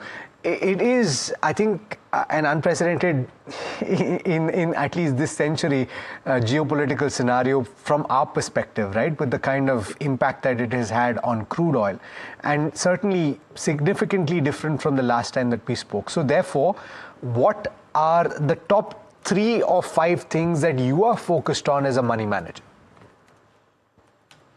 See, most important, we have to understand, we always say, we are in the business of risk management, and returns a byproduct. Okay. So you have to evaluate the risk, what is playing out right now. The way we look at the market from the current perspective, obviously, nobody can forecast which date exactly these things will get over or will close to culmination, this sort of thing. What is important to understand how we reconstruct our portfolio. So as this point in time, this is the uncertainty about the raw material, the fuel prices. So we have actually pruned down our exposure on the manufacturing cycle or manufacturing stocks, because we are not very clear how exactly, neither the companies know nor the analysts understand how exactly it will affect. We can talk about broad direction, but nobody is able to quantify because things are relatively fluid. And so is the challenges on the logistic front also. So the way we look at it is that if you remember COVID time, an extraordinary moment was there, or in 2022 also, when Ukraine-related attack happened, and later, few quarters later, you realize that was the biggest buying opportunity. Now, the way I look at India currently, we are seeing a signs of capitulation, and which means we are closer to bottom, and which also means worst is nearby. Either worst is already over or worst is nearby, but best is yet to begin. That's the way I will define this situation. And hence, this is the time not to get capitulated, the time to capitalize the opportunity. So one has to be clearly looking at some of the sector like telecom, generic pharma. There are many sectors, large infra, energy, which are not impacted, rather beneficiary. Okay. So these are the spaces where you should have a concentrated holding rather than running a very well diversified portfolio, which will not help us at this point in time. So we have to protect our portfolio from the downside. And I think as situation improves, you will see sharp rebound in the market also, and that we have seen historically whenever any big crisis is there, it's become a buying opportunity provided you play it right. Sandeep, interesting point here where you're talking about rebalancing, you're talking about, looking at signs of capitulation that you're seeing and exhaustion as well. So in terms of strategy, if you're talking about rebalancing, someone who's already holding a couple of sectors where the valuations could be high right now, but stocks are underperforming, would you advise investors to then book profits in those sectors and then move into sectors where you could probably start finding value and growth? Yeah. So I will say, if you are lucky, you have opportunity to book profit, one should definitely do that. Even I will say, if you have to book losses also, then you should book it and move to the safety areas, okay, which is important from the current context. So for me, rebalancing always has to be slightly more ruthless and brutal in that sense, because you have to keep aside your emotional attachment and what prices you have seen in the past. That does not help, okay. So it's better to shift and rebalance your portfolio towards all the stocks where you see has more potential from the current level rather than the stock or sector we are holding, which has more downside even from the current levels. Sandeep, Neeraj here, and one is what you do within your equity portfolio. Two is what you do within your overall portfolio, and therefore, does asset allocation, geographical allocation, etc., become a really important parameter right now? So yes, asset allocation is very important. In fact, if you really look at from the current level, it makes a lot of sense to increase your equity exposure as compared to debt exposure. We were very early to cut down our bullion exposure in our multi-asset fund. I don't think the time is apt to go all out aggressively. Rather, aggression has to be shown. Then I think the equity is the area where you have to look for some opportunity, because stocks have corrected significantly, right from 20% to 50%, depending on which sector and particular stock we are referring to. So I think there is an opportunity. The way I look at it is that asset allocation is important. I think the stock rotation or sector rotation is also going to be more vital than asset allocation at this point in time, because that is somewhere which requires some amount of courage to do it at this point of time. Okay, sorry. So Sandeep, just to get that clarity, I believe you have launched an asset allocator fund as well, but you are telling us right now that it might be, so let's assume even in that fund maybe, what you might do is have a higher proportion to equities, which might to some people seem counterintuitive, but you are kind of looking at it, the current correction as an advantage. Yeah, Neeraj, you're absolutely right. We have just launched our, on the QSIP platform, we have just launched our multi-asset allocator fund. I'll give you a small example. If I just touch base on our own mutual fund, multi-asset fund is one of the best performing fund across all categories, okay? It has beaten small cap index, it has beaten mid cap index, it has beaten Nifty in itself and Nifty 500 in all the scenarios, 1 year, 3 years, 5 years and 10 years. So obviously, if you are able to time the market in terms of asset allocation, it plays a very important role in terms of generating overall return. Since we as a house are largely a macro house, we give more weightage to the macro than the micro calls. And hence we think we have better ability to manage, and we have demonstrated in our performance, not only for last 10-year perspective, this scheme has one of the best performing fund across various mutual fund schemes in the industry. So it gives me confidence that we have demonstrated in the past. Let's take example gold and silver. We virtually sold at the peak of the cycle, and we are still not willing to increase at this point of time. Maybe at appropriate time, when cycle is right, we will load gold and silver both, because from a longer term perspective, we remain very constructive in this space. From a very near term perspective, we have seen challenges. We've seen actually euphoria in the month of January in the precious metal space, and we actually highlighted this is the biggest risk in the market, both from a dollar up move the precious metal correcting, and particularly some of the equity market. Though I was not expecting India market to correct up to this levels, but it has also corrected sharply. The way situation is building right now, it's up to question of like how smartly you can position your portfolio, and it's a very tough task, because you have a lot of emotion attached with that. We have seen certain levels of stocks, so a lot of psychological barrier you have to cross, and if you can do that, I think you will be winner in this cycle. Sandeep, just want to ask you about specifically that, right? So you've described some parts of how you would reallocate the equity component, right? I'm asking on, maybe you can just delve a little deeper into why you're saying that, and maybe some clarity will emerge from your own anticipation of FY27 earnings and how that thesis might have changed based on the geopolitical crisis, based on crude oil at 100 plus, and based on the rupee where it is.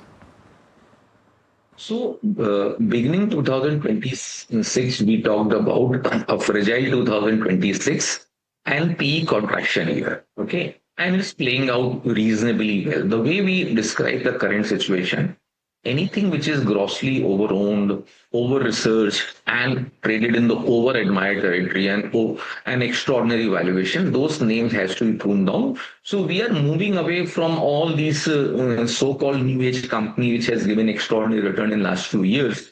We are seeing a clear signs of peaking out in terms of PE deterioration. And that itself is good reason that these stocks has potential to correct sharply. Whatever correction we have seen, maybe some more can happen even from the current levels. No, the way we look at is the space like energy. Okay, we are grossly overweight. Energy is a basket in our portfolio, both from data sector perspective or renewable perspective in the current crisis. So if somebody look at next 5 years, 7 years horizon, I think this is a great story. Telecom is not affected at all. Financial also looks good. At least on the, if this crisis lasts for long, then financial will be affected. But if it is a quarter or month phenomena, it will not have very meaningful impact. So financials also look slightly good. And again, within financial, you have to look at the under ownership aspect, which is important. Not only the foreign ownership, you have to also look at the domestic ownership. And we have seen many stocks. NBFC still looks good to me because there's an opportunity. So I think the way you have to play it is smartly. You have to play out India centric. Like today, news on the pharma is there. Is more problem for the formulation and the expensive drugs. But India, which is the very dominant player in the generic side, look at the all generic company, they will be beneficial of that. So I think there is our opportunity, and we also have to try to see all those companies, how they are well placed and from their raw material perspective. Okay, so anything related to that, if you can quantify, I think then you will be slightly ahead of the curve. Sandeep, when you're talking about pharma as well, right now, a question that I have for you is very current, when news reports are indicating that there is a potential of 100% tariff that the Trump administration would be talking about or levying, and an announcement could be on the cards today, which is Thursday. I know it's speculative, but if something like this happens, would you change perspective when it comes to pharma, because that sector itself is trading under pressure right now? No, the way I look at it, I don't bother too much about what narrative is there. Let's understand the reality. Can any country, can US live without Indian drugs? That's the first question. Answer is clearly no. Can they mess around on the pharma or the food side or the fuel side? Three basic needs, whether you're talking about fuel, whether you're talking about the food related, and even on the medicine front. I don't think they're in the position to get impacted because it's their need. And that's the reason I'm saying instead of getting into high-end formulation company, in fact, Europe will be more affected than Indian companies. This is a bigger impact, and I think the battle which he's playing on the NATO front, this is another technique to put pressure out there. I don't think Indian companies should be bothered too much about it. We have potential to pass that price hike if that happens, and the distributor will absorb it. But our focus is, as a house, we are more bullish on the generic because there's no substitute for Indian generic in the world. And that's the edge we have. So I like to focus on the edge, and plus the rupee depreciation, which people are not factoring right now. That it's an 11% rupee depreciation, what we have seen in last 1 or 12, 13 months. It's a very meaningful number, which will be having a very positive impact on the bottom lines of these companies, particularly on the export side.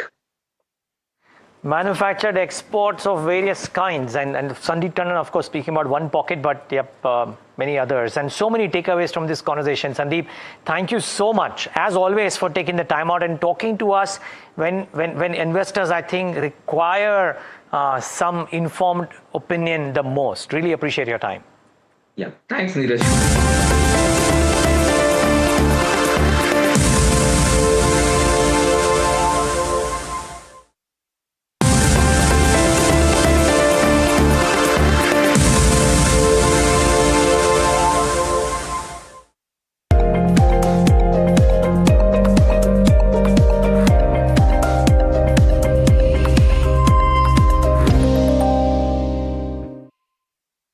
Pleasure will be ours to talk to Pranjul Bhandari, Chief India Economist and Macro Strategist of the ASEAN region at HSBC. She Johnson on the show right now.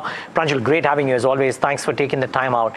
How worried should an economic watcher be, considering all that's happening and considering that the end game is, or the end impact is nowhere in sight right now?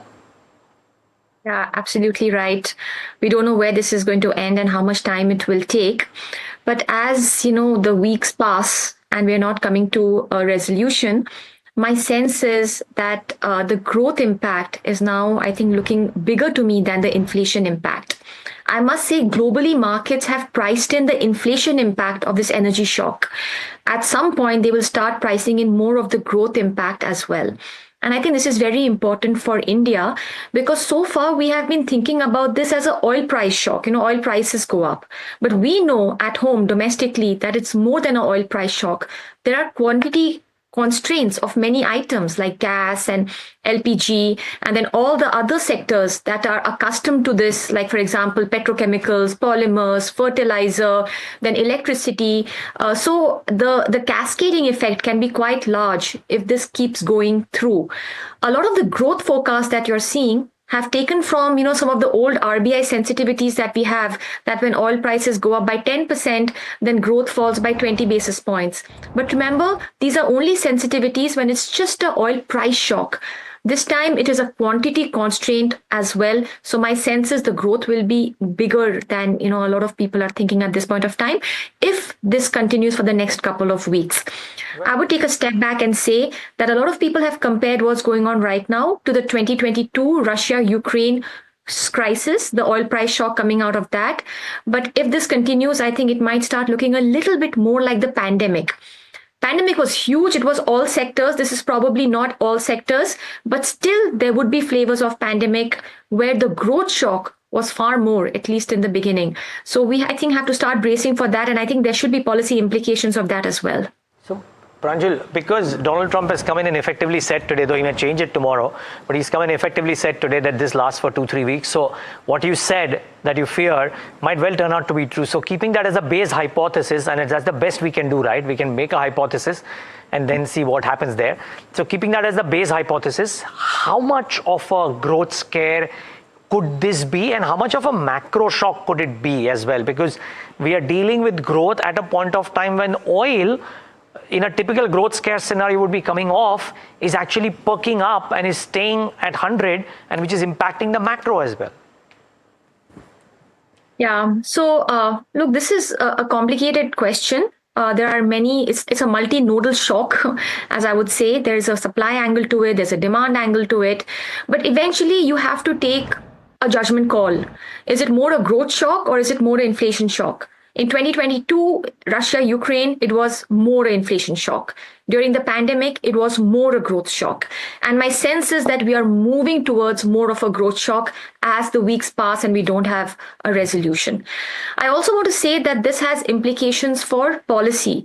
What I really want to say is that every time there is a shock like pandemic, there are a lot of things we should do and we should not do. I think what we need to do right now is neither stimulate the economy too much, nor tighten the economy too much. I think policy has to become a lot more neutral. What this means for fiscal policy is that you need to run fiscal deficits closer to last year, not make it too high or too low. What does that mean? It means that as soon as your state elections are over, increase pump prices. good burden sharing of the oil shock between government and the private sector is the healthiest when you're having a big global growth shock. In India's case at this point of time, if we actually let government take all of the pressure, it's actually worse for growth. Because if government takes all the pressure, it cuts expenditure somewhere else. It's a zero-sum help.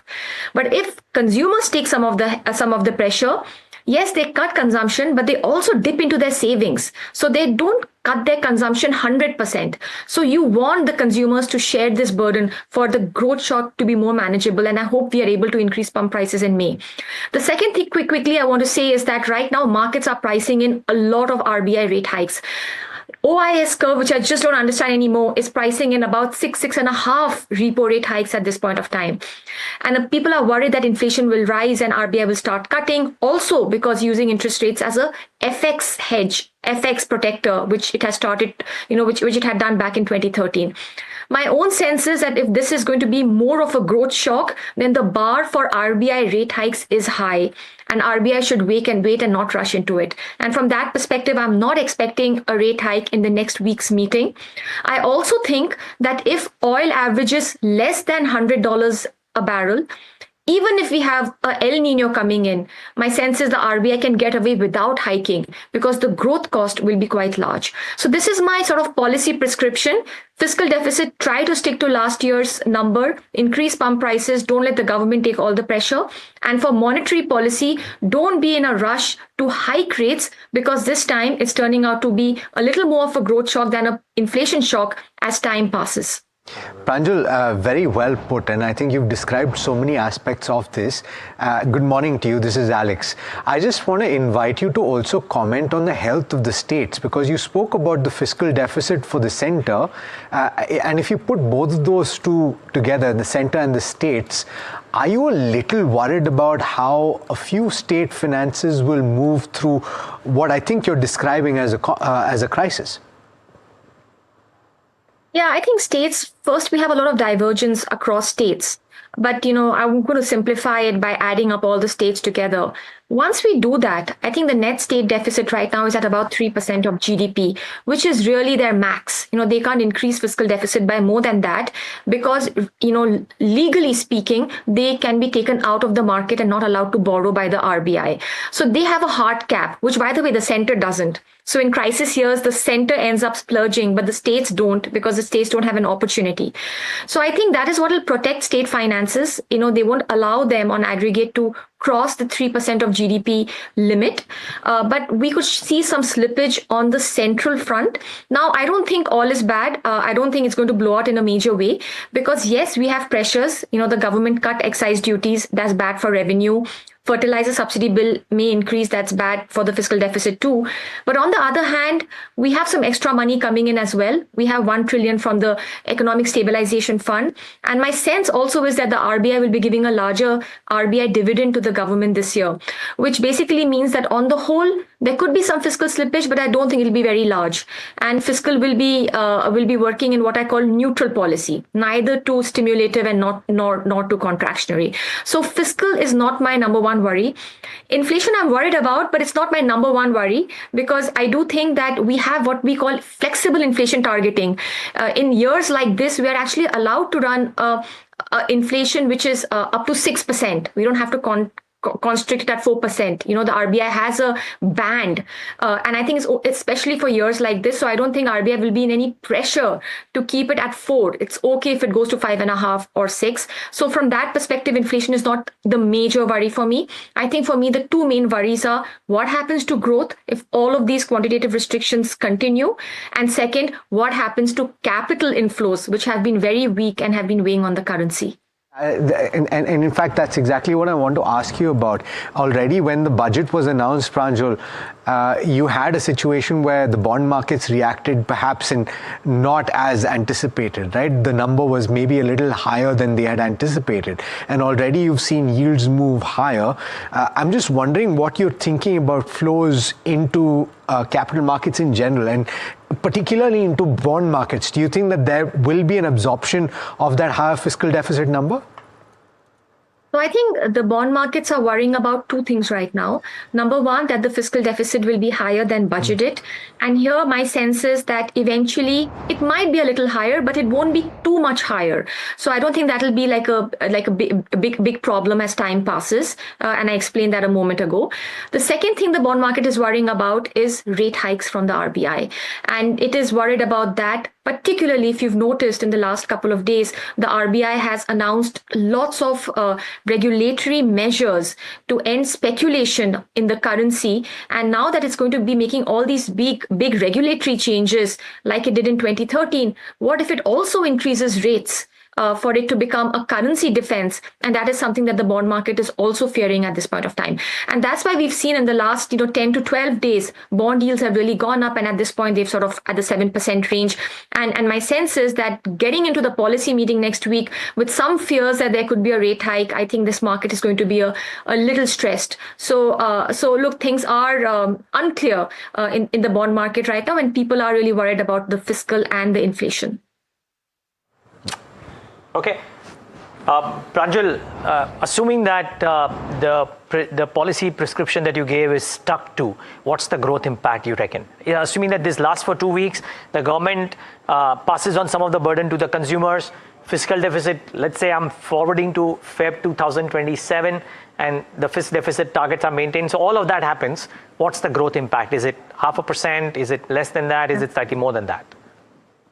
Yeah, so I'm going to simplify it. I'm going to say if oil averages $80 a barrel, which basically means that the worst is behind us, even though the path from here could be a little uncertain. And overall for the whole year, the average is $80 to $85 a barrel. My sense is growth could be about 6.3%, which is 70 basis points lesser than the 7% I had penciled in before the crisis energy shock happened.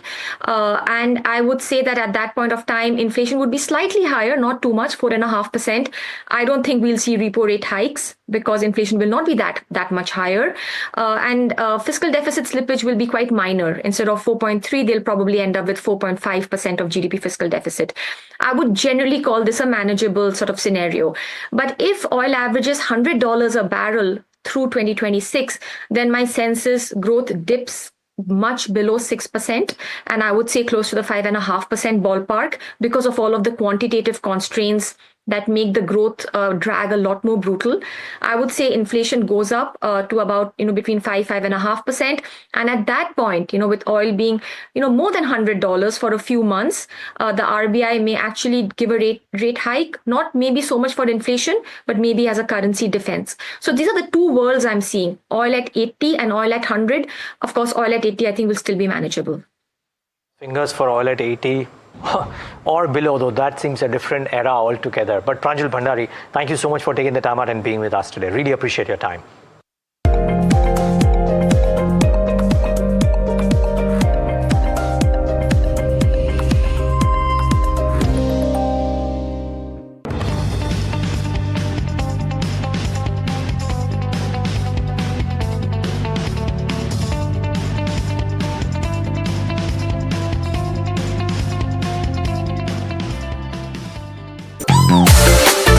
Straight from the Garden City, the final leg of the NDTV DP World PGTI Golf Pro-Am lands at the lush Clover Greens Golf Course and Resort in Bengaluru. India's elite golf professionals team up with the region's top corporate titans, from explosive drives off the tee to nerve-wracking pressure putts on the green. Witness the perfect blend of sporting excellence and executive networking. Presenting the all-knowing, all-powerful Tech Guru. Whoa. Guru? I'm no guru. Okay. I'm just a guy who loves his tech. A show where the mysteries of megabytes and motherboards shall be unraveled. Bro, nobody talks like that anymore. This is all about connected ecosystems, EVs and AI that you can use in your daily life. That's what we do on Tech 360. Real talk, real reviews, tech that you can actually use. Tech has changed. So should your tech show.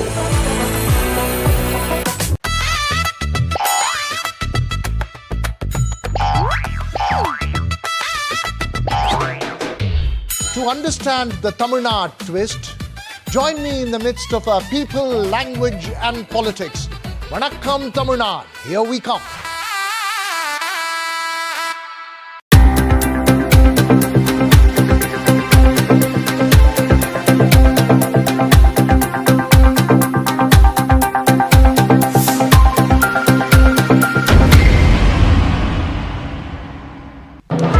When others are warming up, I'm raring to go.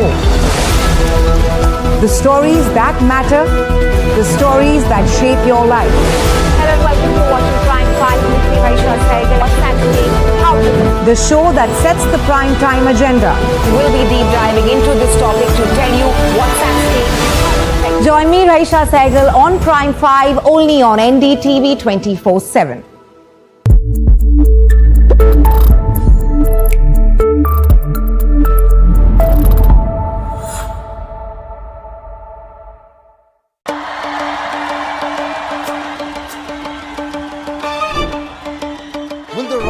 Sun win with a hand in hand?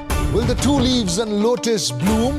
Who will whistle to success in Tamil Nadu? To understand the Tamil Nadu twist, join me in the midst of our politics and people. Vanakkam Tamil Nadu, here we come.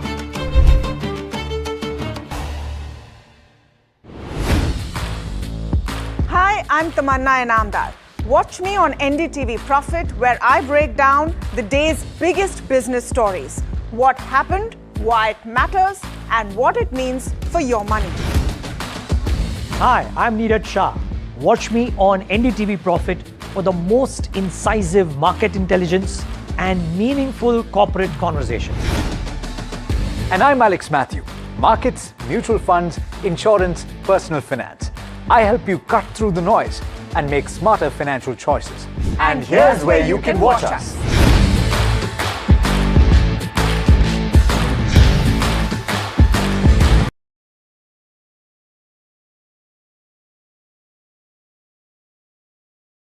New Power Panel. New Power Panel.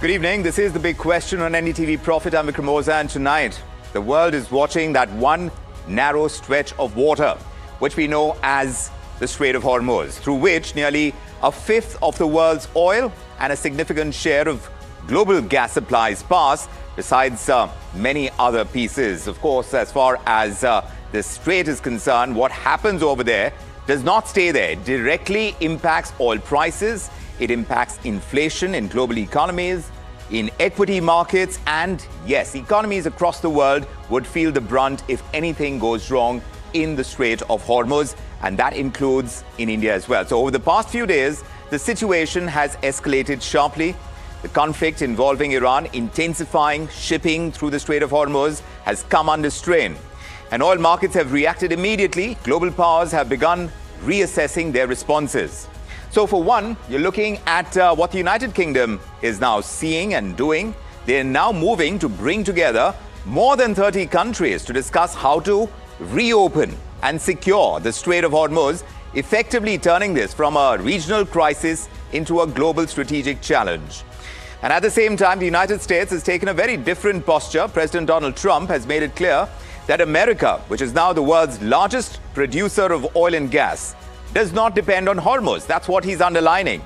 And that countries, he says, which do depend on the Strait of Hormuz should be prepared to protect the passage themselves.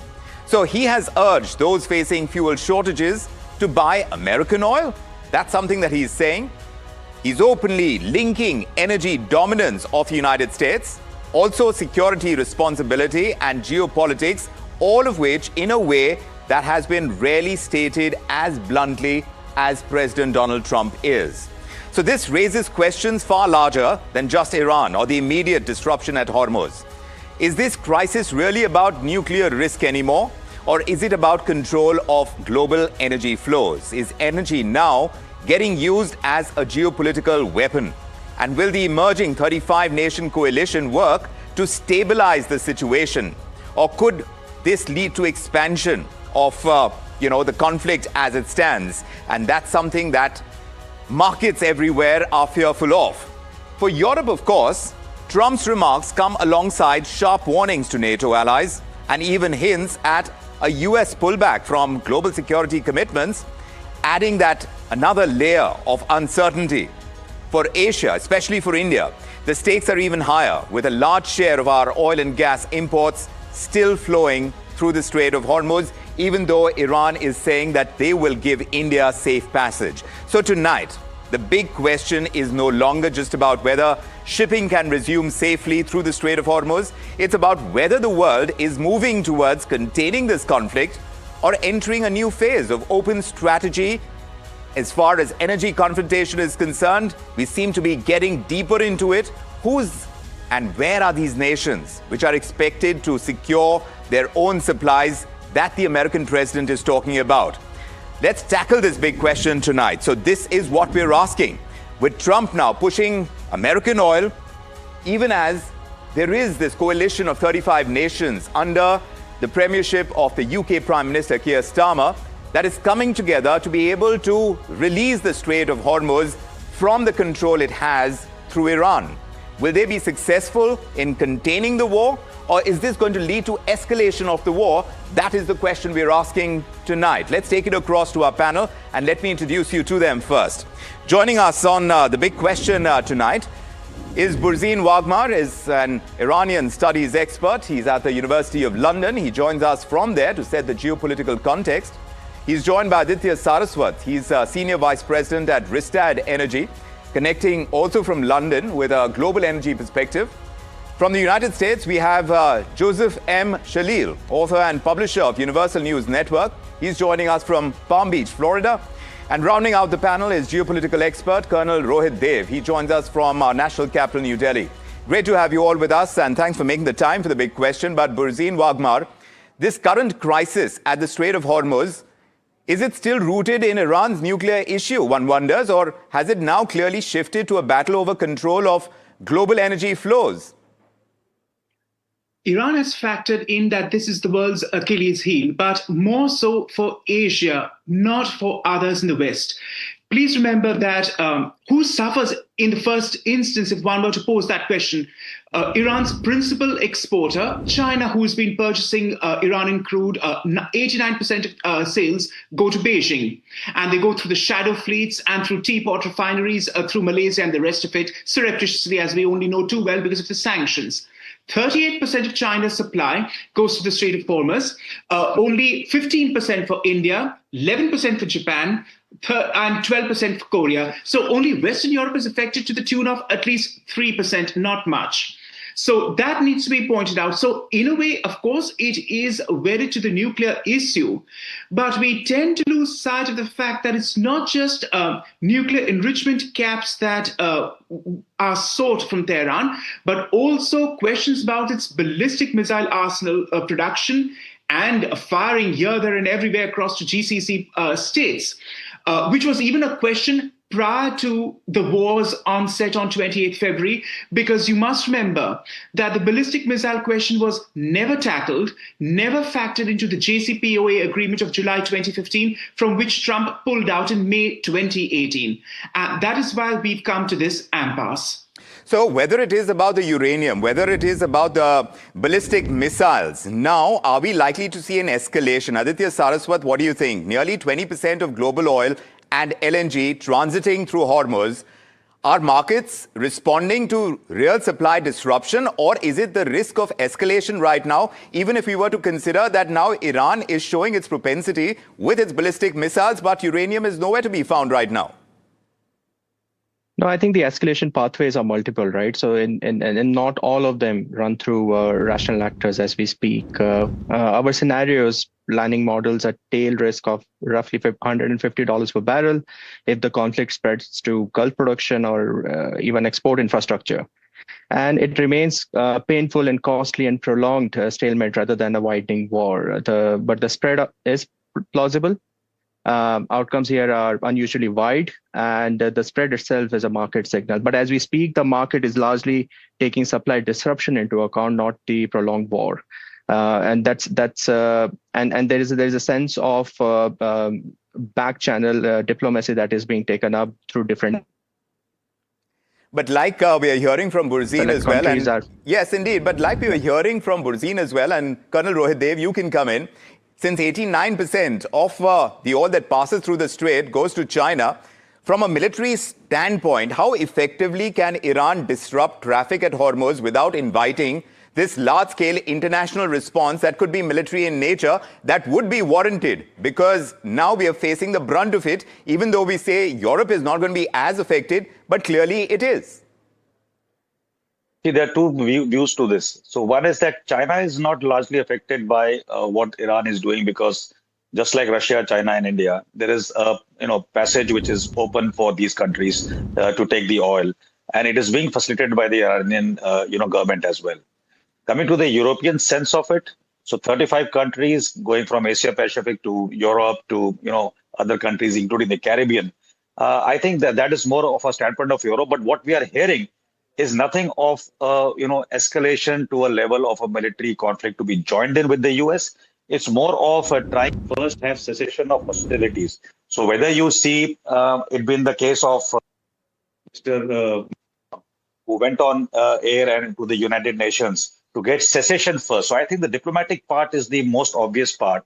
Even this 35 nations coalition under the UK is trying to achieve. Once they achieve it, yes, there will be some passages to demine and some passages to escort the ships initially. So they're actually looking at a state where it normalizes a little bit first. I do not see a sense of these 35 countries currently going into a conflict mode, because if that is the mode, then it is actually going in line, but much behind in time from what the US has already done. So it's more of a power play. It's more between the NATO countries who do not want to have the NATO flag entering into the 35 country kind of a coalition. Yes. It is sans US, and that is the way it is sounding right now. Which is sounding right now. Is this kind of power play going to prove beneficial to those powers that are looking at freeing up the Strait of Hormuz? Joseph M. Jalil, President Trump is saying that these countries that are dependent on Hormuz must protect it themselves. Is this going to be just power play, or is this going to widen this conflict? Is the US now stepping back from that traditional global security role, and can it be taken on by these 35 nations? Good morning from Palm Beach. And again, before last night's address from President Trump, everybody underestimated or expected that Trump's going to cut and run, and that's not what he said. He's going to double down. He's going to finish the job he started. He's going to finish the objectives, and looks like he has American people with him on this, and now he has his allies in the Europe with him as well. So I believe there was too much back channel diplomacy with the NATO countries in forcing them into this management of Strait of Hormuz to make it happen. But again, the challenge I'm worried about is that since Iranian regime is not that controlled or unified in what they do, what if some lone elements attack any of these foreign ships coming in, which could escalate this matter? But let's hope that doesn't happen. Let's hope we can get to a peaceful resolution next 2 weeks, and the world can go at ease and everybody work together. So you're sounding very hopeful that this will probably end in a couple of weeks. Aditya Saraswat, you think that's possible? The US is now, of course, when you talk about production of oil, more than 13 million barrels a day is what the US produces. It's a net energy exporter.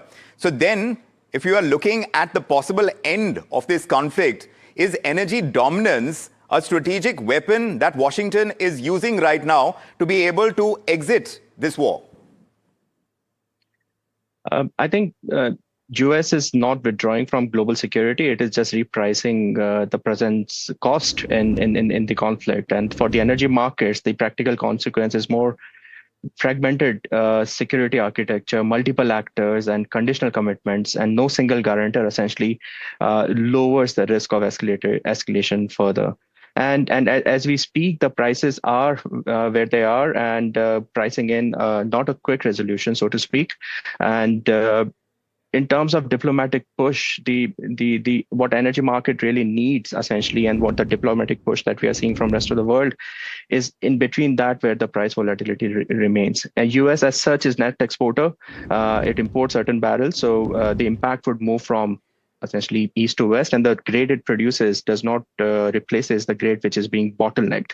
So it will not solve essentially anything overnight, and the reopening of Strait of Hormuz is months away because reaching to a durable, essentially, solution is will be followed by gradual reopening, which will take months to. So you think the 35 nations that are coming together under the UK, that's not going to achieve much? Burzine, what do you say? The UK now hosting this 30-plus nation meeting while the US stays out. Does that reflect cracks in Western leadership when it comes to this crisis?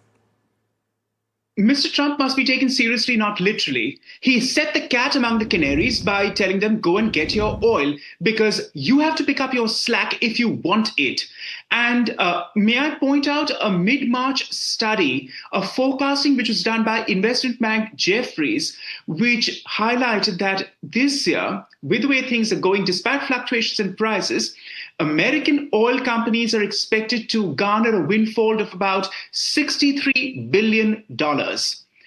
So Trump, in one way or the other, does get to win, and the US does. Yes, concomitantly, one must also point out that the US is the largest, has the largest shale oil reserves in the world, 80% of the global total. And true, shale production has stalled or is expected to decrease in 2026 due to rising service costs and prioritizing investor returns over growth, for instance. So either way, it balances out. And as President Trump put it in his usual forthright fashion, come and purchase our oil, which incidentally, India has also been doing since November 2018, as you very well know. Well, that being the case, and yes, Mr. Trump is saying it in that forthright manner, like you're pointing out. But now we're talking about these 35 nations and what they're trying to do. Do you think, Colonel Rohit Dev, that this multinational naval coalition, if you can call it that, do you think they can realistically reopen Hormuz without direct confrontation with Iranian forces?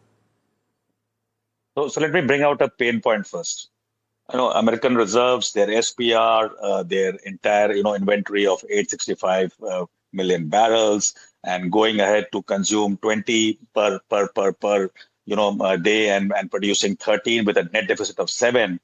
Even if the US produces the oil, they're looking at a 130-day margin to do whatever they want in West Asia before they ought to normalize for their own consumption, leave aside giving it to other countries beyond a certain point.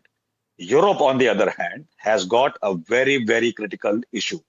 After the blowing up of Nord Stream, there has been a pain point. India has been, sort of a beneficiary and a middle, channel to funnel the oil, process it, and give it to Europe for its energy needs last year, before that. And you heard those statements when this administration came from Trump to talk about that, to penalize India for that. And now the same administration is wanting India to do it again, because Europe has to have forward structures and sales and contracts going through now, because the winters are going to approach, and it's the pain point which Europe is going to feel. That is why UK is taking the lead, because if UK does not take the lead and the kind of, you see Germany now. Germany went onto a mode of no nuclear and suddenly a complete U-turn nuclear. Yeah. So you will find the European nations who are feeling the pinch will not be able to be supported by complete requirement by the United States of America, and they will have to deal with so-called, the enemies of America as well, to ensure that Colonel, their own is this energy a double security whammy? is taken care of. Because now you're seeing, yes, because after the conflict, after the pandemic, I should say, then after what has happened with the Ukraine conflict and gas not coming through from Russia, Colonel, now one wonders whether that is pushing Europe into finding a solution, and quickly at that. Like you said, with winter... You heard Vikram, we heard already maybe 2-3 weeks ago that Europe, some countries are looking at renegotiating with Russia directly, whether EU, whether NATO or otherwise. So those noises one hears in the corridors in the Chantipat arena as well. And I think common sense says that no matter what your beef is with the enemy, your own people are not your enemy. Right. And with the population of Europe, which is looking at it, their industry is looking at their sector for consumption of this derivative of crude. They need to be having those stocks. Simply saying by the United States that you can buy our oil. My question is, at what price point and what quantity will the US be able to sustain? Leave aside any major economy, just Europe first. Correct. So I think that is something to see. It is not something to say that they have reserves and the quantities they have. It's also to do with how much they can afford to give, because not to forget, the US itself is reeling under a stagflation of 4%, which is much higher than the Federal Reserve. Their industries, which ought to take investment, especially in the so-called AI and data center domain, have been cut short of investment. Let me take that across to Joseph Shalil. Yes. And their GDP is also contracting. Correct. So every $10, it's a 0.1 GDP. So there are economic pressures in the US right now. It's one thing to have the kind of energy reserves that US claims it does. It's openly urging countries to buy American oil and fend for themselves when it comes to protection, to be able to get the oil that they need from through the Strait of Hormuz. But Joseph Shalil, do you think we're seeing the birth of open energy wars right now? Pricing is very important for America, like is being pointed out by Colonel. So at this time, when Europe needs the kind of energy reserves that it is clearly very keen on getting, right now the opening of the Strait of Hormuz is a very important move for them. Do you think this is going to lead to open energy wars? Let me bring up 3 points. Number one is the timing of this Iran attack was timed after the Venezuelan oil was taken over by American companies. So assuring that there are American companies controlling the production and supply and global supply of Venezuelan oil and releasing the sanctions on Venezuela. Number one.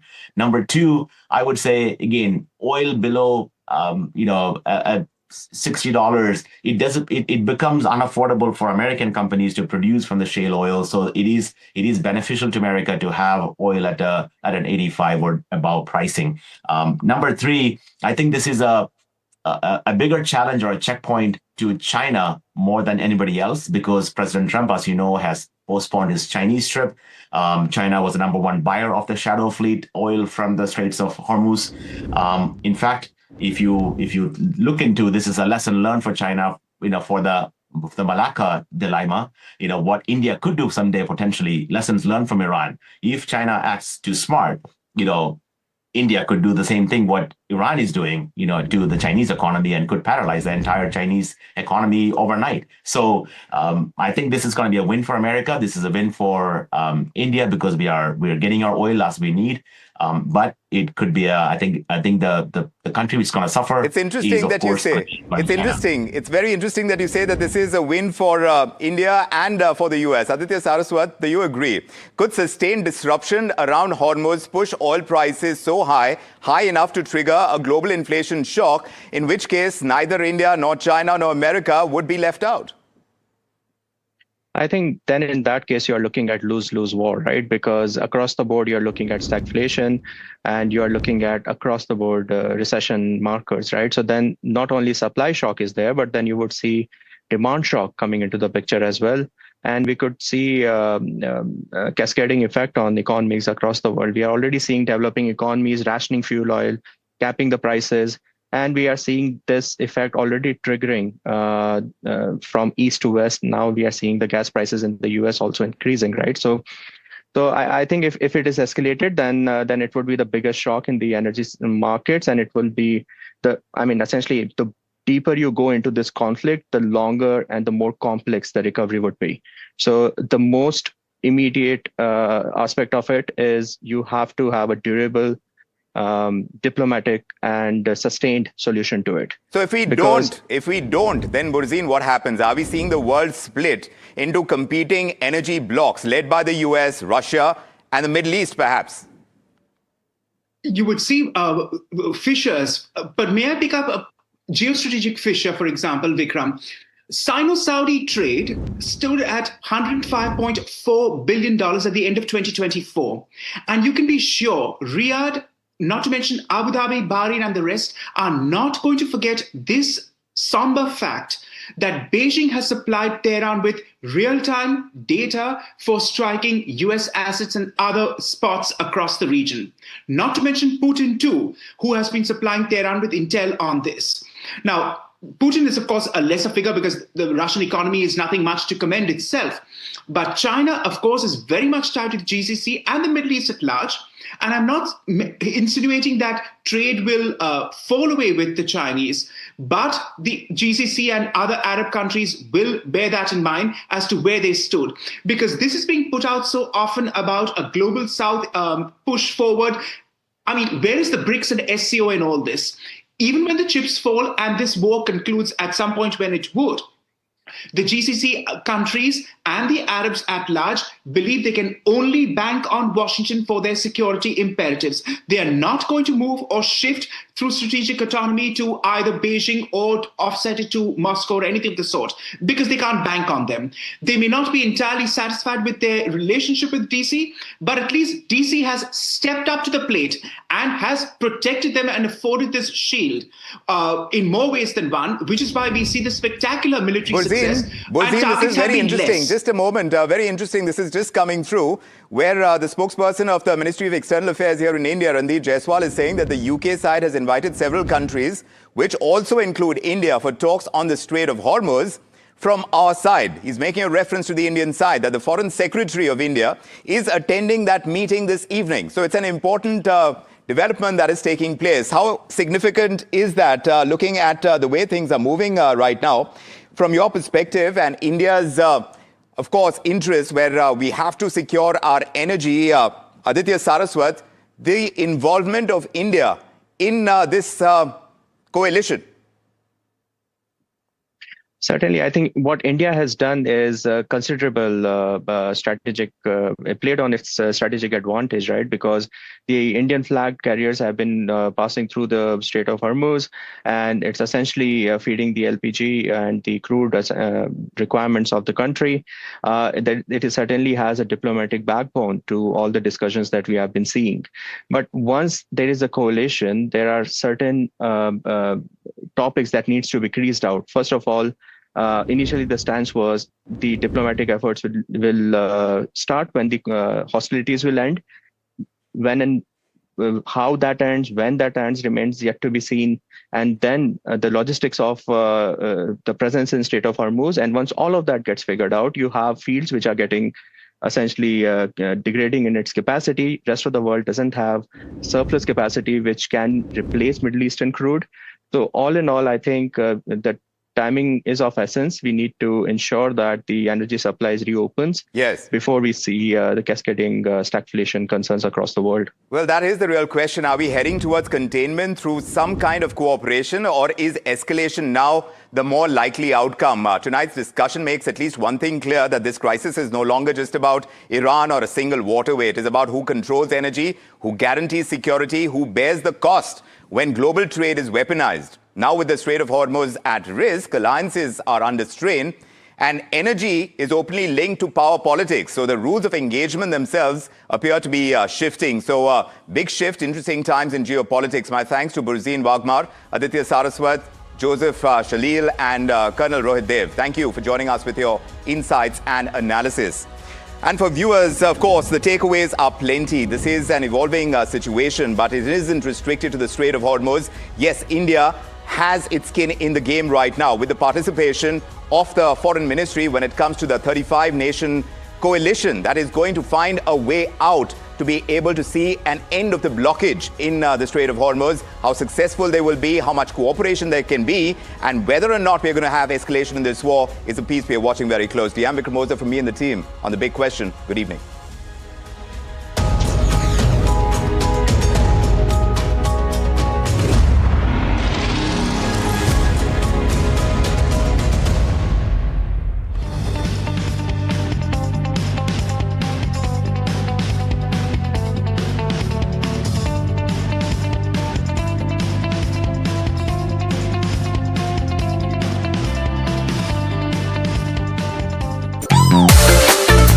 Straight from the Garden City, the final leg of the NDTV DP World PGTI Golf Pro-Am lands at the lush Clover Greens Golf Course and Resort in Bengaluru. India's elite golf professionals team up with the region's top corporate titans, from explosive drives off the tee to nerve-wracking pressure putts on the green. Witness the perfect blend of sporting excellence and executive networking. Presenting the all-knowing, all-powerful Tech Guru. Whoa. Guru? I'm no guru. Okay. I'm just a guy who loves his tech. A show where the mysteries of megabytes and motherboards shall be unraveled. Bro, nobody talks like that anymore. This is all about connected ecosystems, EVs and AI that you can use in your daily life. That's what we do on Tech 360. Real talk, real reviews, tech that you can actually use. Tech has changed. So should your tech show.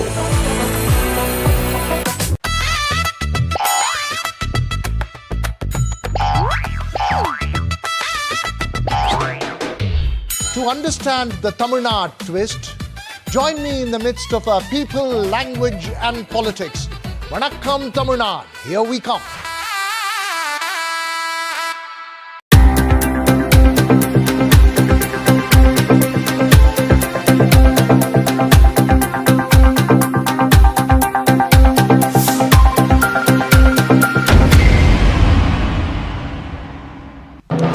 When others are warming up, I'm raring to go.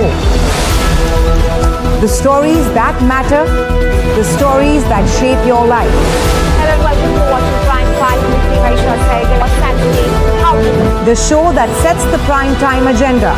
We'll be deep diving into this topic to tell you what's at stake. Join me, Raisha Sehgal, on Prime 5, only on NDTV 24/7.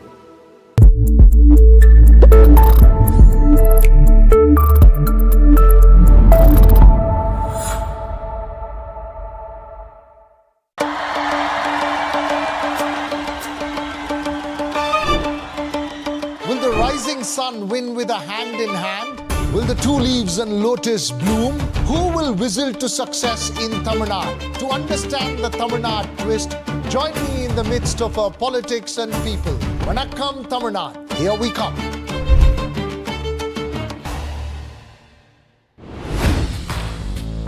Hi.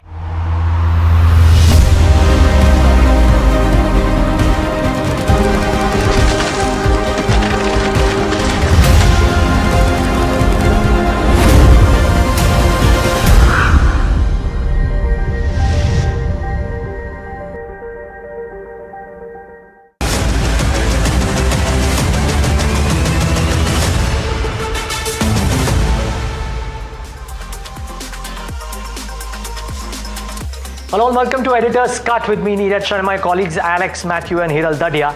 And guys, what a roller coaster week, if you will. And you can call it a roller coaster only because of what happened in the last 2 hours of trade today.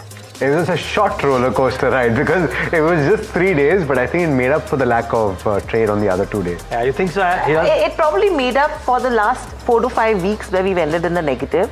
And I think it's just a respite, which is short term. But we are clearly, according to me, probably back to square one, I would say. Okay. That's my key. Interesting. Okay. So here's what we'll do, right? We'll do very quick takes of how each of us feels about the markets and the different salient points correctly. And then we'll get in our guest editor on the show. Our guest editor, of course, is Mihir Vora, CEO of Trust Mutual Fund. Guys, how I think about this very, very quickly. One,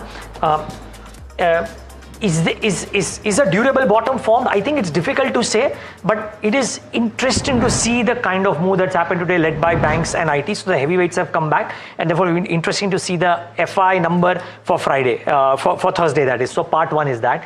Part two, I think, so while we've gotten this bit of an uptick, the conflict, I think, has moved from, as Pranjul Bhandari was saying, from an inflation scare to a growth scare. And if oil prices stay higher, then does it give us a growth scare which is slightly difficult to manage? And in terms of pockets to look at, I think almost everybody is talking about three things. Defense, energy transition, plus data centers, of course, and select manufactured exports, and they might gain. So I think these are the three things that I have picked up from all my conversations. Okay, very interesting. Okay, so some parts of what you were saying resonate with what I've been thinking as well. I was speaking with somebody today as well, and they were talking about maybe now is the time to start deploying in equity, and I think a number of fund houses have come out and said that in the recent past. So one, DSP has said it, asking, and various data points that they're raising, right? 4 months of consecutive declines for the Nifty index. They're talking about only 7 instances since 1990 when this has taken place. They're talking about 5 weeks on a run, on a trot for the Nifty 50 losing ground. It would have been 6 this week if we had continued with the kind of run that we had. India VIX sustaining over 25 and close to 28 levels, which is unprecedented. You have more than a dozen large caps that are oversold zone and stocks above the 200-day moving average in the Nifty 500 close to the lowest. And what is also being said is by S. Narain, and everybody knows that he's a great value picker, right? Contrarian view as well. We believe this is an appropriate time for investors to gradually increase their allocation to equities while continuing to focus on asset allocation strategies. But unlike 2020, return expectations should be more moderate. This is a very interesting take, right? Because yes, he's saying you should increase your equity allocation, but hold your horses, don't go all out. And I think it resonates with what we've been talking about through this conflict so far. Don't forget about asset allocation. This is the moment to do that. And also, I'm seeing a lot of posts on social media, guys, maybe you guys have as well, where people are saying SIP is for losers. But look, at the end of the day, it is rupee cost averaging, and that's the best way to play markets in the long term. Best way to play the markets, but I think, one of the conversations that we've started off over the last couple of days, where we did ask this question to a lot of our guests saying, are we in a COVID-like situation? But slowly, steadily, you've started getting answers towards that is that there is that little bit of panic that's coming in, like the way it used to be during COVID, in terms of where markets are concerned. And hence, sell on rise is one of the strategies that people are looking at. And two, the moment people are finding opportunities at lower levels, value buying is what is coming in. And that's the reason why we are seeing these kind of gyrations which are coming in terms of where markets go. But clearly, the question is going to be, if the war still continues like this, how big an impact is it going to be to the economy? And whether the government will let it be a hit to the government side of it in terms of their revenues, or is it going to be on the consumption side? That's the debate that I would want an answer to now. Yeah, or maybe a mixture of both. Let's ask these questions to yet another marquee MF CIO, Mihir Vora, CIO of Trust Mutual Fund, and somebody who combines both economy and markets with aplomb. Mihir, great having you. Thank you so much for taking the time out and being with us. By the way, just wondering, are you in the camp which believes that this is around about the area where the bottom is formed, or is it difficult to call a bottom currently?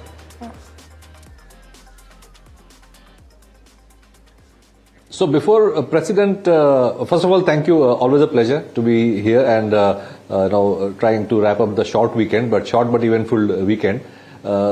Before President Trump's address today morning, I probably would have been veering around to the fact that we are probably, getting closer to the end of the end game, or closer to the end game rather than, a prolonged thing. But now it looks like we may have a few more weeks of uncertainty. So I'm still in the wait and watch camp, I would say. Interesting. So, the simple point, therefore, or the inference, therefore, is that the valuation comfort, even if it's there, the Jefferies note stated that about 17 times earnings, etc., which is maybe lower than long-term averages. So even if the valuation comfort is there, you are not inclined to buy because this conflict may last for a lot longer and is unpredictable. Absolutely. Ever since the conflict began, my view has been that it's not so much about what percentage increase in the oil prices we are seeing. I think it's about availability of critical raw materials, especially like fertilizer, like gas. I think gas is a bigger issue. The physical quantity supply of gas is a bigger issue compared to the oil, where we can still have flexible sourcing. So I think it's been more a function of, or more a call on how long this uncertainty and conflict will last rather than the absolute price of oil and gas. Of course, absolute prices matter, but the longer this gets drawn out, we are going towards the bad case scenario, so to say, rather than the base case scenario. So I think, I hope sanity prevails and we see the end of this fast. Otherwise, I think before I stepped in, you were discussing about whether this is similar to the COVID situation. See, in COVID, what governments had and what central bankers had in terms of ammunition was that they could do fiscal and monetary stimulus and kickstart demand, which they did in a big way. They pulled out all the bazookas, of monetary and fiscal policy, and we saw a very sharp V-shaped recovery. The problem this time around is that we have physical constraints. So even if you pull out the monetary and physical bazookas, there isn't, supply of these raw materials to feed that demand. So we are in a supply shock kind of a situation, which is a bit different from the COVID situation. That's why I think you might not want to use the exact COVID playbook this time around. Okay, so Mihir, I understand your point that we don't use the exact COVID playbook, but my question over here is the panic very similar as compared to what we saw during times of COVID? And I'm correlating it to the markets. We were just having this conversation on the previous show with one of the guests where he very beautifully explained to us in terms of how he's actually looking at when you talk about Iran having to call the shots right now, because till the time they don't call the shots, it is going to be difficult to get a closure to this. And they are the ones who are wearing the watch. No. Iran is the one who has the time, and we are the ones who are wearing the watch. That's what he said. The whole thing is America has the bombs and Israel. Everybody else is wearing the watch and looking at the time to see when is this getting over. And Iran has the time. Exactly. So now in this kind of a situation, it's very interesting to say if Iran has to call the shots, but it's Trump who thinks he's going to be the one who's going to be calling the shots. So how do you actually maneuver over this? That's the key. Sure. So initial part of the question, you asked about whether the panic is similar to the one we saw in COVID. I think that's also where there is a bit of a difference. In COVID, it was an unknown in the sense you didn't know what the disease was, you didn't know what the cure was, you didn't have vaccines, you didn't know what the outcome was, and we had no clue how long the the lockdown would have lasted, first wave, second wave. We had absolutely no clue. It was completely uncharted territory. Here, at least, you know who the players are. I think it's a few people who need to decide how the world is going to go ahead, and if they decide, they can decide over a weekend. So that in that aspect, the unknowns are not that unknown. Of course, the behavior of countries and personalities is something different. But you know who holds the trigger, as you rightly said, who holds the watch and who has the time, so to say. So that way, again, the uncertainty is different from the COVID situation. As I said, the difference is in the physical supply of raw materials and choke points of critical commodities and metals. That's where the difference is. And the other difference compared to last time is that the US is starting with high interest rates and bond yields have in the last 1 year, 1.5 years not reacted to any kind of, the long bond yields have not reacted to any kind of attempts to bring them down. So that's where